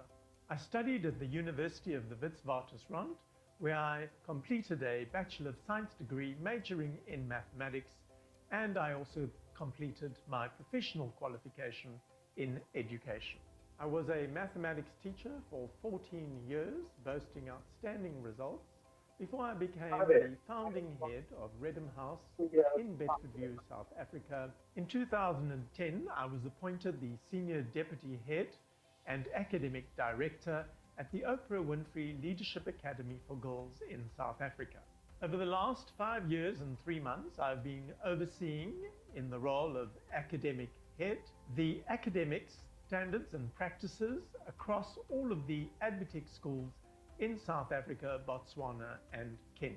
Currently, I am a member of the Academic Council of FEDISA, a highly reputable fashion school in South Africa, and I am also currently the Mathematics National... Are we live? Good afternoon, everyone. Thank you for joining and signing into the conference. My name is Stephen Masters. I'm the treasurer of Adepos, which we incorporated as a non-profit organization in 2023 under the guidance of Colleen Cronier and Helga Stevens, along with Peter from Alroy, who spoke a little bit earlier, and myself. We operate on a very fair fee scale. We had, I think, Colleen, 6-7 members in the first year, and that went up to 34, 35. I think we've just got an extra 2 or 3 over the last couple of days. The principle, I think, and the strategy of Adepos is very much aligned with stronger together. So 2016, when I started my business, we used to walk around not knowing if we're turning left or right.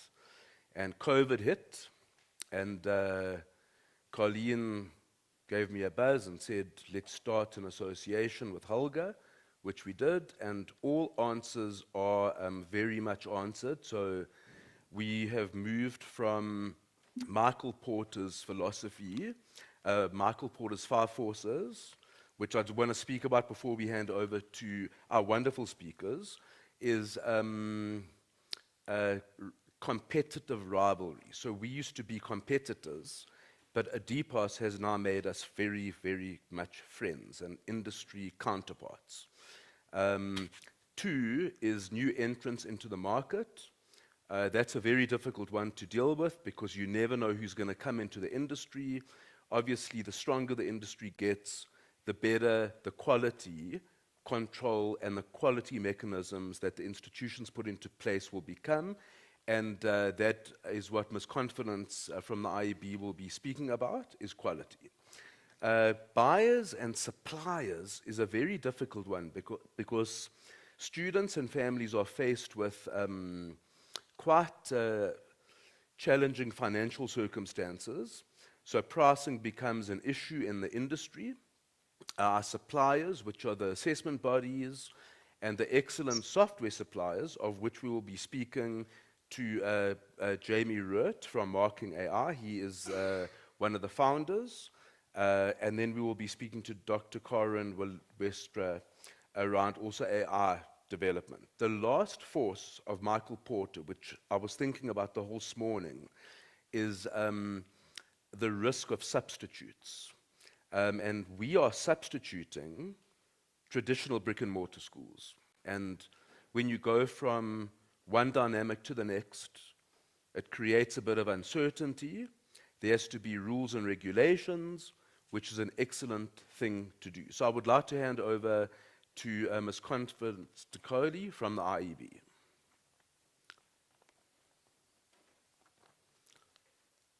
Good afternoon. Please confirm that you can hear me. We can hear you loud and clear. Okay, I'll just fly to my face for a second, just so you can see you talking to a real human behind the camera here. Good afternoon, colleagues. It really is an honor and privilege for the IEB to be invited to be part of this conference this afternoon. And we hope that what we will be sharing will really contribute to the bigger discussion around the online schooling system. I just at the onset would want to indicate that I think as a system, we've really moved beyond the question of whether online schooling is real. The real question facing South Africa today is no longer whether online schooling should be recognized. And I think several speakers echoed this morning. Online schooling already exists. Learners are already choosing it. And institutions such as the IEB are already assessing learners from this sector. So the question now is this: what architecture of trust should surround online schooling? And I want to indicate here that I was actually privileged to serve on the first ministerial task team that was tasked to establish the draft framework for online schooling in South Africa several years back by the former Minister of Basic Education. And we were grappling with what was still at that time a relatively new policy question, which was, how should our schooling system respond to a form of education that did not fit comfortably into the regulatory architecture that was designed around the physical brick and mortar school? And this was a vexing question for us. And we were intentional about making sure that in answering this question, it becomes clear that we're dealing with a sector that is totally different from your ordinary usual brick and mortar school. And that is what we advocated for in the draft framework that we were dealing with at that point.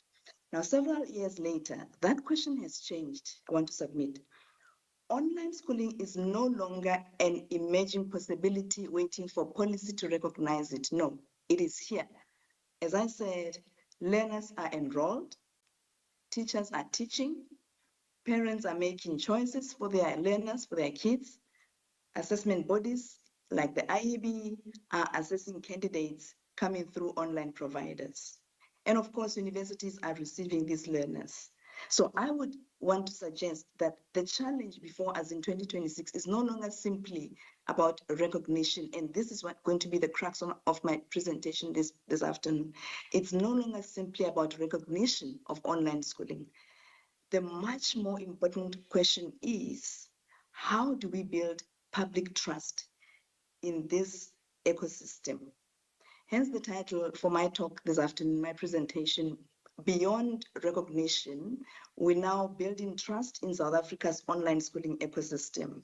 And so I want to argue that quality assurance, credible assessment, and an enabling regulatory framework must therefore evolve together. None must be left behind as we move towards the success of online schooling system.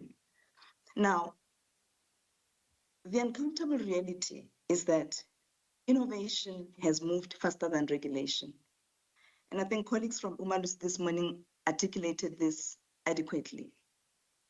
The draft framework that I've just referred to now acknowledges that online schools had already operated for more than a decade before we could engage on the draft framework, and that COVID had accelerated the demand, and that providers were therefore approaching the DBE precisely because they wanted to regularize their position as online providers. Now, the regulatory gap is not the sector's imagination. No. It was formally identified by government itself. The draft framework that I was part of had a problem statement, and here, this is what was the problem statement: that there's no policy framework to guide and regulate the establishment and operation of online schools, and that there was no legal provision for online schools under the existing architecture. This was the problem, and this distinction really matters.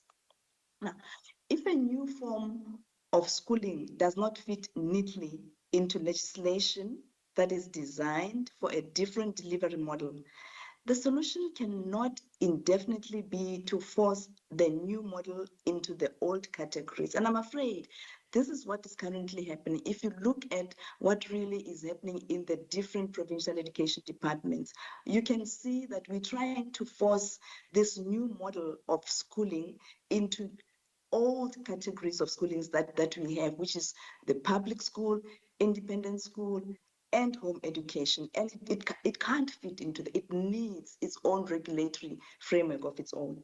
So the answer cannot also be the regulatory absence. We've got to do something about this. Innovation, I want to submit, innovation without regulation creates risk, okay? But regulation that cannot accommodate innovation creates a different kind of risk. So we do need regulation, but regulation must accommodate innovation. It cannot want to stifle innovation. Even as we move, the department moves into sort of finalizing the regulatory framework. It cannot stifle innovation. It must accommodate innovation. Otherwise, we're sitting with another risk here. Now, I also want to submit that recognition of online schools will not solve the problem. As recognition alone will not solve the problem. And I want to pose a question to us in the room this afternoon. If government recognized every online school tomorrow and said they can all operate, would parents automatically trust every online school? And I want to say, obviously not. The same way as parents should not trust every public school that is out there and should not trust every independent school that is out there. It cannot be that because there's recognition through regulation, therefore we can just simply trust all these online schools. Then what therefore does registration do? It tells us that an institution has legal standing. That's what it does.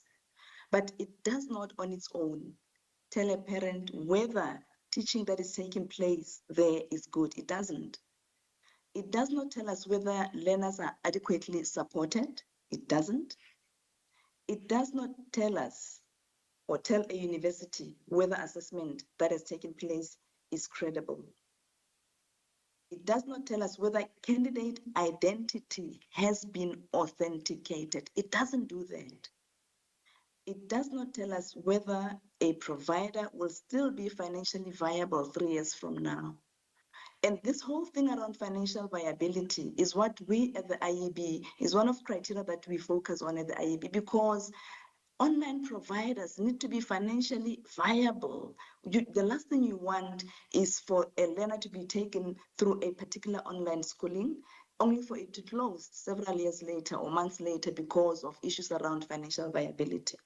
And so regulation, it certainly does not tell us whether a learner has genuinely acquired the knowledge and competencies represented by the certificate he or she eventually will receive. And so it is at this point where I want to therefore segue into trust. From the point of recognition, which is registration, I want us to now move into trust, which I argue is what needs to be at the center of the online provision. Now, when we talk about the trust architecture, I want to suggest that a trusted online schooling ecosystem needs three things operating together. As you can see on the presentation there, the triangle, which really resembles the three parts of the triangle that are needed. And at the center of the triangle is public trust. We need an enabling regulatory framework that tells us who may operate and under what conditions may they operate.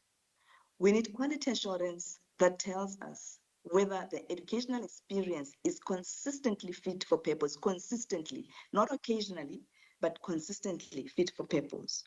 We need credible assessment that tells us whether the achievement eventually claimed for the learner can be trusted, and this really is at the crux of it. So none of these can really substitute the other. They must coexist, as the triangle indicates there. So the draft framework that I referred to earlier on, and I'll keep referring to it, does not treat quality as a single accreditation event. The standards that are echoed in the draft framework, which I believe are the same standards that are echoed even in the one that is now being finalized by the new task team. They range across governance issues, across infrastructure, across staffing, learning enrollment, curriculum, learning teacher support material, the teaching, learner support, learner experience, assessment, exams, privacy, cybersecurity, quality assurance, marketing, sustainability, and funding, as I indicated. So this really demonstrates that quality in online schooling is systemic. Now, I want to move to several pillars that I just want to center my presentation on this afternoon. And the first pillar, as we can see on the screen there, it talks about regulation must enable, not merely control. And I think this is critical, colleagues. Even as the department establishes regulation for the online schooling sector, it must be regulation that enables teaching and learning, enables education to take place, not just to merely control. As I said, I served on this task team, and when we worked on this question, we knew these issues are not simple that we were grappling with. We were attempting to apply a legislative architecture that was developed predominantly around geographically located schools. We were trying to, apply that to education that goes across provincial boundaries without the learner actually leaving the room in which he or she is sitting. Now, this is very critical. In fact, there's one fascinating contradiction in the draft framework, which I can use to illustrate this, the dilemma that we were sitting with. So the framework envisaged that online schools would register in the province where the administrative center or business address is situated. So if the head office is in Gauteng or in Centurion or Pretoria, so that school would have to be registered through the Gauteng Department of Education. But at the same time, it acknowledged that learners may enroll across provinces and borders. That is what it acknowledged. Now, this is the dilemma. Now, this is precisely why regulatory model matters and why it needs to be fit for purpose. A physical school, as we know, is inherently provincial in its location. An online school's administrative address may be in Gauteng, while its learners, as I said, are in the Western Cape or in Limpopo, KwaZulu-Natal, and potentially beyond South Africa, actually. So where then does regulatory accountability sit? Who actually registers the online provider? Who registers it under these circumstances? Who monitors it? Which provincial authority would have to act when something goes wrong? And we really want 9 potentially different interpretations of what constitutes an acceptable online school. I know for a fact that online providers are battling with demands from provincial departments of education that are not the same, that are not consistent. And I can tell you that independent schools are to date still battling the same problem, where we have 9 different provincial education department regulations on the registration of independent schools. And so you are lucky if you are in a province where the regulation really recognizes independent schools and what the purpose they serve. And so I think the last thing we want is for that to perpetuate even where, you know, online schools are concerned. So the problem really is, and this is the crucial point, we need to regulate the risk and the educational function. That would be my argument. Not simply the physical form of the institution where it is located, but the risk that is associated with online education and the educational function that it performs. Now, my next slide then talks about the pillar 2, which is quality assurance. And I'm saying here that quality assurance must reflect what is distinctive about online schooling. We need to, by all means, resist any simplistic equation that wants to argue that online school is equal to ordinary independent school delivered through Teams or Zoom. We need to resist this. The draft framework that I keep referring to understood this clearly. It talks about accessibility, about digital infrastructure, about learning management system functionality, about learner engagement, teacher competence in online pedagogy, psychosocial support, cybersecurity, and so on and so forth. And crucially, the quality assurance that is described in them is that quality assurance should be a cycle of planning, implementation, monitoring, reflection, and action, and leading to improvement, rather than merely an external inspection that comes and finds faults and moves away. It expects digital systems to produce information about learner participation and performance, and for that information to feed improvement, because education is about improving and growing as learners engage with the teaching and learning. So one of the paradoxes of online schooling, I must say, is that it can actually make aspects of quality more visible, not less. I know there's arguments about whether they will be able to attest to quality. It can make aspects of quality visible and not less. If you have a well-designed digital environment, it can tell us whether a learner has logged in, what material was accessed, how long engagement lasted, where difficulties arose, whether interventions occurred, and whether performance subsequently improved. So the question is whether we use data merely to administer schooling or to assure its quality. And so digital delivery, I submit, should produce digital evidence of quality. And I believe that it can do that. And there are online providers that really are able to do this distinctively so. Now, the third pillar that I want to talk about, which really is what the IEB is all about, is that assessment is where trust becomes visible. Okay. And I think the core proposition should be the mode of learning may change, The obligation to produce trustworthy evidence of learning does not change. What may change is the mode of learning. But that we are obligated to produce trustworthy evidence of learning does not change. So as an assessment body, the IEB does not need every learner to have learned in precisely the same way. We're not interested in that.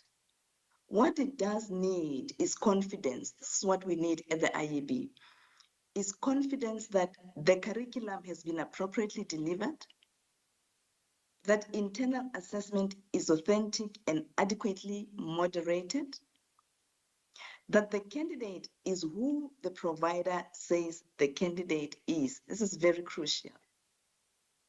That assessment that is conducted in conditions that are fair for all the learners. That examinations are secure, and that irregularities that may occur can be detected and be investigated. This is very crucial. That results accurately represent candidate achievement. And so this then brings us into what currently is happening in 2026, where we are right now. And this conversation has become even more urgent in light of artificial intelligence that we are all grappling with. And I want to say that in a digital environment, the question, who produced this work, is becoming as important as, is this work correct? That is even equally important. Now, that does not mean assessment innovation must stop, no. It means our methods of authentication, of assessment design, and quality assurance must evolve at the same speed as technology. And that is the crux of my talk in line with my topic.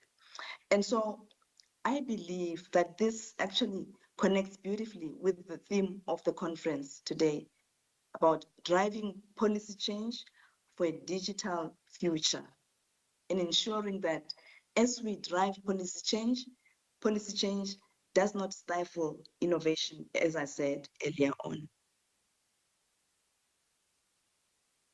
I want to talk a little bit about internal assessment that is part of the qualification.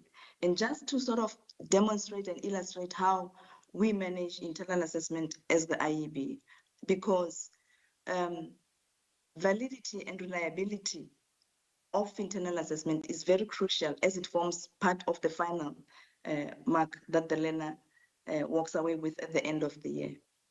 Now, we already assess and certificate learners that are taught by online providers. I think I said this earlier. And the trustworthiness of that certificate does not rest on the November examination alone. It doesn't. A significant part of a candidate's final result is generated inside the provider's own environment across the year. There's school-based assessment, there's practical assessment tasks, and in some subjects, there's oral assessment. And none of that happens under our invigilation, no.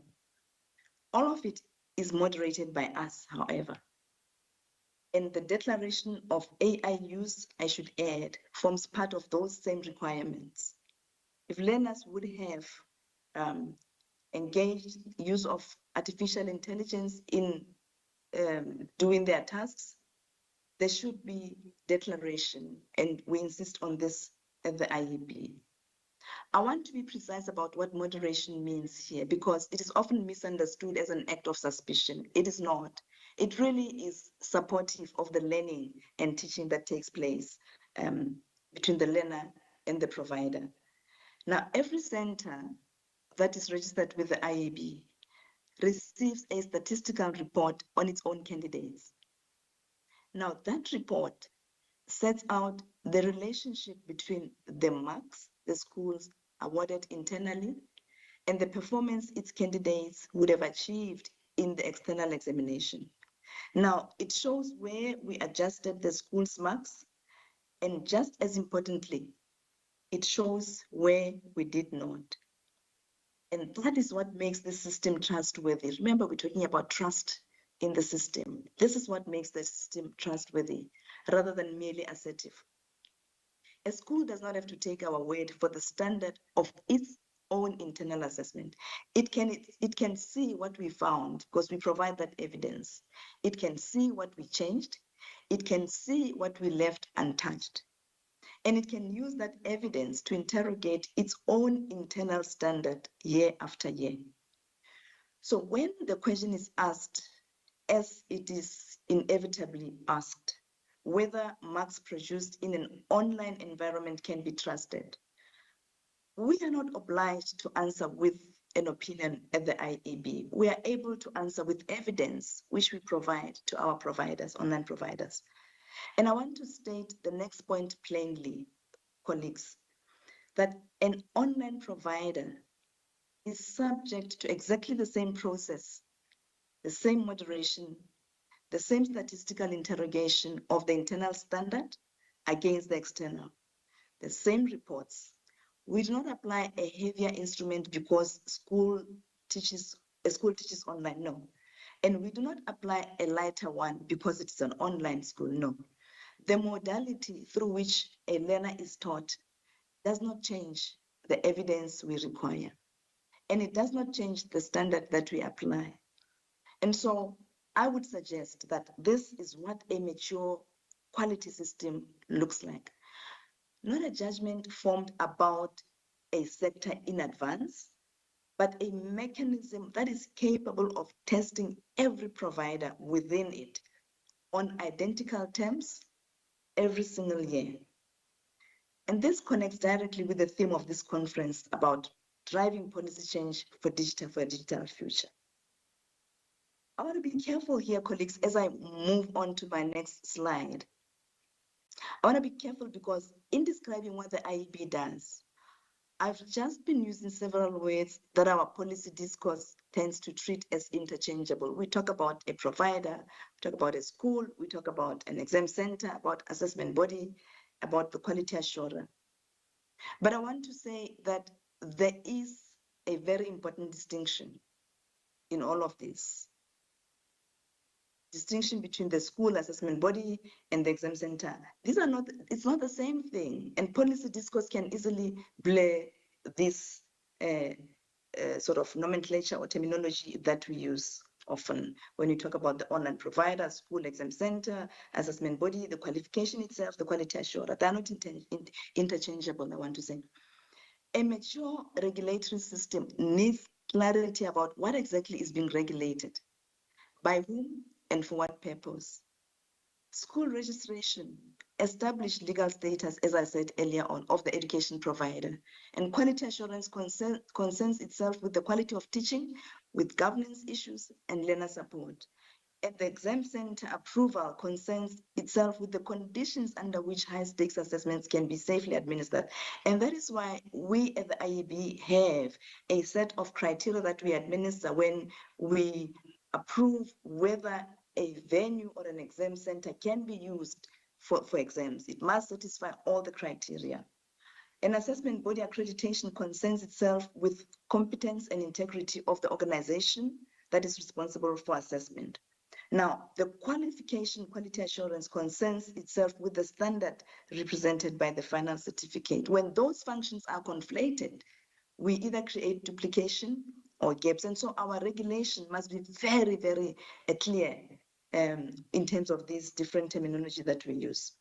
So IEB registration of learners for assessment is not a substitute for the provider's legal status as a school. The two are distinctively different, and there's criteria for each of those. And conversely, school recognition does not automatically confer a right to operate an exam venue. You can be approved as an online provider, but you need to demonstrate that your exam venues are suitable for exams to can take place in those particular venues. Now, at the center of all this confusion around terminology and all of that, I want to say that the learner must remain the organizing principle. The first principle of the draft framework is literally learners first, including their learning, psychosocial well-being, and safety. The framework actually recognizes why online education matters, that there's geographical isolation, there's disability or special needs, there's illness, there's pregnancy, there's travel and other circumstances for which conventional schooling may not work effectively. And that is the beauty of a system that recognizes online education, because it can accommodate various variables that I've just referred to. So regulation should not, therefore, begin with the question, how do we control online schools? It shouldn't. It should begin with what protections and assurances does a learner need, regardless of modality through which that learner is educated. Then when viewed that way, innovation and regulation are no longer natural enemies. Good regulation protects the learner and creates the conditions in which responsible innovation can flourish. So regulation must distinguish between legitimate diversity and acceptable quality. That's my next slide. I do not think there should necessarily be one model of an online school. I don't think so. Some may be highly synchronous. Some may be substantially asynchronous. Some may be teacher intensive. Some technology intensive. Some may provide comprehensive pastoral programs. Others may serve particular learner niches. The draft framework itself defines online schooling sufficiently broadly to accommodate synchronous and asynchronous teaching. And I want to argue that this is the direction that should be taken even when the final regulatory framework is finalized. And so this raises really an important policy question. Should regulation prescribe the operating model of an online school, or should it prescribe the educational outcomes, protections, and accountability standards that any legitimate model must meet? We need to be very careful, colleagues, about confusing uniformity with equality. The two are different. We should not be confusing the two. And so I want to talk about what a trusted ecosystem should look like as I draw to my close. A trusted ecosystem should have clarity, proportionality, evidence, accountability, collaboration, and adaptability. That is what should be present in an ecosystem that we're striving for. Providers must know their legal status, obligations, and regulatory pathway. Proportionality talks about regulation must address genuine risks without making responsible online provision impossible. There must be evidence about quality decisions and should be increasingly based on learner outcomes, on engagement, on retention, on assessment data, and demonstrated institutional capability. There must be accountability by all the role players. There must be collaboration within the system. There must be adaptability. Regulation governing a digital ecosystem cannot be written once and assumed to remain adequate for another 20 years. This will not be serving purpose. Life changes, things evolve, and so the system needs to evolve like that as well. The challenge to the online schooling sector, I want to argue, is that trust cannot be legislated into existence. The online schooling sector has responsibilities to colleagues. If online schools want regulatory legitimacy, they must demonstrate educational legitimacy. That means being willing to be transparent about learner performance, about retention, teacher capacity, and all those issues that I spoke about earlier on, safeguarding, assessment integrity, and financial sustainability. It means resisting exaggerated marketing claims. We do have such online providers that will really exaggerate marketing claims. And when you really look into what is being provided, there is the exact opposite of what is claimed. It means being honest with parents about what online schooling requires of learners and families. It means being willing to distinguish responsible operators from those whose practices damage the credibility of the entire sector. And colleagues, unfortunately, these are the issues that we're grappling with. And as a result, the IEB had to unfortunately take a decision to say, for now, until the sector is regulated, we will function only with the online providers that are registered with us. We are pausing now on registering new online sectors because of these challenges that I'm talking about here, of those whose practices damage credibility of the entire sector. And so when we talk about financial sustainability, it's about a learner protection issue. It's not merely just about business issue. It's to protect the learners in the system. The challenge to policymakers is this, that they must provide clarity. A sector cannot indefinitely be expected to operate within a regulatory architecture that acknowledges its existence but does not provide an appropriately tailored pathway for its legal recognition and oversight. It cannot continue, colleagues. Regulatory certainty protects the learners. It protects reputable providers, and it enables investment in education. It makes enforcement against poor providers more credible. And it allows quality assurance and assessment bodies to provide their respective functions within a coherent system. And I'm aware that the policy development process has continued since the initial draft framework on which I had the privilege of serving. And I look forward to the eventual finalization of an enabling regulatory framework, not one that's going to be stifling. And so one trusted education ecosystem is what we really are calling for. South Africa does not need to resolve the question of regulatory recognition of online schooling, no. But I hope I've persuaded you enough, colleagues, that recognition is only the beginning. A registration certificate cannot create trust by itself. Neither can an exam result create trust by itself, neither can technology. Trust emerges when the whole system works together. When providers deliver quality learning, when regulators provide clarity and accountability, when quality assurance identifies and drives improvement, and when assessment produces credible evidence of what learners know and can do. The future we should be building is therefore not one in which online schooling is regarded as an exception that our education system has somehow found a way to accommodate. No. It is one in which different modes of legitimate schooling can coexist within one trusted education system. The technology will continue to change. The models of schooling will continue to change. Assessment will continue to change. And policy will have to change. But the one thing that cannot change is our obligation to the learner. And every learner, whether they are sitting in a traditional classroom or logging into a classroom from hundreds of kilometers away, they must be able to trust that the education system surrounding them is credible, is accountable, and worthy of the future they are building. And that's, for me, colleagues, is what it means to move beyond recognition towards trust in the system. Thank you. Thank you, Mr. Kholi.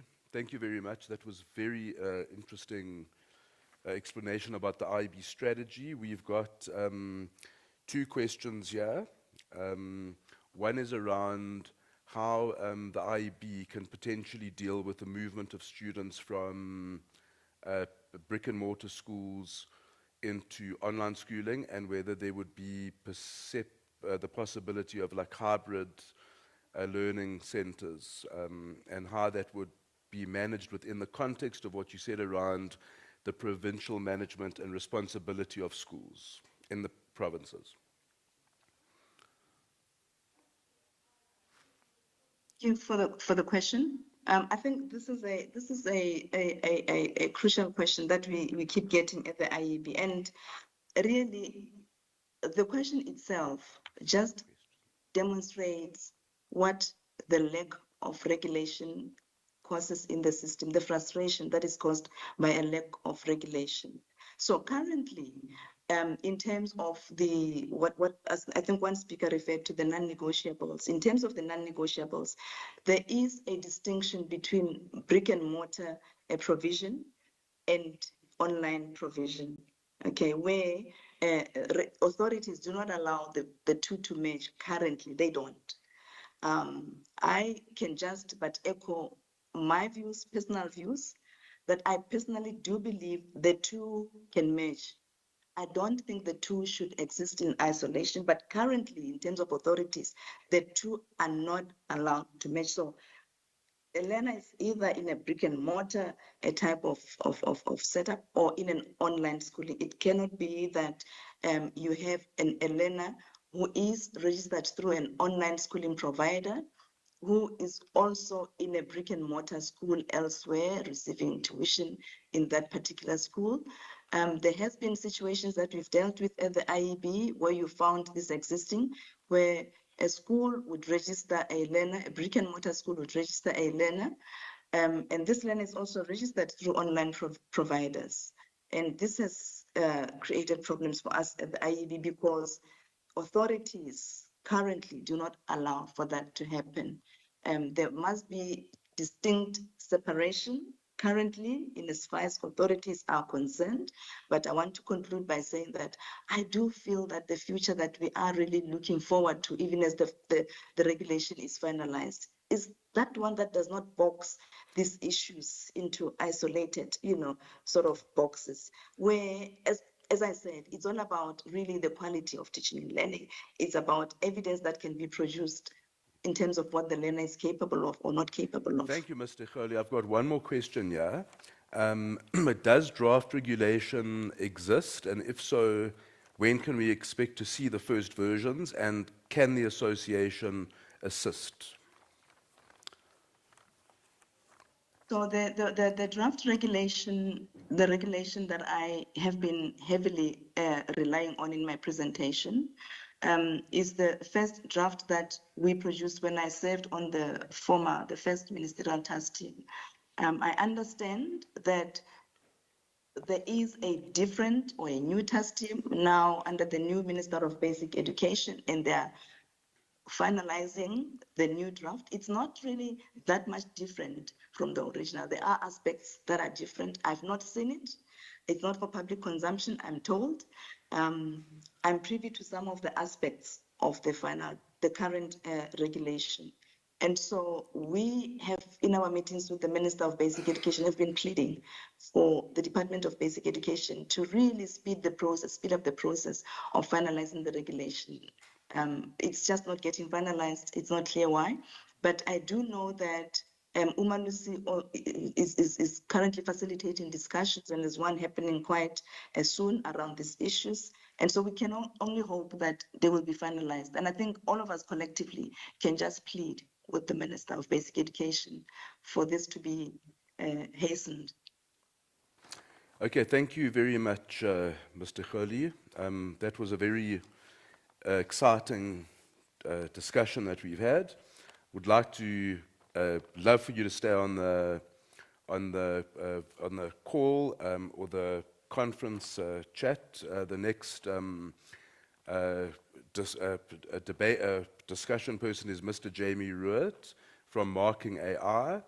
I've known Jamie for 2 years now. He's developed a very, very, very, very technologically savvy solution that has assisted our organization and many others, including universities, tertiary, including overseas schools with marking. So I think we can cut through to Jamie. Jamie, are you ready on the line? I am. Thank you very much, Steve, and good afternoon, colleagues. I'm going to share my tab. You can see that, Steve? Yes, I can see it. All is good. I'm going to go on mute, and then we're going to hand over to you. Great. Perfect. Well, good afternoon, colleagues. And yeah, it's been really, really insightful day so far with many different perspectives and many different kind of presentations that have been pertinent to the topic we're going to be discussing now. So my topic today is principled AI in marking, maintaining academic judgment and moderation in the AI enhanced marking process. So I just want to set some context to kind of unpack who I am and why I'm kind of qualified to be here and talk about this topic. So I've been in EdTech for over 8 years. I've worked at numerous online institutions in South Africa. And I started out my journey as a learning designer. Now, many on the call who run online schools will be familiar with the learning design role and all that comes with it. And this was where I kind of learned my trade in the online schooling ecosystem, if you will. And my journey progressed to working on the more technical side as a product manager and then as a product leader for an online institution in South Africa. And here was where my eyes really opened back in 2023 to the possibility of leveraging AI in the marking process. Now, to many of you, that may sound daunting, and to many of you, you may have kind of tried and tested numerous different solutions and possibilities with this in the past. But over the last 3 years, I've basically dedicated my life to understanding what this looks like in practice, specifically within the South African schooling ecosystem. So I'll be presenting some of my findings and my thoughts today, and discussing about how AI can be leveraged safely and responsibly in the marking process. And therefore, I just want to begin by kind of touching base on all the stakeholders that a mark actually touches. And some of the speeches today and some of the discussions have been around the importance of validity and credibility in assessment, and how important that marking process is. And hence the rest of my discussion will sort of enter an avenue to help us understand why basic and standard AI is not necessarily best practice. 25% of school-based assessment is actually conducted by the institution themselves, again, highlighting the importance of internal assessment, marking, and moderation in that process. Now, the mark given to a student on an answer to an assessment or an overall assessment touches many people. It touches the learner, of course, the parents, the teacher, the moderator, the head of department, and then, of course, the assessment body. And that means that we cannot underestimate the importance of the marking and moderation process in assessment and in the overall student's life cycle. So I'm not actually here today to answer the question, how do we do this faster? Because I think we're past that now. We're 3 years into this AI era. And for me to stand here in front of you would be insulting your intelligence by saying, oh, use AI to mark, it's going to make you do things a lot quicker. However, how do we answer the more pertinent question? How do we do this faster whilst preserving consistency, accuracy, and credibility in the marking process? So I think I want to kind of create a scenario whereby I will ask the question, why would an online school change anything in their marking process in the first place? Perhaps years ago, people were conducting a more traditional marking process, a process of marking it manually, perhaps not by hand in an online schooling environment, but similar thereof. And I wanted to kind of cast my mind back to my experiences in online schooling and the many hats that most stakeholders have to wear. They need to plan and prepare lessons. They need to monitor learner progress. They need to perhaps facilitate extra classes or master classes. They need to mark assessments. They need to moderate SBAs, and they need to provide constructive feedback to students, and all within the same realm and the same job description. Again, we know the time-saving benefits of AI by now. 61% of teachers have used AI in some capacity as of 2025, and most estimate that they can save up to 6 hours a week. But are they using quality AI that demonstrates integrity? Now, one of our speakers earlier posed the question, or at least the concern, that generous marking feels like kindness. Parents are pleased and retention improves. We have to ask ourselves why that generous marking is perhaps taking place in the first place. And I concluded that there may be 2 outcomes or reasons for that. It may be that the person marking is marking by hand, or should we say in an online environment more traditionally or manually, and hence marker severity is not stable across a marking session. One study found significant first day to last day differences for 10 of 16 examiners. There's bias, there's inconsistency, there's marking fatigue when completely done by the human. Now, the other option for why we're seeing this generous marking may be that there's the use of general AI. So think of your standard ChatGPT or Gemini or Claude $20 a month subscription and what that looks like when you fold it into the marking process. It might be quick and easy to solve, and you can plug your scripts in and get a mark out straight away. But once again, we have no control, we have no data security, we have no reasonable way of creating high quality personalized feedback and analyzing those results. And that's the direction that I'm going to take my speech in now. Let's lay out 3 different scenarios that you could use for your marking process: by hand, or should we say manually once again, with a general purpose AI model, or a system used and built specifically for marking. Now, I'm going to demonstrate the process that one may use to use a generic purpose AI for their marking versus the process that somebody would follow in order to use a specialized marking tool. So let's imagine that we have 124 business study scripts to mark. Now, many of you will find that task incredibly daunting, and once again, it comes back to our pertinent workload question. But we're not here to discuss that. We're here to discuss consistency, accuracy, reliability, and validity.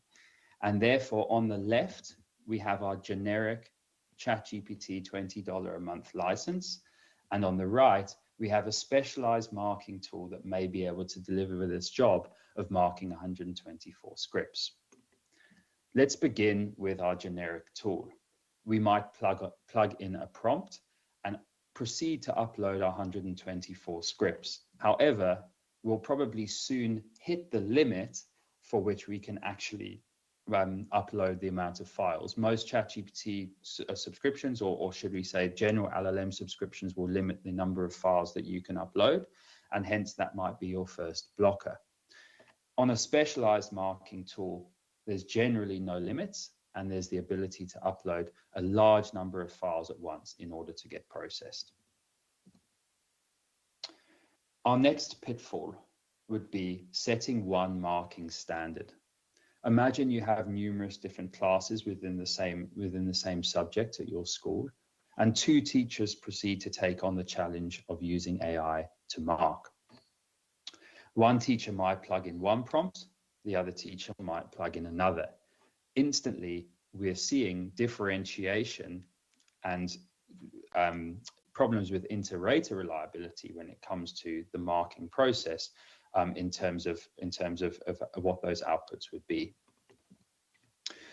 The specialized tool would be able to centralize and process that assessment to be used time and time again, and then leverage that within its memory in order to mark consistently, accurately, and free of bias. Assessments may also be able to be shared amongst colleagues within the platform in order to ensure that level of consistency. Our next challenge would be marking an entire class set and providing feedback for each student. Now, these AI models are getting better and better, but the challenge herein lies whereby can they produce extensive personalized feedback, and do they have the context for each student? The other challenge, of course, being POPIA and data protection when it comes in to feeding scripts with student names.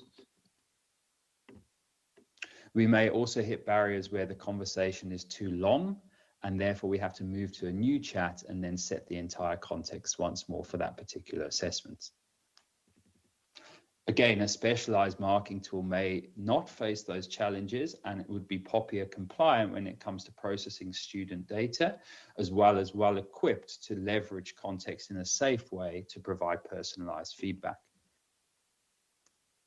Now let's talk about moderation.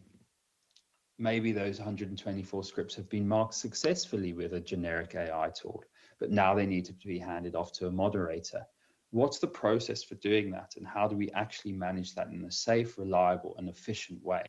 Do we perhaps download, do we perhaps copy and paste a lot of that text and then bring it out and share it with the moderator? What's the format that we can do that in? How effective and efficient is it in bringing that data back into your LMS or central place where a moderator can conduct moderation?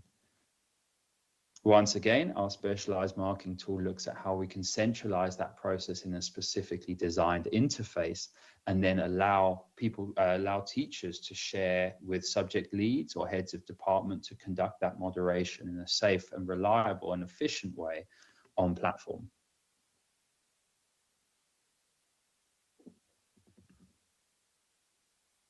We've touched on the feedback aspect again, but in order to produce 124 scripts worth of feedback, as well as perhaps per answer on that particular business studies paper that's worth 150 marks, that's going to be extremely challenging as a single task for the AI. And even if it's able to deliver it as a single task, it's going to find it extremely challenging to do that consistently and to produce a high quality in a command that requires so many input token and output tokens.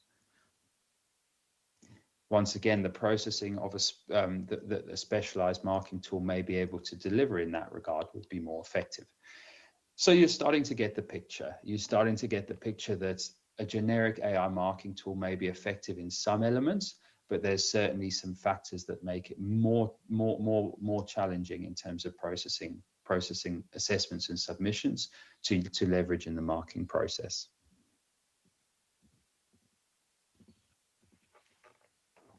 So we broke that down entirely, and we can see that there were 23 steps in total for our generic AI marking process, and 248 student names that had to be processed as well, which causes concerns from a POPIA perspective. A little bit more succinct with a specialized marking tool, potentially, but we don't have any evidence of that just yet. So what we're going to do now is break down and compare the three different scenarios: the manual marking scenario, the AI generic marking scenario, and then our specialized tool scenario. And this time we're going to analyze 30 grade 11 business studies scripts. So if we break that down by all the tasks required in order to deliver that, we've got numerous administrative tasks before we can get to the actual marking, such as pulling submissions from the LMS, marking the scripts, conducting moderation, completing moderation forms, capturing data, writing and returning feedback, learner by learner, and departmental analysis. With the bulk taken up with marking, of course, that equates to 17 hours and 30 minutes for a class of 30 students. We've done a small analysis of why marking by hand or manually is obviously an extremely credible process, because it's something that's practiced regularly. But there are, of course, certain pitfalls, one of which is the ability to deliver extensive feedback at scale, and also the consistency across two different markers when it comes to delivering a valid mark. Our next slide looks at the intervention of using a generic AI tool. Now, there's no doubt that you could save time by doing that. We see that the marking time cuts from 10 hours to about 2.5 hours. And the overall time of that marking then, along with administrative tasks, reduces to about 12 hours. We conduct our rating scale again, and however, and we see that there are many, many pitfalls with the generic AI marking process in comparison to if a manual marking process is deployed. If I just go back a slide, we can just see some of those specific pitfalls. The prompt becomes the mark scheme, so it becomes few shot and it becomes a generic prompt that you're using to mark without sufficient background context or particularly valid marking strategy. It marks what you paste and not what the paper asked. Your moderator has no specific interface to actually conduct that marking. And the learner's data could, or should I say should, not go in.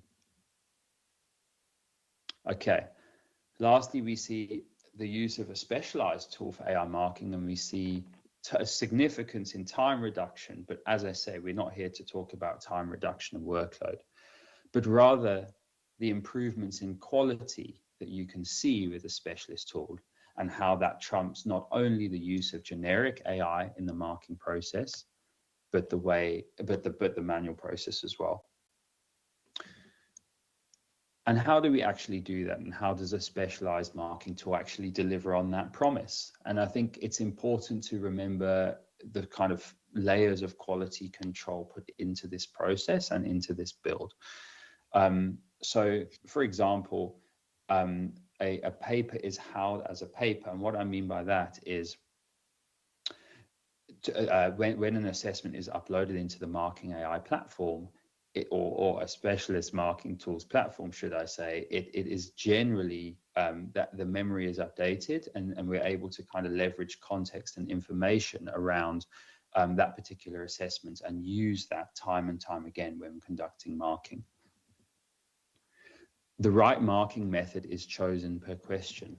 Now, we assign, the specialist marking tool assigns a specific strategy per subject or per question type in order to conduct the marking. And therefore, you're actually branching prompts. You're using a series or a range of different strategies in order to be more accurate. No mark comes without evidence, so the AI always provides a reasoning for its thought process and the reason the mark was given. The system flags when it's unsure and ensures that a human is always able to moderate and review.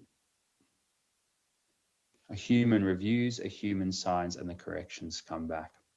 So we're starting to see a picture of how a specialist end-to-end tool can plug into the process slightly more effectively than the generic AI model. Now, I want to talk about the journey of a mark in particular. And earlier I mentioned the different stakeholders that it touches, you know, the numerous different stakeholders it's the learner, the teacher, numerous different stakeholders from the online school and the exam body themselves. But I think we also have to take a step back and remember what marking actually means and why we conduct assessment and what the purpose of that is. And if I can take your attention down here to the bottom right, we compare two end-of-year meeting scenarios, one whereby limited data is available and one where extensive data is available. Life sciences, 59%, business studies, 66%, history, 68%, etc., etc. In our meeting scenario B, life sciences fell 4 points. It is concentrated on one topic. It first appeared in term 2. It survived the intervention we ran. And here are the actual answers. Leadership sees casualty and can decide what to do. The collection of data from running assessment and marking at scale and producing that feedback and those tangible insights is notoriously hard to manage from an administrative perspective. However, with the use of AI and the assessment and the marking process built into that flow, we can start to see effectively how data is easy to manage in a central place, and that data can then be leveraged to see effective insights to make informed decisions and critical decisions. We talked about progression, promotion, etc. at the end of a year. And that entire end-to-end flow hinges on the marks provided to a student throughout the course of the year. So I'm going to wrap up by kind of showcasing where our journey has taken us over the last few years. And I thought it no better to showcase how Steve and his team at Syllabus Education have had some immense success with using the Marking AI platform. So I visited Steve a couple of months ago and we had a chat, and I sat down and I said, what were you doing before? What were you doing before your introduction of Marking AI, and what did a manual process look like for you? And they had memos loose on a OneDrive, as many online schools do. Submissions were pulled out of their LMS, their It's Learning, one at a time. Every script marked individually with a digital pen, moderation, the mod3 form, and the mark sheet, all by hand or all manually. However, their journey on Marking AI, and I'll ask Steve at the end of this call to attest to this, will be that they've had a lot of success with the platform with respect to batches being uploaded and matching learners from a class list, AI marking against their memos, human moderation on top, in-depth feedback reports returned to the learners on the LMS. So it's fair to say that syllabus have saved cost and time. And again, we talk about this, the cost and the time and the workload. But I think most importantly, they've experienced quality feedback, integrity. And if we look at some of the moderation experiences as well, we say the room for error with Mark AI is less than some of the average to incompetent markers that some institutions use. There are a lot of people who really should not be marking. So that tells the story of how, unfortunately, the stark reality is that the human themselves cannot be put as the benchmark. And therefore, we need an intervention, but an intervention that delivers integrity, reliability, consistency, and removes bias from the process whilst being efficient and accurate. So if you are an online institution, or perhaps you're a stakeholder who's involved, I think it's always important to think about the types of things you should be thinking about when procuring tools. You have, a massive tech stack as part of your organization in the form of an LMS or an MIS or SIS, and numerous multiple other tools that I'm sure AI tools as well that you're now leveraging in this particular process. So I thought I'd just document a few things that are worth considering if you're embarking on the journey of procuring not only an AI marking tool, but perhaps a generic AI tool in itself. And the 5 pillars for me were to use a free version first and validate for yourself exactly if it works or if it can work for your institution. And most softwares nowadays should be offering you that. Start with one subject and one term, start small and grow it from there. Stress test it, see if it actually works for a particular subject, works for you and works for your team in your workflows. Put your moderator in or your human in the loop from day one. Yes, AI is powerful these days. However, the aim of these tools aims to convert humans from being a marker to a moderator. Vet the provider and ensure that their data or POPI are compliant.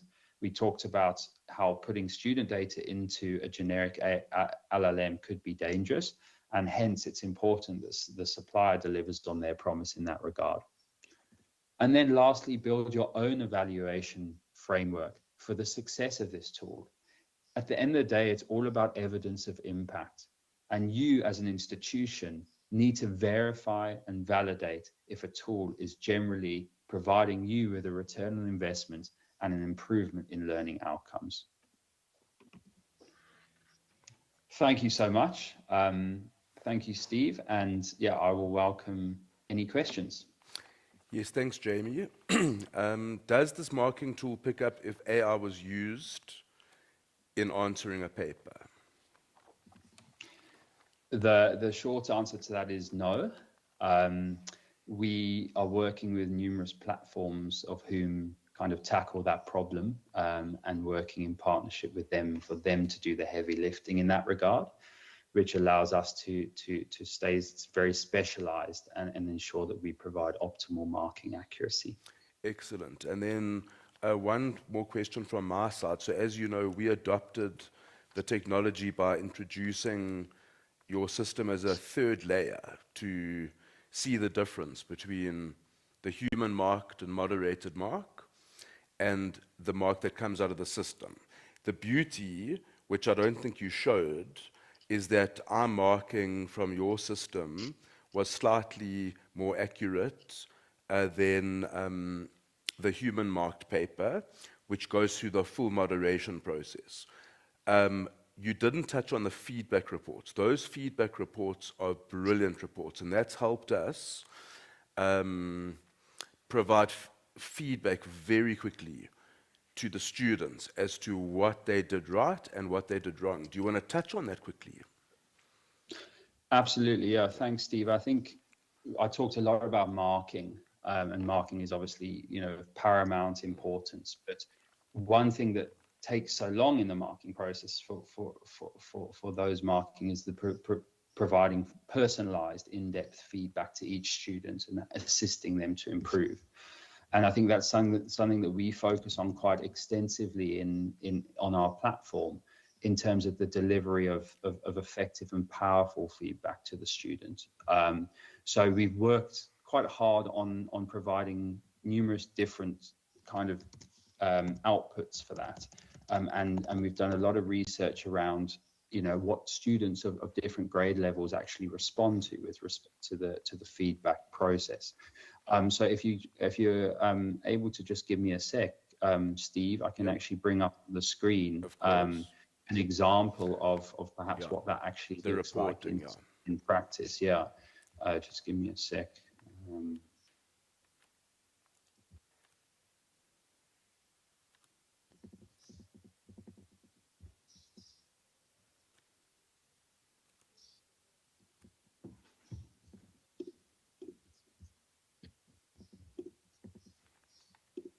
Cool, I'll share a different tab quickly. Give me a sec.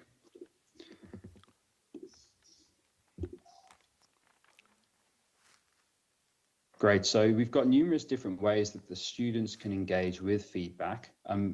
One of which is an annotated answer, so specific comments and targeted comments in terms of areas that they can actually improve. So that's something that we've recently introduced, which has been fantastic because the learner can actually see the areas of the answer whereby they could improve. But you also see that there's extensive feedback for longer answers on the block. So, you know, a breakdown of exactly where the marks were scored with the reasoning by the AI, as well as a large extensive feedback block which targets the areas for improvement. We also have a generic summary of their entire assessments, which shows a breakdown of performance snapshot, strengths to build on, key areas for improvement, and priority next steps, which is a really nice printout or a copy link that teachers can share with their students so that they can see a slightly higher level version of the feedback and what their main key areas for improvement are. Yes, so Jamie, so what happens with us, as you know, is once the marker or the moderator gets the feedback report, they go through it, validate it, and then they contact the students that are obviously not performing that well. So we don't send these reports to the majority of our students, only the ones that have got problems in certain areas. And it saves time and effort for the teachers, and it reduces our cost. Well, it didn't. It increased our cost because we put it as the third level in this last year, as you know. One more question. I think, is there an additional question coming up? It's just getting typed out. Does marking AI take appropriate age into account in response of a learner? Yes, I touched on that briefly around the feedback, and the user of marking AI is always in control when setting predefined feedback structures, and they can also instruct the AI to pitch the feedback at a specific grade level. So yeah, every piece of feedback delivered is in conjunction with the respective grade level. Okay, perfect. Jamie, thank you so much. We'll be in contact via Colleen. It's been a very interesting session, yeah. I think next we're going to move to Dr. Karen Welstra from Karen Welstra Consulting, KWC Evolve School. And the topic is the importance of developing critical and creative thinking in learners in the age of AI.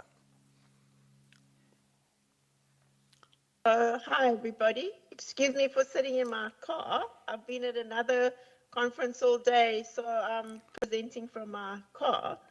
I'm trying to paste a link into the chat for people to grab notes, but it's turning it into just the heading.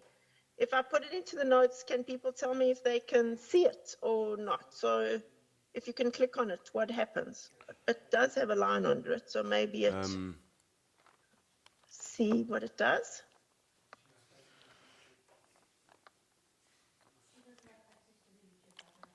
Oh, there we go. We can see it now. Okay, no, I don't mean my screen. I mean in the chat. There's a note for people to grab. So hi everyone. I'm assuming I begin. Welcome, right? welcome, Karen. It's a pleasure to have you here. Thank you. So, hi everyone. I'm Karen Wallstra. My background is teaching. I've taught from grade R to grade 11, never matric. And for me, it's looking at today the importance of really developing critical and creative thinking in your learners in the age of AI. And so the link I put into the comment or the chat is this document, which has notes and things about the things I'm going to be talking about for you to explore and have a look at. So I'm assuming you all know by now that AI is not new. Already in 1950, Alan Turing published a paper called Computing, Machinery and Intelligence, which began the discussion of, are these machines that we're working on really be able to think? Will they one day have a form of intelligence? But the word artificial intelligence was only coined in 1956, which is also a long time ago. And that was at the Dartmouth workshop by John McCarthy. And so for me, the kinds of things that we need to think about in terms of artificial intelligence is that we're living in a strange kind of space now where we're talking about going into the fifth IR, but it's not this technology alone that's the important thing. There was this really great study done by Nobel and his teams in 2022 where they talk about we're sitting on this cusp in terms of true transformation really happens when two things happen. One where there's synergy, and the second one where there's ethics and values tied into the space. So if we think about synergy, it's finding ways for humans and the technology to complement each other's strengths, leading to the outcomes greater than the sum of their parts. And so I want to say to you, how are you using artificial intelligence? And are you just handing over your humanity to it? Or are you finding ways for it to complement your strengths with its strengths that gets about a better output? The second one is ethics and values. So when we talk about ethics and values here, we're looking at ensuring technological advancements are guided by strong ethical principles centered on human well-being and societal benefit. So my other question to you today is, have you read the T's and C's of every single AI that you are using? And have you actually looked at, are they safe? Are they secure? What kind of guardrails are in place? So as people, how are we using these technologies? But then they're around us everywhere. So think about all the different apps you've got that maybe you hadn't even thought of using AI. Have you read those T's and C's? For me, one of the animations I love most is this one over here with the apples. So here it's drones that fly over farms that have AI built into their systems, and they actually tell the farmers when the fruit is ripe or not. And so what you're seeing is that the farmers are then making more money because the fruit is not picked too early or too late. We've already seen what's happening with weather systems where AI has really been implemented and where they've now got much more data to look at their models from. And so therefore, what we're seeing with weather is that it's much more accurate than what we had a few years ago. If any of you have got smartwatches, well, you're dealing with AI all the time. Think about all the data you're giving the AI. If you're opening up your banking app with facial recognition, think about the data that you're giving the tools there. And so it's around us everywhere. And so we need to really think about how children are using it and therefore the impact in terms of how we're actually getting children to think. So if we now think about a report by Common Sense. Common Sense is a website or an app which is really brilliant. It's American, but they review all sorts of things, apps, websites. And in the last few years, they've also been looking at artificial intelligence and running reports and getting feedback. And one of the things that they found there was they said that 53% of their teens said that they use AI most often to help them with homework. So what is your school opinion on that? And 42% use it to stave off boredom. What are the kinds of discussions you have with your children who are online and are not doing other physical things to stave off boredom? 41% of them use it to translate things. So where we're in schools where the language of learning is not their first language of speaking, is that bad? Is it building their content knowledge, or is it just being used to replace their own learning? And then 40% said that they use it for school assignments. So the same applies. And then 46% said that they were doing this without their teacher's permission. So how has your school had the discussion with your children about what is acceptable AI usage? When is it available? When is it responsible? Does your school have a policy? Does the policy only talk to the negative? Does it talk to the positive? Does it only rely on the talk to the children? Does the policy include school leadership and teachers? And then what about using it for personal activities, such as creating jokes? Are those jokes positive social media or positive jokes, or are they being used to increase bullying or increase cyber harm? And then what about using it for planning activities? Is that bad? And they're using it to seek health advice? Would you recommend that? And so for me, even though this is American, with all the training that I've done around AI, for me, I'm seeing very, very similar things in South Africa. There are also lots of other risks that teachers fear. So plagiarism and academic dishonesty, perpetuating societal bias, compromised student privacy, and unauthorized data collection. I hope none of you have put children's data into an open source tool.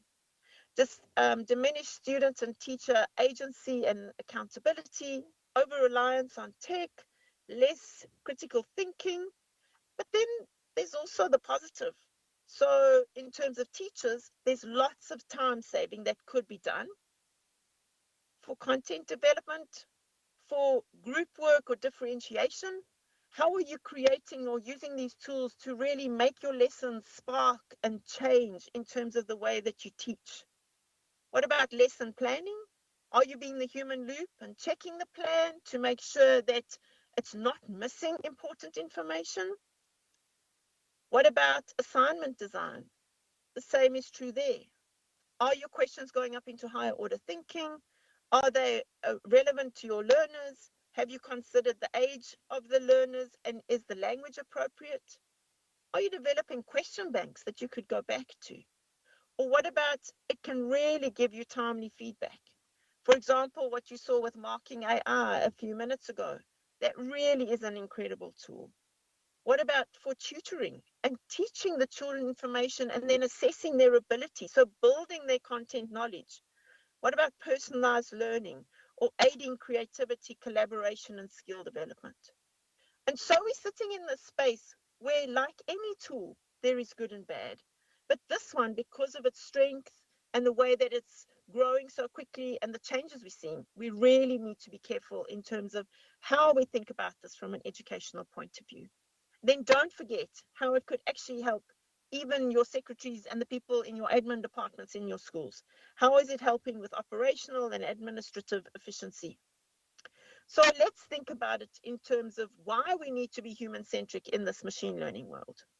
Well, we know that the tools are already doing administrative and scheduling tasks. So you get smart scheduling, email management, meeting summarization.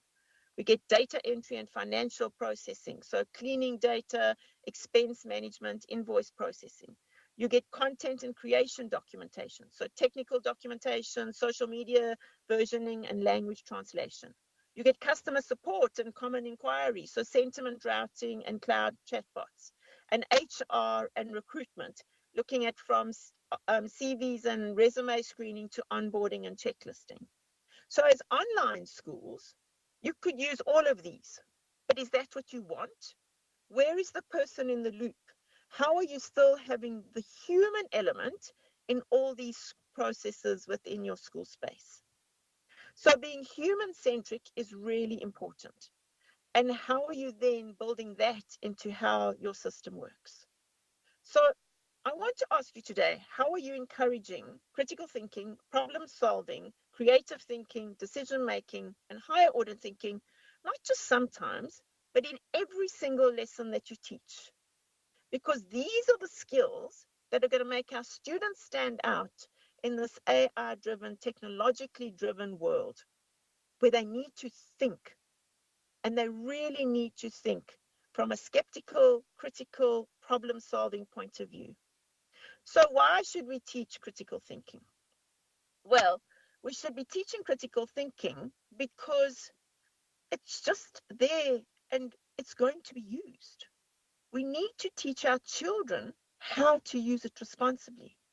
We also need to teach them, how do you fit into this changing world? And therefore, you need to start teaching them not about what to think about, but really how to think. We've spoken about teaching critical thinking for years and years and years. What we really need to do now is teach them how to really do this. And it's not just a high school thing. It's something that we should be starting all the way down with our grade R's. So first of all, when we're thinking about critical thinking, I want us to think about navigating information overload and AI. So if you think about yourself and about your learners, if they are on social media, if they're on, like within your spaces, they're in an online tool, so they might have digital fatigue just from an eye point of view. But now what happens if they're using artificial intelligence on top of this? How are they actually building their own knowledge rather than just memorizing facts? What are the kinds of things that they're doing within that space? So how are we enabling them to identify misinformation? So disregard and understand fake news, understanding what is clickbaiting and deep fakes, helping them to identify or detect bias. So from a bias point of view, if we look at all our global engines, only 2.3% of global data is trained on African data. So AI actually knows us very little. So how are we teaching them to look at the question sources, recognize logical fallacies, to understand the media often has an underlying agenda? So how are they verifying their own information that they need to be learning? How are they evaluating the outputs? What are they doing with the information, and how are they verifying that the information they've got is accurate and right? And how are they trusting their own judgments as individuals? How are they being skeptical? Is the AI giving them what they need to know? The second one is thriving in a rapidly changing economy. So routine and receptive tasks are increasingly automated. And so we need to teach our children how they will cope in this. So looking at complex problem solving. So how do we break these down into novel problems? So if you've looked at the coding and robotics curriculum, that does that really nicely. But it's no good just doing it there. It's how do we do that in everything? And if you think about any learning aspect, you break it down into small parts. So how are we doing that when we're teaching language, when we're teaching maths, when we're teaching science and history? How are we inventing and creating creative and practical solutions? How are we encouraging that among our learners? How are we looking at adaptability, allowing them to ask questions? And what are the questions that we are asking? And how are we getting them to think about, okay, maybe I'm not online, maybe I need to do this offline. And then looking at cross-disciplinary thinking. How are they connecting ideas in different fields to drive innovation? So the last one is looking at developing social resilience and emotional intelligence. So if you think about what's happening on social media, where often there's this group think and we get pulled along in terms of that, how are we encouraging learners to be independent thinkers? How are we teaching them to stand up to peer pressure and to algorithmic manipulation? How are we teaching them about empathy and being kind and evaluating and offering different viewpoints and fostering open-mindedness and reducing the idea of polarization and improving interpersonal relationships? And how are you doing that from an online school where we're encouraging children to communicate and to collaborate and to get on with each other and to be people, not just somebody behind a screen? And then looking at metacognition, how we're reflecting on our own thoughts so that we can regulate our own emotions. How are we learning that it's okay to make mistakes? How are we learning from our mistakes? And how are we making sound personal decisions within that space? So when we're doing critical thinking, we're teaching them how to analyze information and making reasonable judgments. So think about driving critical thinking in every single lesson you teach. What does that look like? What are the questions that you're asking? How are you encouraging your learners to be curious? Not just to accept what you say, but getting them to really think. And how are you encouraging your learners to ask questions? Asking of each other and asking of the content, and not just necessarily asking you. And for me, it's saying, how do we get our children to ask this why, and why again? You know that little 3-year-old who asks us why, and sometimes parents go, oh, this is so draining. That's the personality we want for the whole life of a human, not just in school, but all the way through. And particularly with this technology, we want children to be skeptical. We want them to be curious. We want them to be asking questions about the outputs they're getting, about the responses that they're getting from the artificial intelligence. So what activities are you building into your lessons where the children are analyzing information, where they're making decisions, where they're reasoning and coming up with their own thoughts, where they're solving problems? And I'm not just talking about maths, or science. I'm talking about every subject. Where are we putting them in problem-based situations? For those of you who know me, I taught design and technology almost my whole life. And so for me, that design process of getting children to really think is something which I think is really important. So how are we getting children to solve problems in the community around them, getting them to be aware of the problems around them? And then how are we getting them to evaluate what they're doing? Are they happy with the quality of their work or the content of their work? Are they happy with what they are seeing? So we've also got to tell them or remind them that artificial intelligence is just a tool. It's a machine. It might sound like a person. It might even look like a person if there's an avatar created, but it's a machine. And they need to realize that AI makes mistakes, and particularly from an African context, because so little of the large language models are African, it really makes more. And so using South African ones, where products are made here, for example, like Marking AI or CAPI, where CAPI is only trained on local knowledge, you have a much better reaction in terms of, because it's within the space and it's a closed system. AI is also designed to please. So if it doesn't know the answer, it'll make it up. So we really need our children to be skeptical. We need them to verify. We need to teach them how to verify their answers. Learners must have a good understanding and base knowledge, and learners must critically reflect on the information that they are given. So thinking about critical thinking, we're always talking about Bloom's taxonomy. So how are you using Bloom's taxonomy within your space? Are you only teaching lower order thinking? Or are you actually going into middle order thinking, where you're getting them to use information more? But truly, how often are you really getting them into higher order thinking so that they can really begin to ask questions, to create their own ideas, to justify their viewpoints, to have debates around different things from different points of view? We really need to get our children to be thinking in that kind of way. They definitely need base knowledge. And in some ways, they need base knowledge more now because the AI can actually tell them that there's information, and the information might be completely wrong. So they need an understanding of the information. And think of it as a language. When we learn a language, the more we know about the language, the more vocabulary we've got, the more we understand the culture and the organizational structure of the language, the more creative we can be. And so that is with everything that we learn.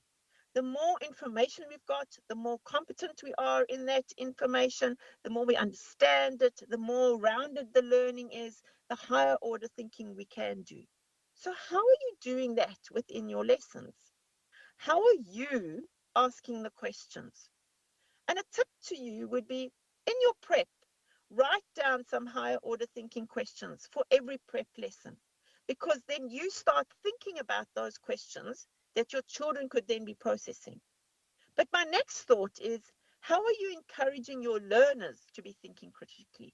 How are you letting them ask questions so that they will be developing their own critical thinking? What about fact checking? How do you get them to check that the information is accurate? If your children are using artificial intelligence, how have you changed your assessment? Or how are you getting them to look at the responses that they're using? I'm assuming that it's not used at all in primary schools officially. But how are you discussing with children who are giving you answers in a primary school where you know AI has been used, or the same in a high school? How are you changing your assessments so that the children begin to think and have to produce answers that the AI can't give? So their own opinions, or having to analyze two different pieces and draw their own conclusions. How are we teaching them to fact check the things? So making sense of information, analyzing and comparing it, making inferences. How are we getting the children to do this? So the other side of this is negative in terms of what we see happening with the children in terms of social media or being online. And so artificial intelligence can really easily be used for very bad misinformation or fake news. So how are we teaching our children to be aware of it? One, that they don't use these tools to create it, but two, that they're not using these tools, that they're actually helping to spread the misinformation. So before they share a social media post, if they're on social media, are they checking that it's real or that it's accurate? Or are they just reading something that they disagree with and they're blasting it out and saying, look at what this is saying? I'm not sure how many of you are on the call, but do you think that this is fake news? So Kentucky Fried Chicken said that it was going to make donuts as its burgers with the patty in the middle. What would you do? Would you like to put it in the chat? Can people unmute themselves? Or how many people are here? Can we see people's responses, or should I just carry on? Can the admin person tell me, please? Can I talk? Karen, Yes, yes. so you know, AI is a very difficult thing to deal with nowadays. Ask Donald Trump, and he'll tell you that. Okay. But you know what? I know we can laugh, but sometimes it's not funny. So I've got a question here. The responsibilities of schools are clear, but how does a parent at home make their kids wise when engaging with AI in a practical way? Can you give a few practical tips? Okay, that's not in this talk. No, it was a question from the floor. Yes, I understand that. But what I'm saying is I'm not talking about that at all today. But for me, there are some tips. I think you've got to have the discussion with your child in terms of, are you using, if you're allowing them to use large language models, so if they're using a Gemini or a ChatGPT, teaching them to prompt for learning and saying to them, if you don't understand a concept, you can use the AI, but get it to ask you questions. And then when it's questioning you, once it's given you an answer, if the answer's wrong, according to what you know, have you verified that against other websites?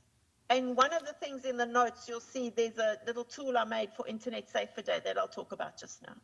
Okay, the other thing that we need to do for children, if they are on social media, is talking about what does their digital footprint look like? So when last did you sit with your children and go through the photos that they take or make online and talk about the safety around that and how you would fix that, and talk about having a positive social media outlook rather than going for likes? and thinking about the impact of sharing negative information and the consequences thereof, and verifying everything that they read or before they share it. So do they want to be associated with something which is really negative if they're posting that on and people want to look at their platform within that space? And the other side of it is, if they're in primary school, really don't let them use any AI.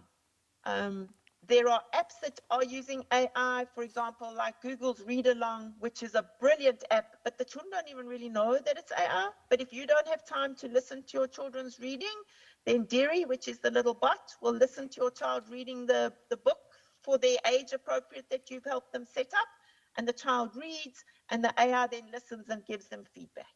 So I think it's being very careful and critical and having the discussion. For me, the important thing is talking to your children, not just banning it, but explaining, talking about what this is, how it works. So I don't know if that helps. I think it most certainly does. But the question I have, the second question, if I may, my nephew was born in, well, he's 14, so he was born in 2012. Born with cell phones, yes. Yeah, and from the day he was born, my little nephew Cole has been on his tablet constantly. He is searching the internet. There's protection. There's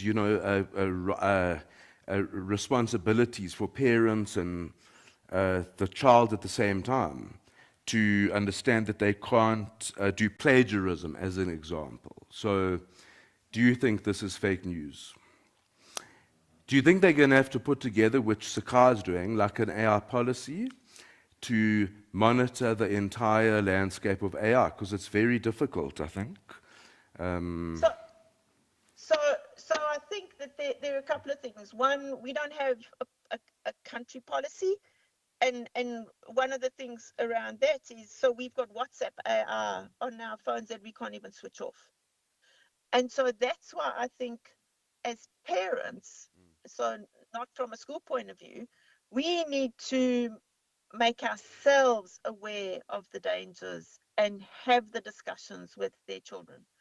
So how I got into the space where I am is because many, many moons ago, when my children were little, they wanted Mix-It. And I said, no, you're talking to people you don't even know on this platform. Let me go and find out about what it is. And I think sometimes we're giving devices, but we're almost using them as babysitters. We're not always reading up about them.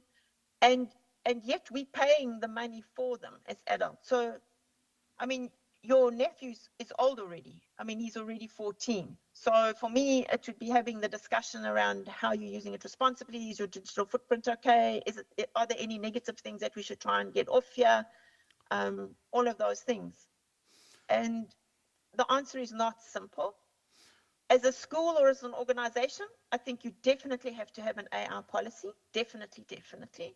And the policy is not just for the learners, it's for the whole organization. So yes, the markers, the leadership, the parents, the students, everyone. Everybody. And everybody must know it. Everybody must know it, not just know that it's there. It's different to any other policy you have. So and it should tie into your device usage one. And if you've got a responsible device usage one, and for me, the interesting thing is that the policy shouldn't be only the don'ts. Yeah. It should also be the do's. What are you allowed to do? Yes. And those are all the things that we should be putting into it. Okay, so there's one last question, that's come in, and this is very important. So when students, I read it just a few minutes ago, when students want to do subject selections and to go to university, school and then university, and then obviously get jobs, certain subjects are going to become oblivious, I think. Visual arts, creative design, website development, IT, CAT, EGD, no, because it's very precise and it's on a very measured area. But like geography, history, English. I disagree with you in some of those. Okay, please tell me why, because that was my question. It wasn't a question from a other person. It was my question because it's been hindering on my thoughts. So for me, I think we've got to really take back humanity in terms of AI. So history is written by people. If we are just going to say all our history is in the AI and people start training the AI inaccurately, like we already know there's bias and there's hallucination, we're going to lose our history. And some of the big IT company guys are saying, if we keep putting all this rubbish in, we're going to end up with mud. And the mud they describe it is that the AI actually then loses the original knowledge. So you won't even be able to go back to the original source. So to say we're going to lose it for history and geography, I don't agree. I think it works alongside of us. So if you see what's happening with Google and the cloud devices now, which are predicting, are being used for fire prediction and are being used for storm prediction, and some of the countries are using it really effectively, they're now able to save the people more accurately. So it's empowering people to help other people. Yes. And so the same is for the IT. We're saying IT is disappearing, but lots of the big corporates who fired whole IT departments are rehiring, because what they did was they got rid of the experienced people. They then got in some low-tech people. They started using vibe coding, and now suddenly they're seeing errors they haven't seen for years. Yes. And so for me, it's saying, this is not a technology to use by itself. This is a technology to use to support you, to help you, to save you time so that you as the teacher can actually go in and teach your children more. So think of yourselves in terms of an online space where you could have more discussions, more collaboration, more involvement, instead of children spending time online filling in something in, that you're talking about it, that you're engaging with it. And I think that's for every subject. Yeah, and I so, think more than ever, children need base knowledge because So- they need to be able to go back and find out the information. Exactly. So in other words, your summary here is that we need responsibility in the use of AI in all school environments for everyone involved, the organization, the learner, the parent, and the teacher. Exactly. Exactly. Thank you very But much, Karen. It's not just responsibility. It's actually beyond that. It's how are we really getting the children to think? So if I go through this activity, probably lots of people thought this was fake news, but this was actually real. So Kentucky actually did this. So they tested having donuts as their buns. So imagine that, right?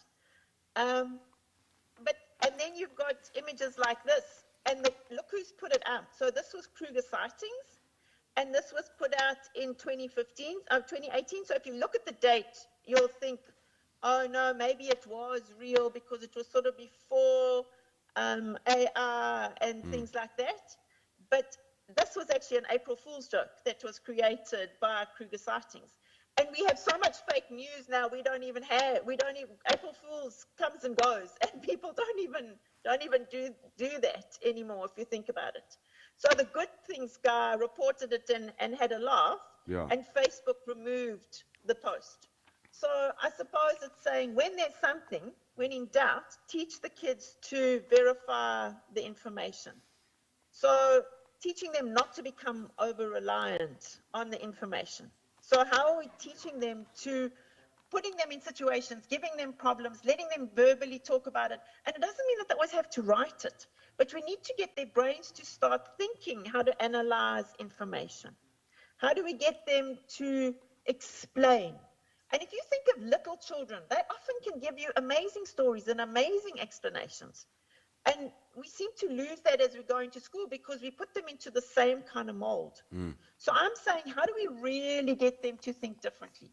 And then when we start saying to children, okay, now you can use large language models, or you can create images, or whatever you want to teach them, that we teach them the responsible use, that we teach them ethical use, that we teach them how to write prompts so that it helps to remove bias. And then when we're assessing it, we're assessing the whole thing. We're assessing the prompt, we're assessing we're looking at the feedback they get, and then the question might be, analyze this or show us how you turned this into your own work. How did you verify it? Getting them to really think about it so that they are made to analyze the response they get back and not just cut and paste and hand it in. So this little tool, this Verify, on the notes, the link is there, was a blog I did for Internet Safer Day this year. And each little letter talks about things that you could get children to do to see if the information is real that's come out. So reading it and seeing, are the questions your own? And then going to look at other sources. So whether it's school textbooks or whether it's websites that the teacher trusts or that the child's found that's relevant. Getting the children to look at their own knowledge. Is this information the same as what I've been taught? Or is there a discrepancy? And if there's a discrepancy, do I ask my teacher? How do I find out? And then, is there a bias? So is it, if we're reading it, is it talking about a South African context, or is it actually talking about another country, you know? Or is there something missing within here? And then fact checking. So are the facts all real? Is there any information that's missing? And then going back to myself, that their own judgment matters. So would I use this? Do I even like the answer? Why am I using it? Is it just because I'm lazy, or do I think I want to use it? So getting the kids to think, for me, is important. So if we think about our learners and we think about critical thinking, I think these are the kinds of questions that we need to get the children to be asking. What else could explain this? So getting them to look at alternative explanations to what the AI gave them, or their own opinions, or what are other person's perspectives on this. So getting them to understand that we don't all have the same opinion, or what happens if we do this? Is there a consequence? What is the consequence? And for me, I suppose photos are a good one when you're publishing them just on social media. And you've taken a photo of your friend. Is your friend happy with this photo? You know, is this photo going to get your friend into trouble? All of those kinds of things, just in terms of something simple like posting a photo. But the same then applies to the quality of the work. If what happens if I use this as it is, and I now get called for plagiarism and get naught for this assignment because I've been too lazy to think about what I've done? And then how would we test if this idea works? So getting them to look at their information, to reflect on it, and to then really hypothesize about how they could really double check it. And then encouraging parents to do the same at home. So parents having the discussions around using the technology and the impact and what they're seeing. Yes. So if we think about critical thinking, I want you to think of yourself as pedaling an electric bike.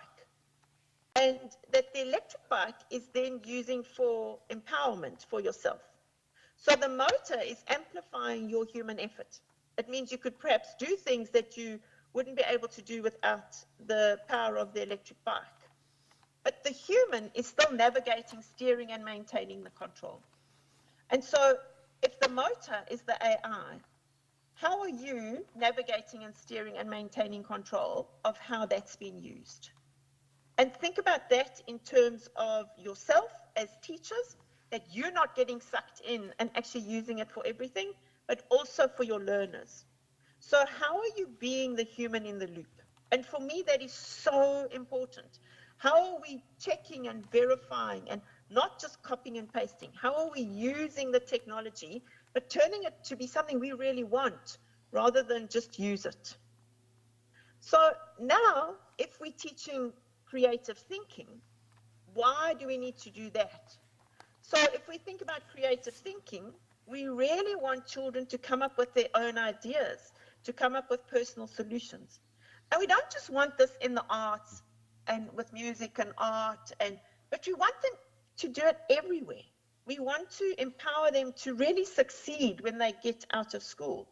We want them to really counteract non-creative behaviors. So there are so many studies that show how often in schooling creativity is reduced. So how are we encouraging our children to be creative?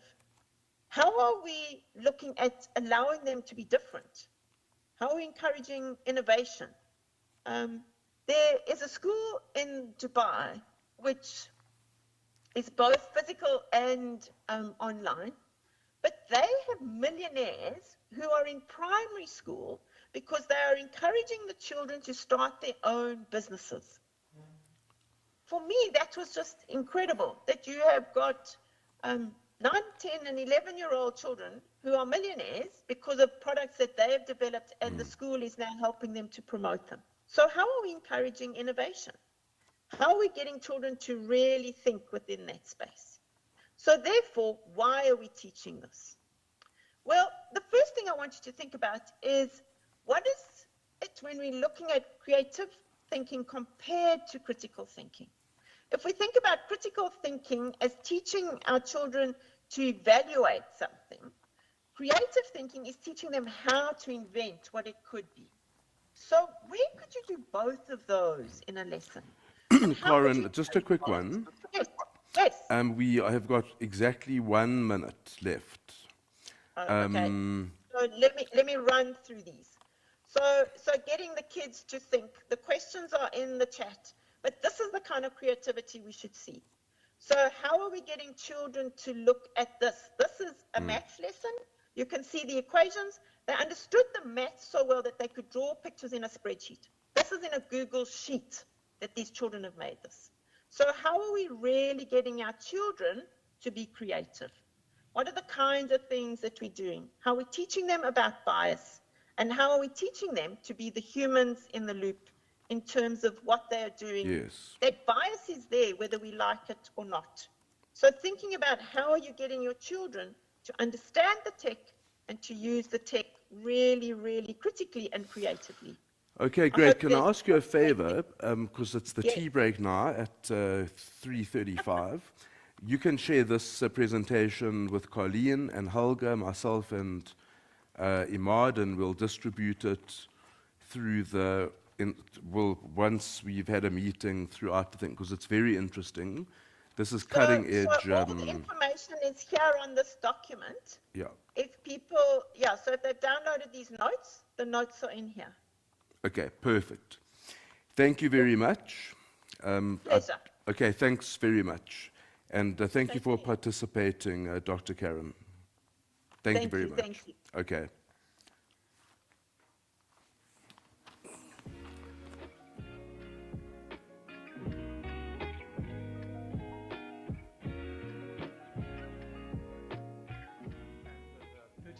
Years, and it all started at the age of 15 when I decided to become a mathematics teacher.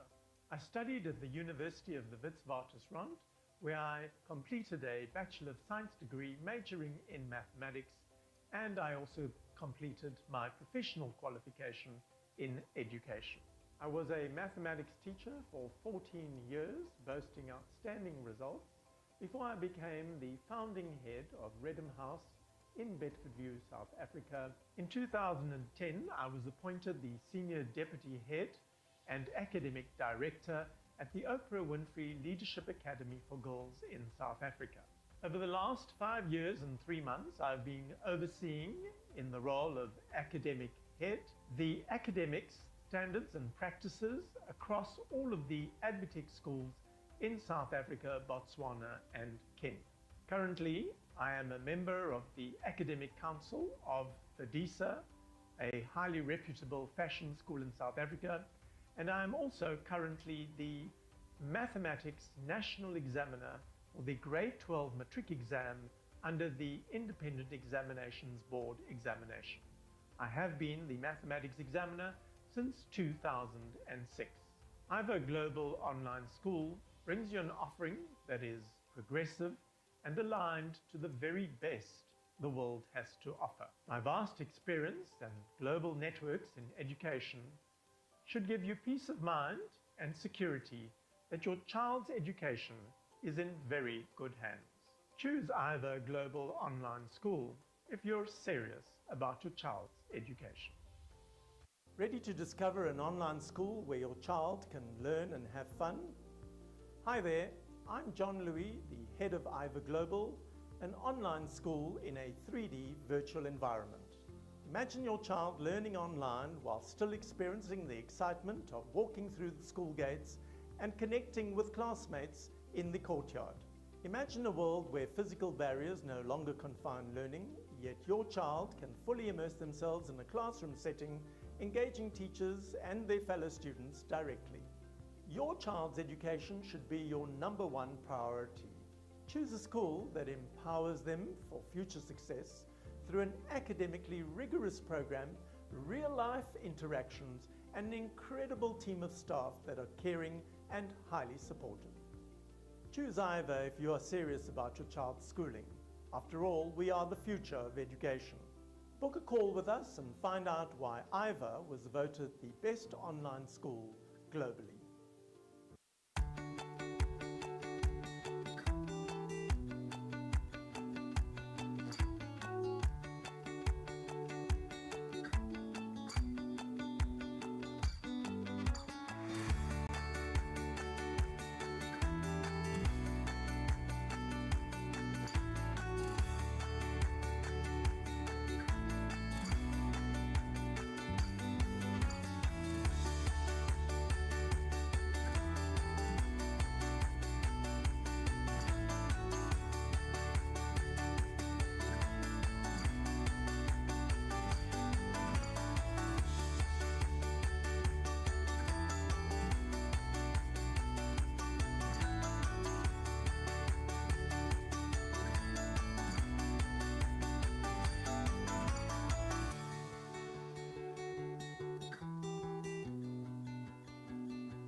Hello, my name is Helge Romstad and I'm working as a new sales representative for It's Learning.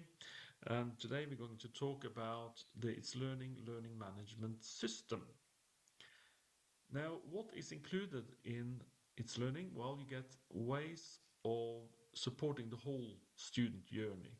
So that includes planning your courses and your lessons. It means engaging your students. You have ways of teaching the students in the system, and you have ways of assessing students, and ways for teachers and students to reflect on what they learned. And then finally, you have reporting that shows the outcomes to the teachers and students, but also to the school management. It's Learning is a very open system, which means that it's easy to connect the system to third-party tools. That means that you can easily work with Word documents or Microsoft documents inside the platform, as well as Google documents. We are part of the One EdTech standard, which means that it's easy to plug and play LTI tools into the platform. And you can also have single sign-on functionality that helps you log into the system without remembering your username and password every time, etc. Let's log into It's Learning now to see exactly what the platform looks like. Okay, so we are here. We can log in on any mobile ready or internet ready device. And inside the platform, you have your menu here in the top right hand corner. You can change your settings. You have a messaging function here where you can send and receive messages. You have your little bell icon that lights up if you have a new action that you have to complete, a new assignment, for example. You have your updates from across the courses here. You have your groups and your calendar events and your library here as well. So the platform comes included with a lot of functionality. Obviously, the course cards here at the front shows you the latest development in all the courses. If you log into a course, you can have a view of your plans, and there's a new stream, there's a follow-up tasks here, and your events. If you go into your plans, you can essentially connect your resources and activities to learning objectives in the curriculum, and the students can have the same view across separate courses, which means that for the student's perspective, it's easy to log on here and to see that, you know, in each course, all the resources can be connected in the same way. So for example, in this example, I can see that this teacher has shared 3 resources, and I'm 1 out of 3 I've already done. And now on the activities, I've done 4 out of 6 activities, and I can see how easy it is to access all these different tools, whether that's videos or activities or PowerPoints or whatever it might be.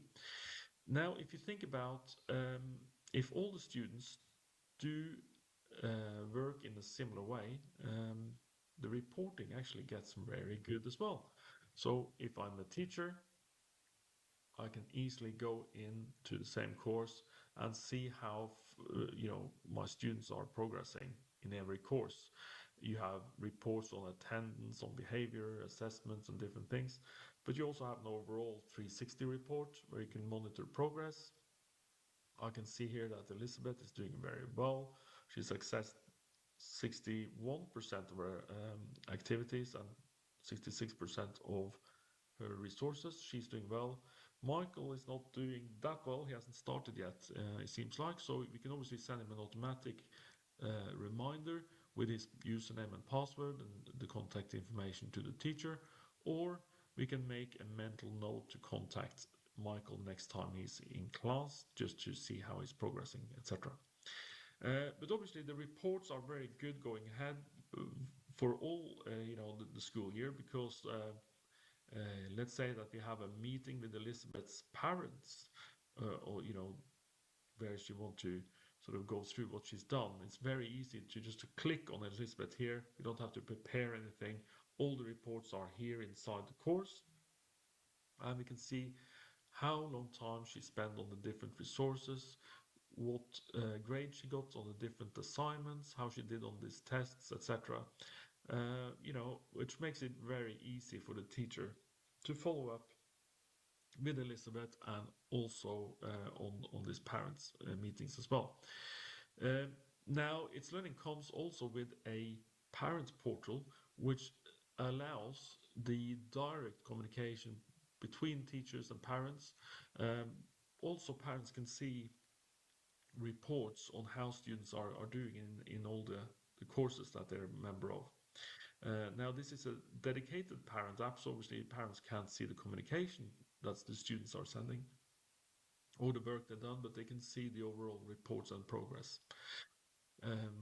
Essentially what the teacher wants to share with the parents. So in summary, It's Learning has a lot of functionalities. It comes with the usual features that you expect from a enterprise learning management system. That's including assessment tools, the test tools, the library, the mobile app, and the reports. If you want to know more about It's Learning, you're welcome to visit our website, itslearning.com, or you can contact me directly. My name is Helge Rongstad, and you find my details on the It's Learning website. Thank you for your attention. Hope you have a nice day and enjoy the rest of the conference. Thank you.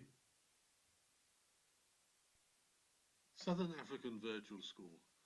We offer the flexible American curriculum for grades K through to 12, which is a system which is self-paced but fully supported by our own staff. Why choose SAVS? As we stated, we are the suppliers of an American curriculum, which allows you to build success on critical thinking, and it provides you with a comprehensive framework for moving forward. It's an anytime, any place, so there's no time constraints, and supported by our own staff who are there to assist the student moving forward. It is empowering the student to work a method that suits them best, tailored for all the grades through to K to 12. Student will log on whenever they want to, and within start working on the curriculum from where they last left off. This is obviously, we control the pace that they can work at and keep track of them as well. A very big point for us is that there are no external exams. Everything is based on continuous assessment. So under normal systems out there, the student will have to write an exam, say in November sometime. If they're not feeling well, if they're ill, they haven't learned what they need to know, then they can fail, and that will ruin a whole year's studying. With us, it's done on continuous assessment. The points are accumulated throughout the year, and it helps improve their, what we call their GPA, their grade point average for access into universities at a later stage. Now, we concentrate on the high school, which is the grades 9 to 12. This is when you start accumulating over those 4 years the 24 credits you need to get awarded your American high school diploma. But we also have the program available for elementary and middle school, which are grades K through to 8. If you would like to contact us for a chat to see how we can fit in with your child, please do so on the cell phone WhatsApp number below, or send us an email. You'll also find our website is there as well. Many thanks, and we look forward to hearing from you.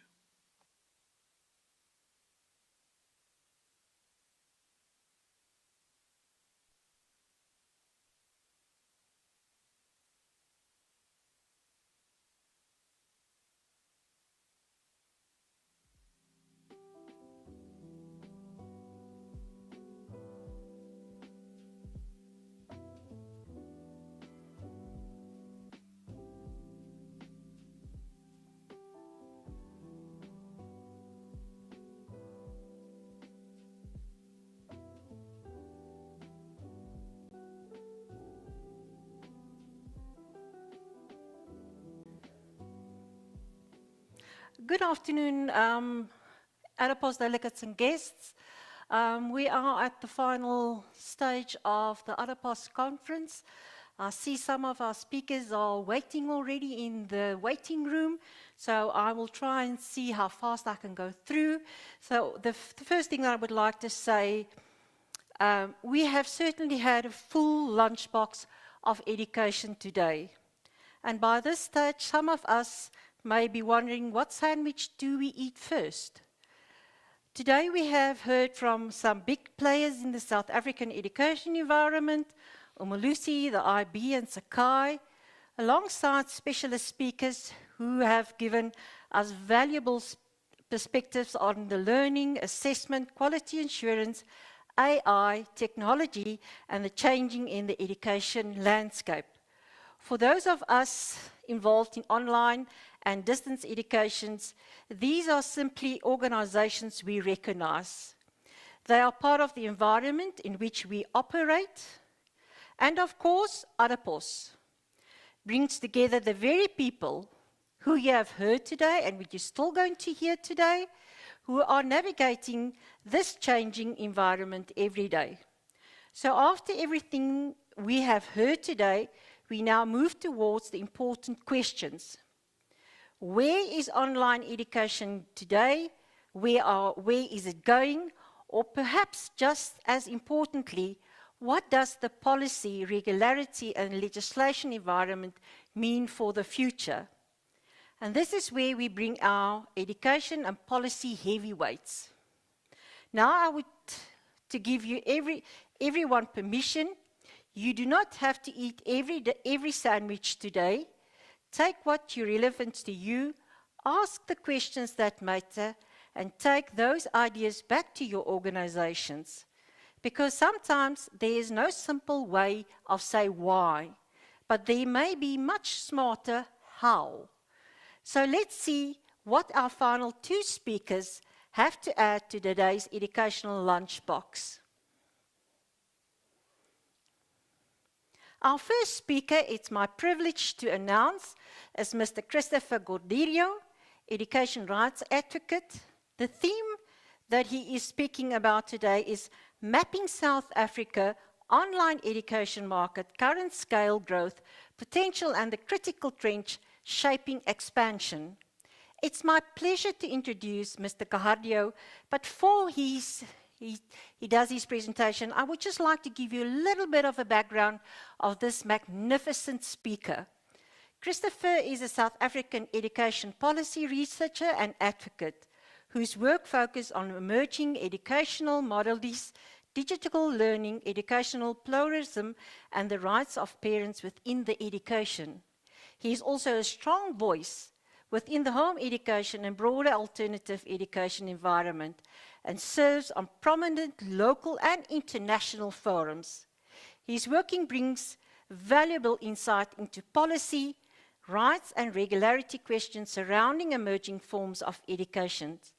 His topic is particularly relevant to everyone in this Adepos conference today. This gives us the opportunity to look at where the online education market currently stands, where it's growing, and what is shaping that growth. Christopher, we are delighted to have you out with us this afternoon. Please take the floor. Thank you for that very warm introduction. I trust everyone is hearing me. Let me just, I think I'm going to just, so there you must probably seen me by now. Let me just trying to push this away so I can get my slides out. Okay, so thank you everyone for joining. A warm welcome to everyone who has joined. A huge thank you to the education innovators who have this great dedication to the youth and who are with us and who form part of Adepos. And you're very much like early sea captains willing to brave stormy seas and unmapped terrain and uncertainty over whether there even is a friendly port that you can anchor in. And you do that obviously to help learners, unique learners, successfully navigate the educational journey. And then thank you to Adepos again for hosting a very important conference at a very important time in the development of this particular sector of education. I do have to apologize. I haven't been able to be with you and with all of the interesting speakers. I have been dipping in and out. I was listening into the Portfolio Committee on Basic Education's meeting this morning. You'll see why that's important later. So I think what's very interesting, certainly for me, having both of these backgrounds, is that when you look at education, law and strategic marketing intersect. We are going to look at issues of market size and factors affecting growth. But we are at the same time need to look at the issue of law and legal design because they intersect very critically. And unfortunately, what we have seen, I've seen it in a number of individual businesses over the last few years, is that the failure to build compliance into the education business model right from the beginning leads to underperformance and may lead to failure. And what we have, and there is unfortunately a dearth of information and dearth of understanding in the sector. Sorry, just checking something here. So the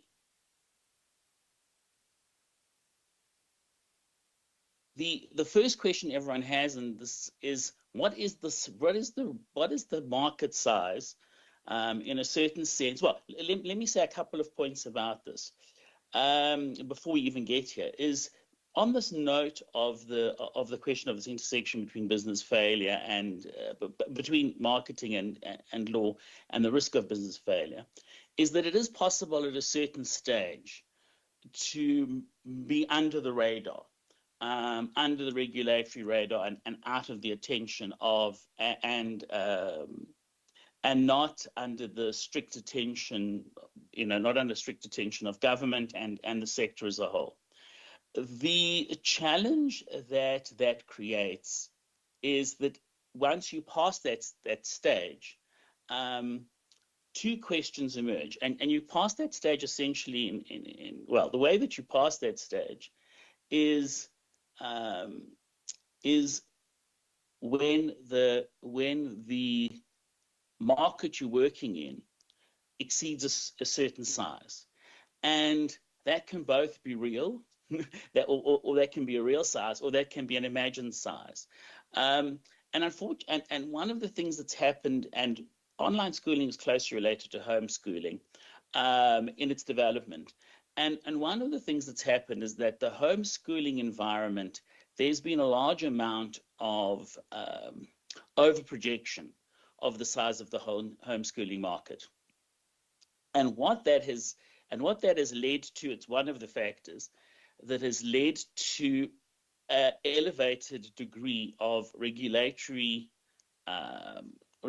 scrutiny and regulatory attention, really out of scale to the size of the market. And there's a couple of other reasons for that. One is that in about 2012, when the 2010 census data came out, it projected 57,000 homeschoolers in the country, roughly. I'll say a little bit more about that later in the next slide, but what that actually means. And that then led to, in 2012, 2013, the creation of a home education unit within the DBE.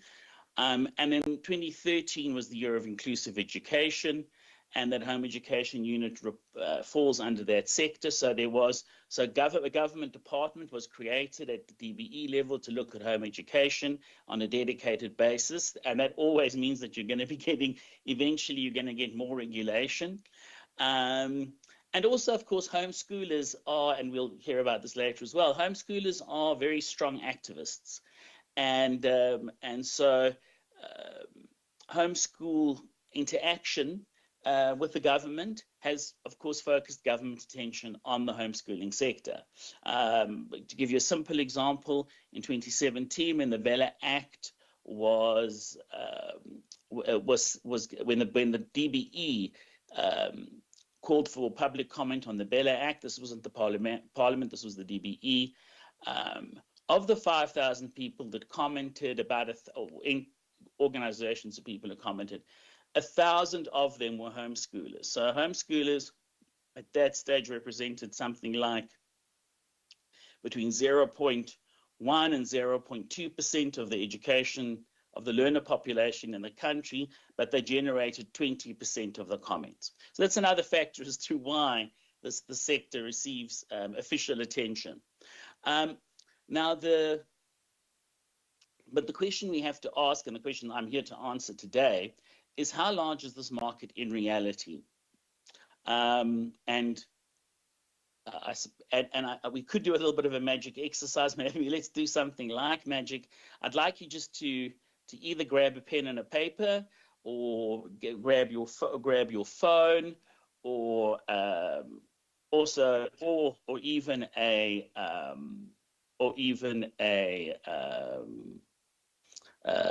just imagine in your mind the number of how large you think, and we'll relate this to the online education market, how large you think the homeschooling market is. And if anyone's very brave, you can maybe put it into the chat. But I'm sure that you've picked up that there's a shock coming, so you may not want to do that. So let's look at how big that market is, and what the best figures are that we have on it.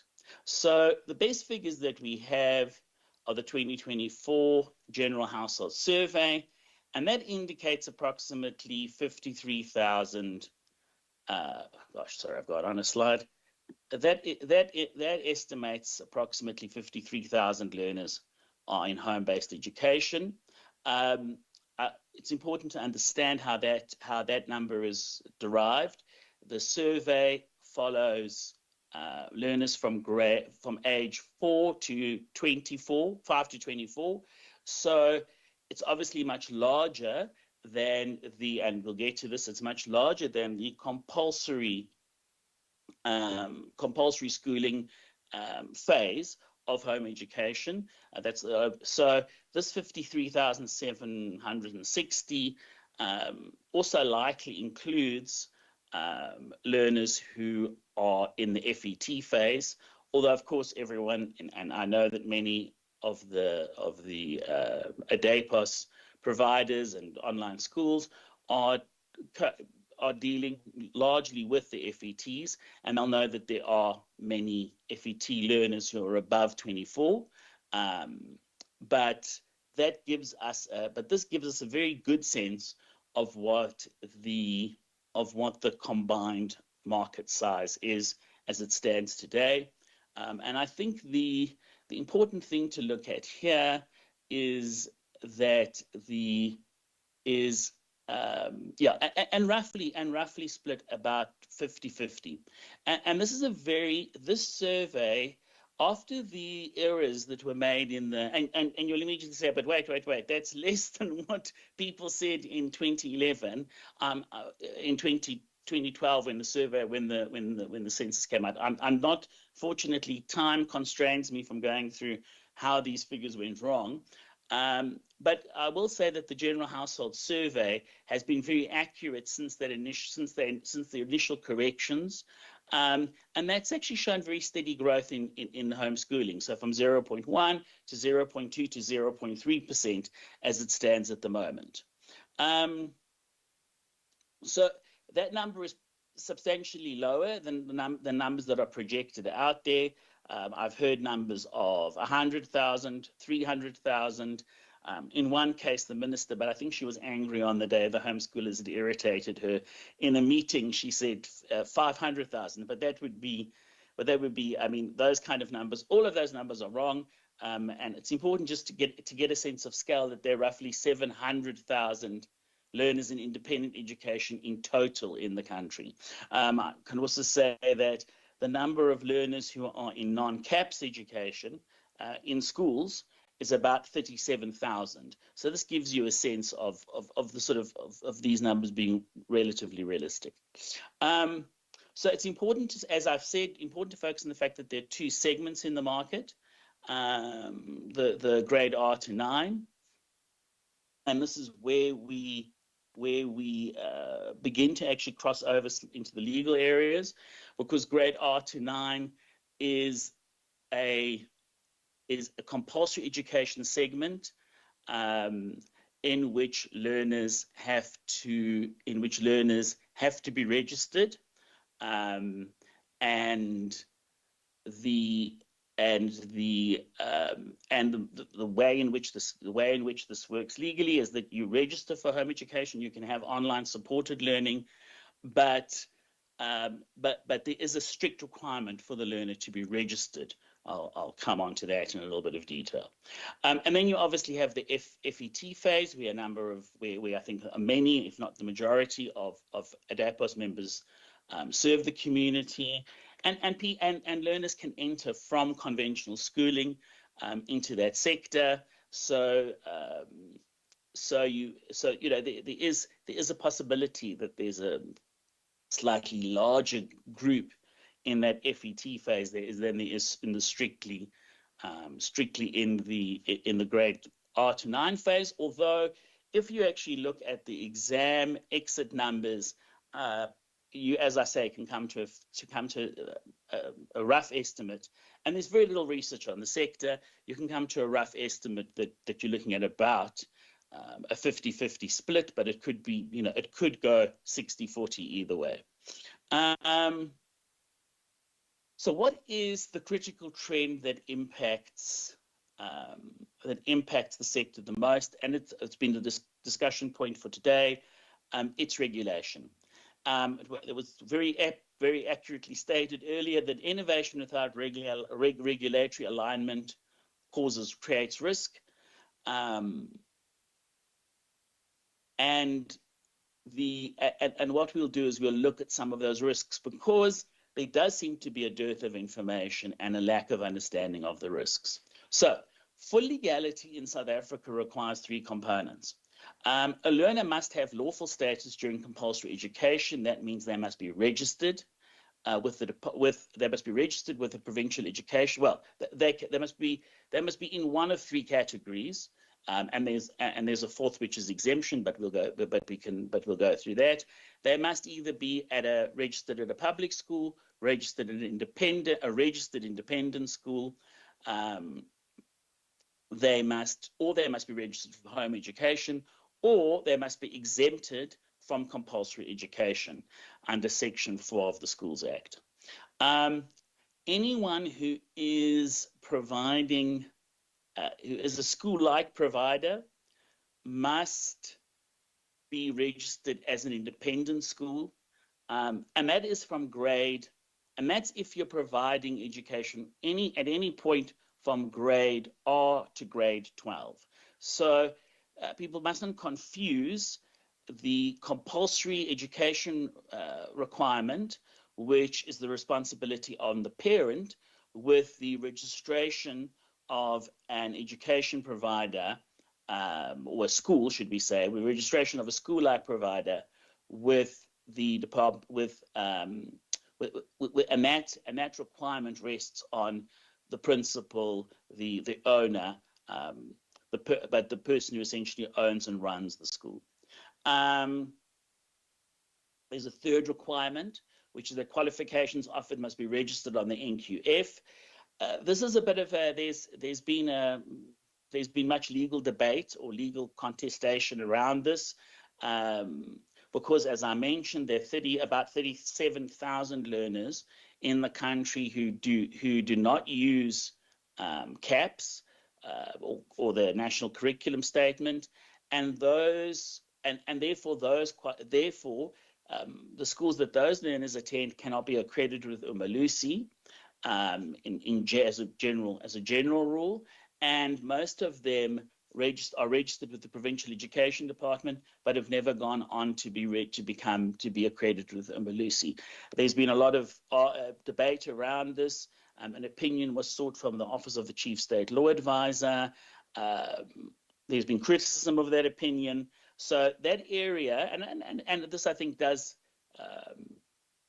also show that our education law obviously doesn't map 100% on reality, and there are areas for tolerance within the system.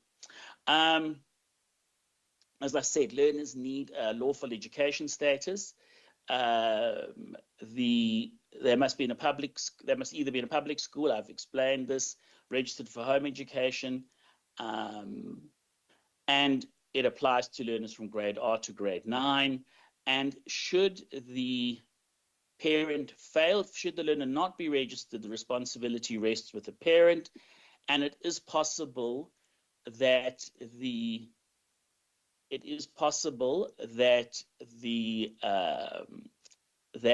parent could face prosecution under Section 3, 4 and following of the South African Schools Act if the child is not registered with a registered provider or registered for homeschooling. So that's once again not at a public school, or public schools are by definition in a sense registered, but also public schools aren't subject to registration, but independent schools are subject, and obviously all learners have to be registered for homeschooling or home education technically.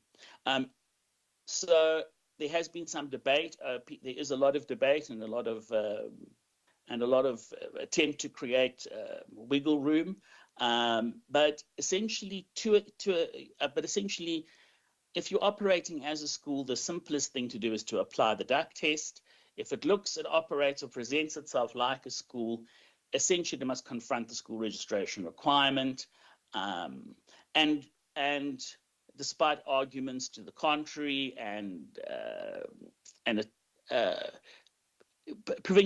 this is the way that provincial education departments actually enforce the law and close down unregistered schools. I have spoken about the qualifications that must be recognised. And it's also it's qualifications and part qualifications. And as I've said, there's a controversy around this, but it remains in a broad sense a requirement. Okay.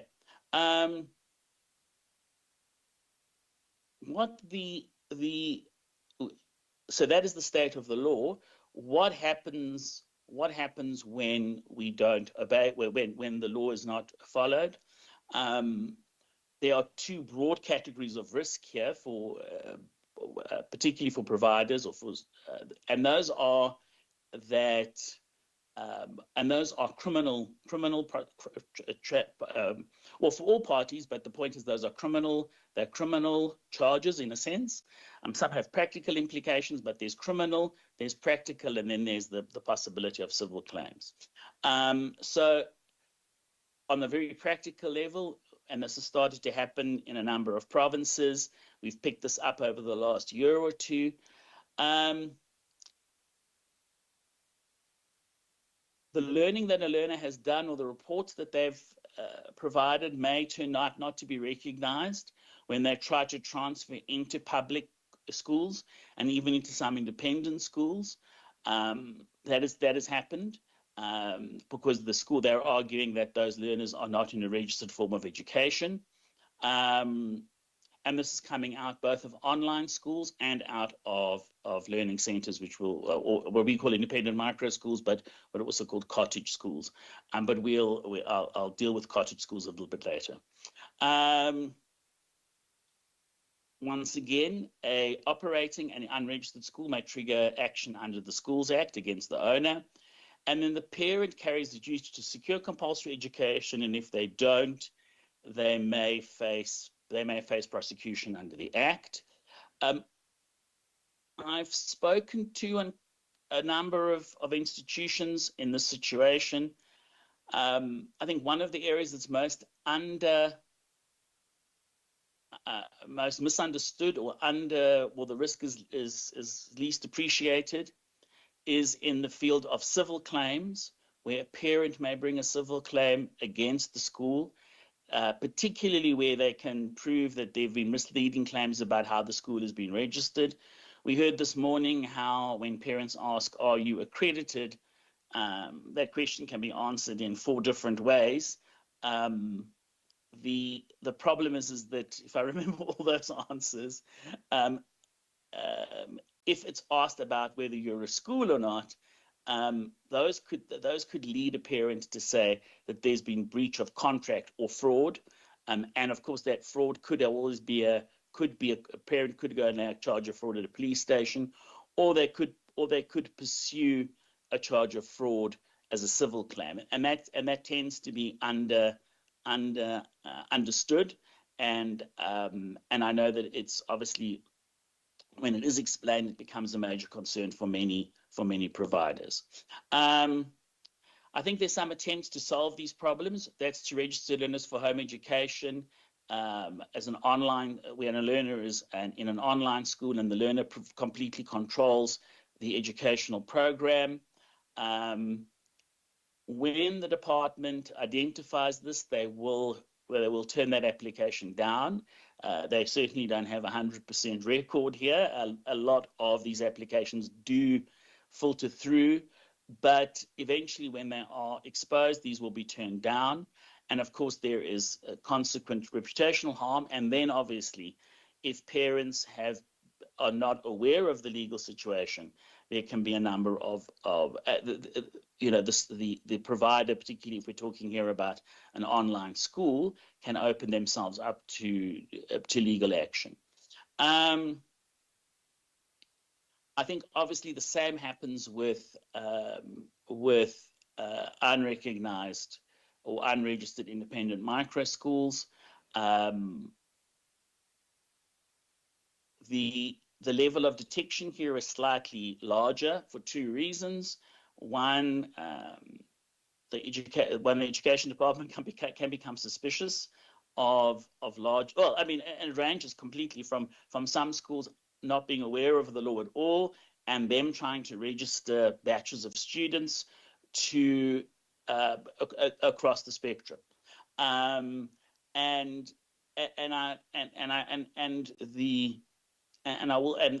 think we're all aware that we can't actually solve the online schooling crisis or online schooling regulatory crisis without at the same time resolving the independent micro school crisis, because a lot of independent micro schools use online education tools and sometimes literally and sometimes are in a sense remote centers for online providers. What is the immediate solution? So that is in a sense the crisis, and what I will say on that is, once again, I've been regularly consulted by schools in this position, and there is a growing threat to parents, by parents to schools, of legal action based on either fraud or breach of contract, if they were under the impression that they were with a registered school. So I think the keys are for the parents, to tell parents clearly what the provider is and what it is not, and that applies both to online schools and to the independent micro schools. Explain who carries the responsibility for learners' education, that it's a parental responsibility, that that the child be registered in one of these ways, to be accurate about the registration, accreditation, and qualification routes. Parents, so I think parents who are in this situation have chosen either an online school or an independent micro school because they believe that that's in their child's best interests, and if they're fully informed and there's full transparency from the provider, then they are informed to be able to make that decision, and they can certainly make the defense, if they were to be prosecuted under the Schools Act, that they're acting in their child's best interest, and that's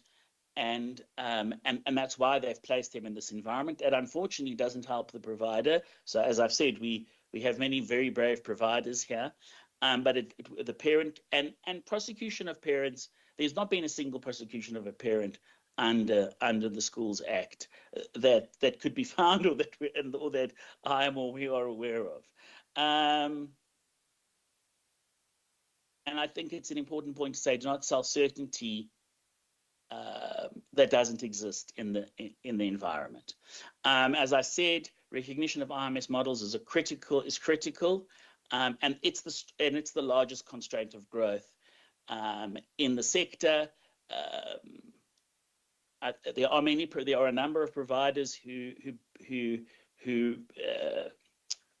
modeled their scalability and their desire to scale on the ability to use independent micro schools, but without the realization that those were not registered, that there was this registration problem. So the sector needs realistic registration pathways that acknowledge how critical these institutions are, while obviously protecting learners and parents. So as we get to, what are the solutions? I've said here, of sandboxes and soft law regulation in an age of instability. So we have to look obviously in the long term at hard law solutions, but I have to give you the bad news that the Schools Act is unlikely to change soon. I would estimate it's a 7-year project at the most minimal. And as I said to you, I was in the portfolio committee meeting this morning. The ECD, the Early Childhood Development Bill, is now before Parliament. That's going to absorb all of Parliament's legislative desire in the sector for some time. The Bella Act, as you'll know, has proved to be rather disastrous. Essentially, it's and developing regulations from the flawed Bella Act is proving very difficult. We're now well over a year and a half since the Act came into force. No regulations have come out yet. That's consuming the regulatory capacity of the department. So any regulations that are added are going to require the full regulatory process, public comment, socioeconomic impact assessment. So even regulations are a long-term solution. The other things that we have is that we need to look at partial solutions. We need to look at soft law. And in this we need to look at creative interim measures, guidances, regulatory sandboxes, and have a very open mind in terms of looking perhaps for as I say, particularly partial solutions, being willing at this stage to accept some partial solutions. There are possible pathways that could be followed, but we have to be quite careful not to let the perfect be the enemy of the good, particularly given how serious the regulatory limitations in the environment are. And what I can say as a growing trend is that parents are becoming aware of these, and we see these issues in homeschool and / online education, social media on a weekly basis.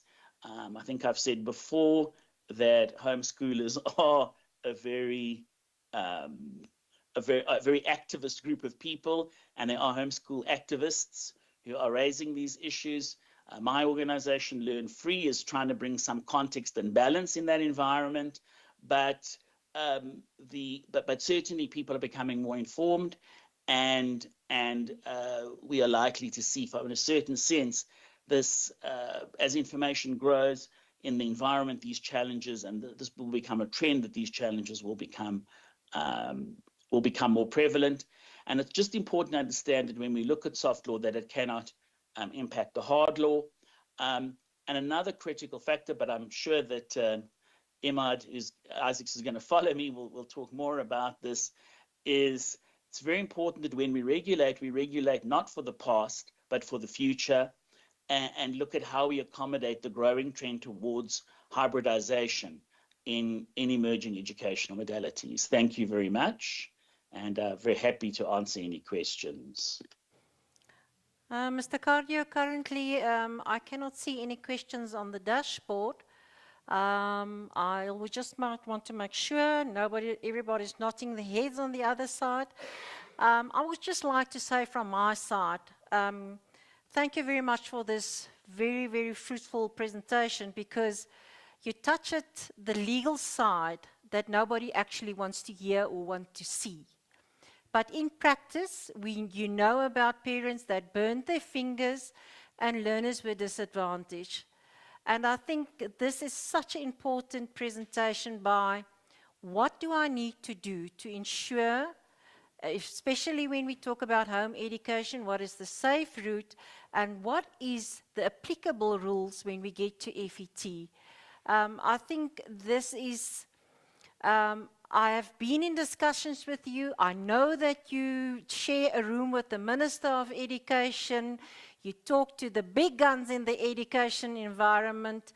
And I think for parents or any delegates that's listening now, I would like to be brave and ask the question, if they are allowed, especially in the home education, if there is parents or any of the online or distance education service providers that are unsure, what is the law currently in the home education?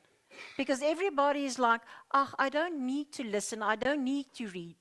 And as you just said, the Bala Bill, everybody knows the Bala Bill. And I think it's so important that we get this message through to the man on the walking side of the road, to know what is the best for his kid or his learner. Yeah, that is very important. Thank you, it's very kind words. I'm not in a room with the minister as often as that, but certainly have an interaction with a number of her officials and advisors. But yes, that is the big question. And I think, if people want, as always, there is the Learn Free website. I also do, particularly on the homeschooling specifically, the people to go to are the Pestalozzi Trust to get clarity on what the law is. I can make a quick comment because this issue has actually come up recently, is what is the requirement, and this seems to not be widely known by everyone, but what is the requirement to get into the National Senior Certificate? And that requirement's quite straightly, it's set out in the regulations governing the National Senior Certificate. It's that the head of department has to issue a document. It doesn't say what that document is, which confirms that the home educated learner. There's a little bit of confusion here because at this stage in the grade 10, 11 and 12, they're technically not home educated anymore because home education only applies grade R to grade 9. But let's say the historically home educated learner does have to obtain the document. And there's then a question as to how, and so that is what is needed. Obviously, all different bodies, exam boards, assessment bodies, they can of course make any internal rules that they like, but the regulatory requirement is very straightforward, and that's the minimum requirement that has to be abided with, is that you need this document from the HOD. And I would be concerned if the HOD wasn't issuing that document relatively automatically on the receipt of a competent assessor's report issued in terms of the Act for grade 9. So ideally, and one of the areas that ideally, and this is certainly something that, and I'll maybe make a final comment on this as well, but ideally, what is that you will take your competent assessor's report, which at this stage has to be completed by an individual because there are no bodies which meet the requirements. That's not clear under the Act what those bodies would be, but it has to be an individual, say it's registered or through the EDTP CETA and the relevant assessment skills courses requirements. One of those two people, and you would take that as I say, I would be disappointed if the presentation of that to the Provincial Education Department did not result almost automatically in the issue of the required document under the regulations governing the National Senior Certificate. And what I will say is that I think we are getting closer to there being regulations governing home education coming out for public comment, and people should be getting ready to comment on those. And that's one of the comments that I'd certainly encourage people to make, is to say, if we send in this competent assessor's report, can that almost automatically be changed into the document required under the regulations, and then that opens the door for the learner to go into 10, 11 and 12. Thank you, Mr. Cardio. I think there's a lot of food to thought there. Thank you for availing yourself to doing this presentation. Thank you very much. My pleasure. Thank you, and all the best. And I'm looking forward to hear what Imad has to say. So I'm probably going to disagree completely with me. Thank you very much. Thank you, Matt. Keep well, eh? Goodbye. Thank you, everyone. All right, ladies and gentlemen, we are with our final speaker today, Mr. Imad Isaacs. I think if we, at this stage, our lunch boxes are certainly full, perhaps not of sandwiches anymore, but of information, ideas, and questions. And Imad is the executive head of Future Academy and the vice chair of Adepos. I think this morning our chair, Madam Chair, did introduce Mr. Isaacs, and brings together the impressive combination of education law, business leadership, and education policy. Just with a little bit of a insight that I think Mr. Isaac is quite known in the Western Cape department. He shuffles a little bit the cards there. And currently, he's pursuing his Master of Education in International Education Policy and Management at Harvard's Graduate School of Education in London, and adding an important academic and international dimension to his work. His professional academic interests include educational, quality assurance, school leadership, education policy, and emerging forms of education. His international exposure also brings another valuable perspective to today's conversation, having engaged through the Harvard University with education systems and conversations across countries including India, Kenya, Ethiopia, Brazil, China, and the United States. To allow us to look beyond our borders and ask, what can we learn from other educational systems? And how do we ensure that policy, regulation, technology, and educational implementation move towards together? So his theme is regulating for opportunity, building a quality, equitable future for online schooling. It's my warm pleasure to welcome Mr. Isaacs to the floor.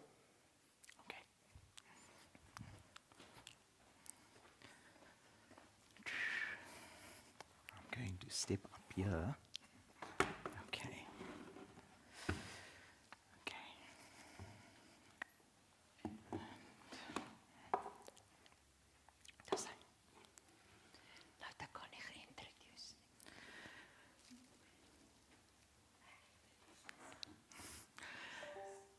Okay, thank you very, very much. Thank you so much, Corinne, and also to my colleagues, Ms. Colleen, and the entire Adepos committee for putting this amazing day together. And of course, I've got the penultimate presentation today, the graveyard shift, so hopefully everybody's going to go easy on the questions.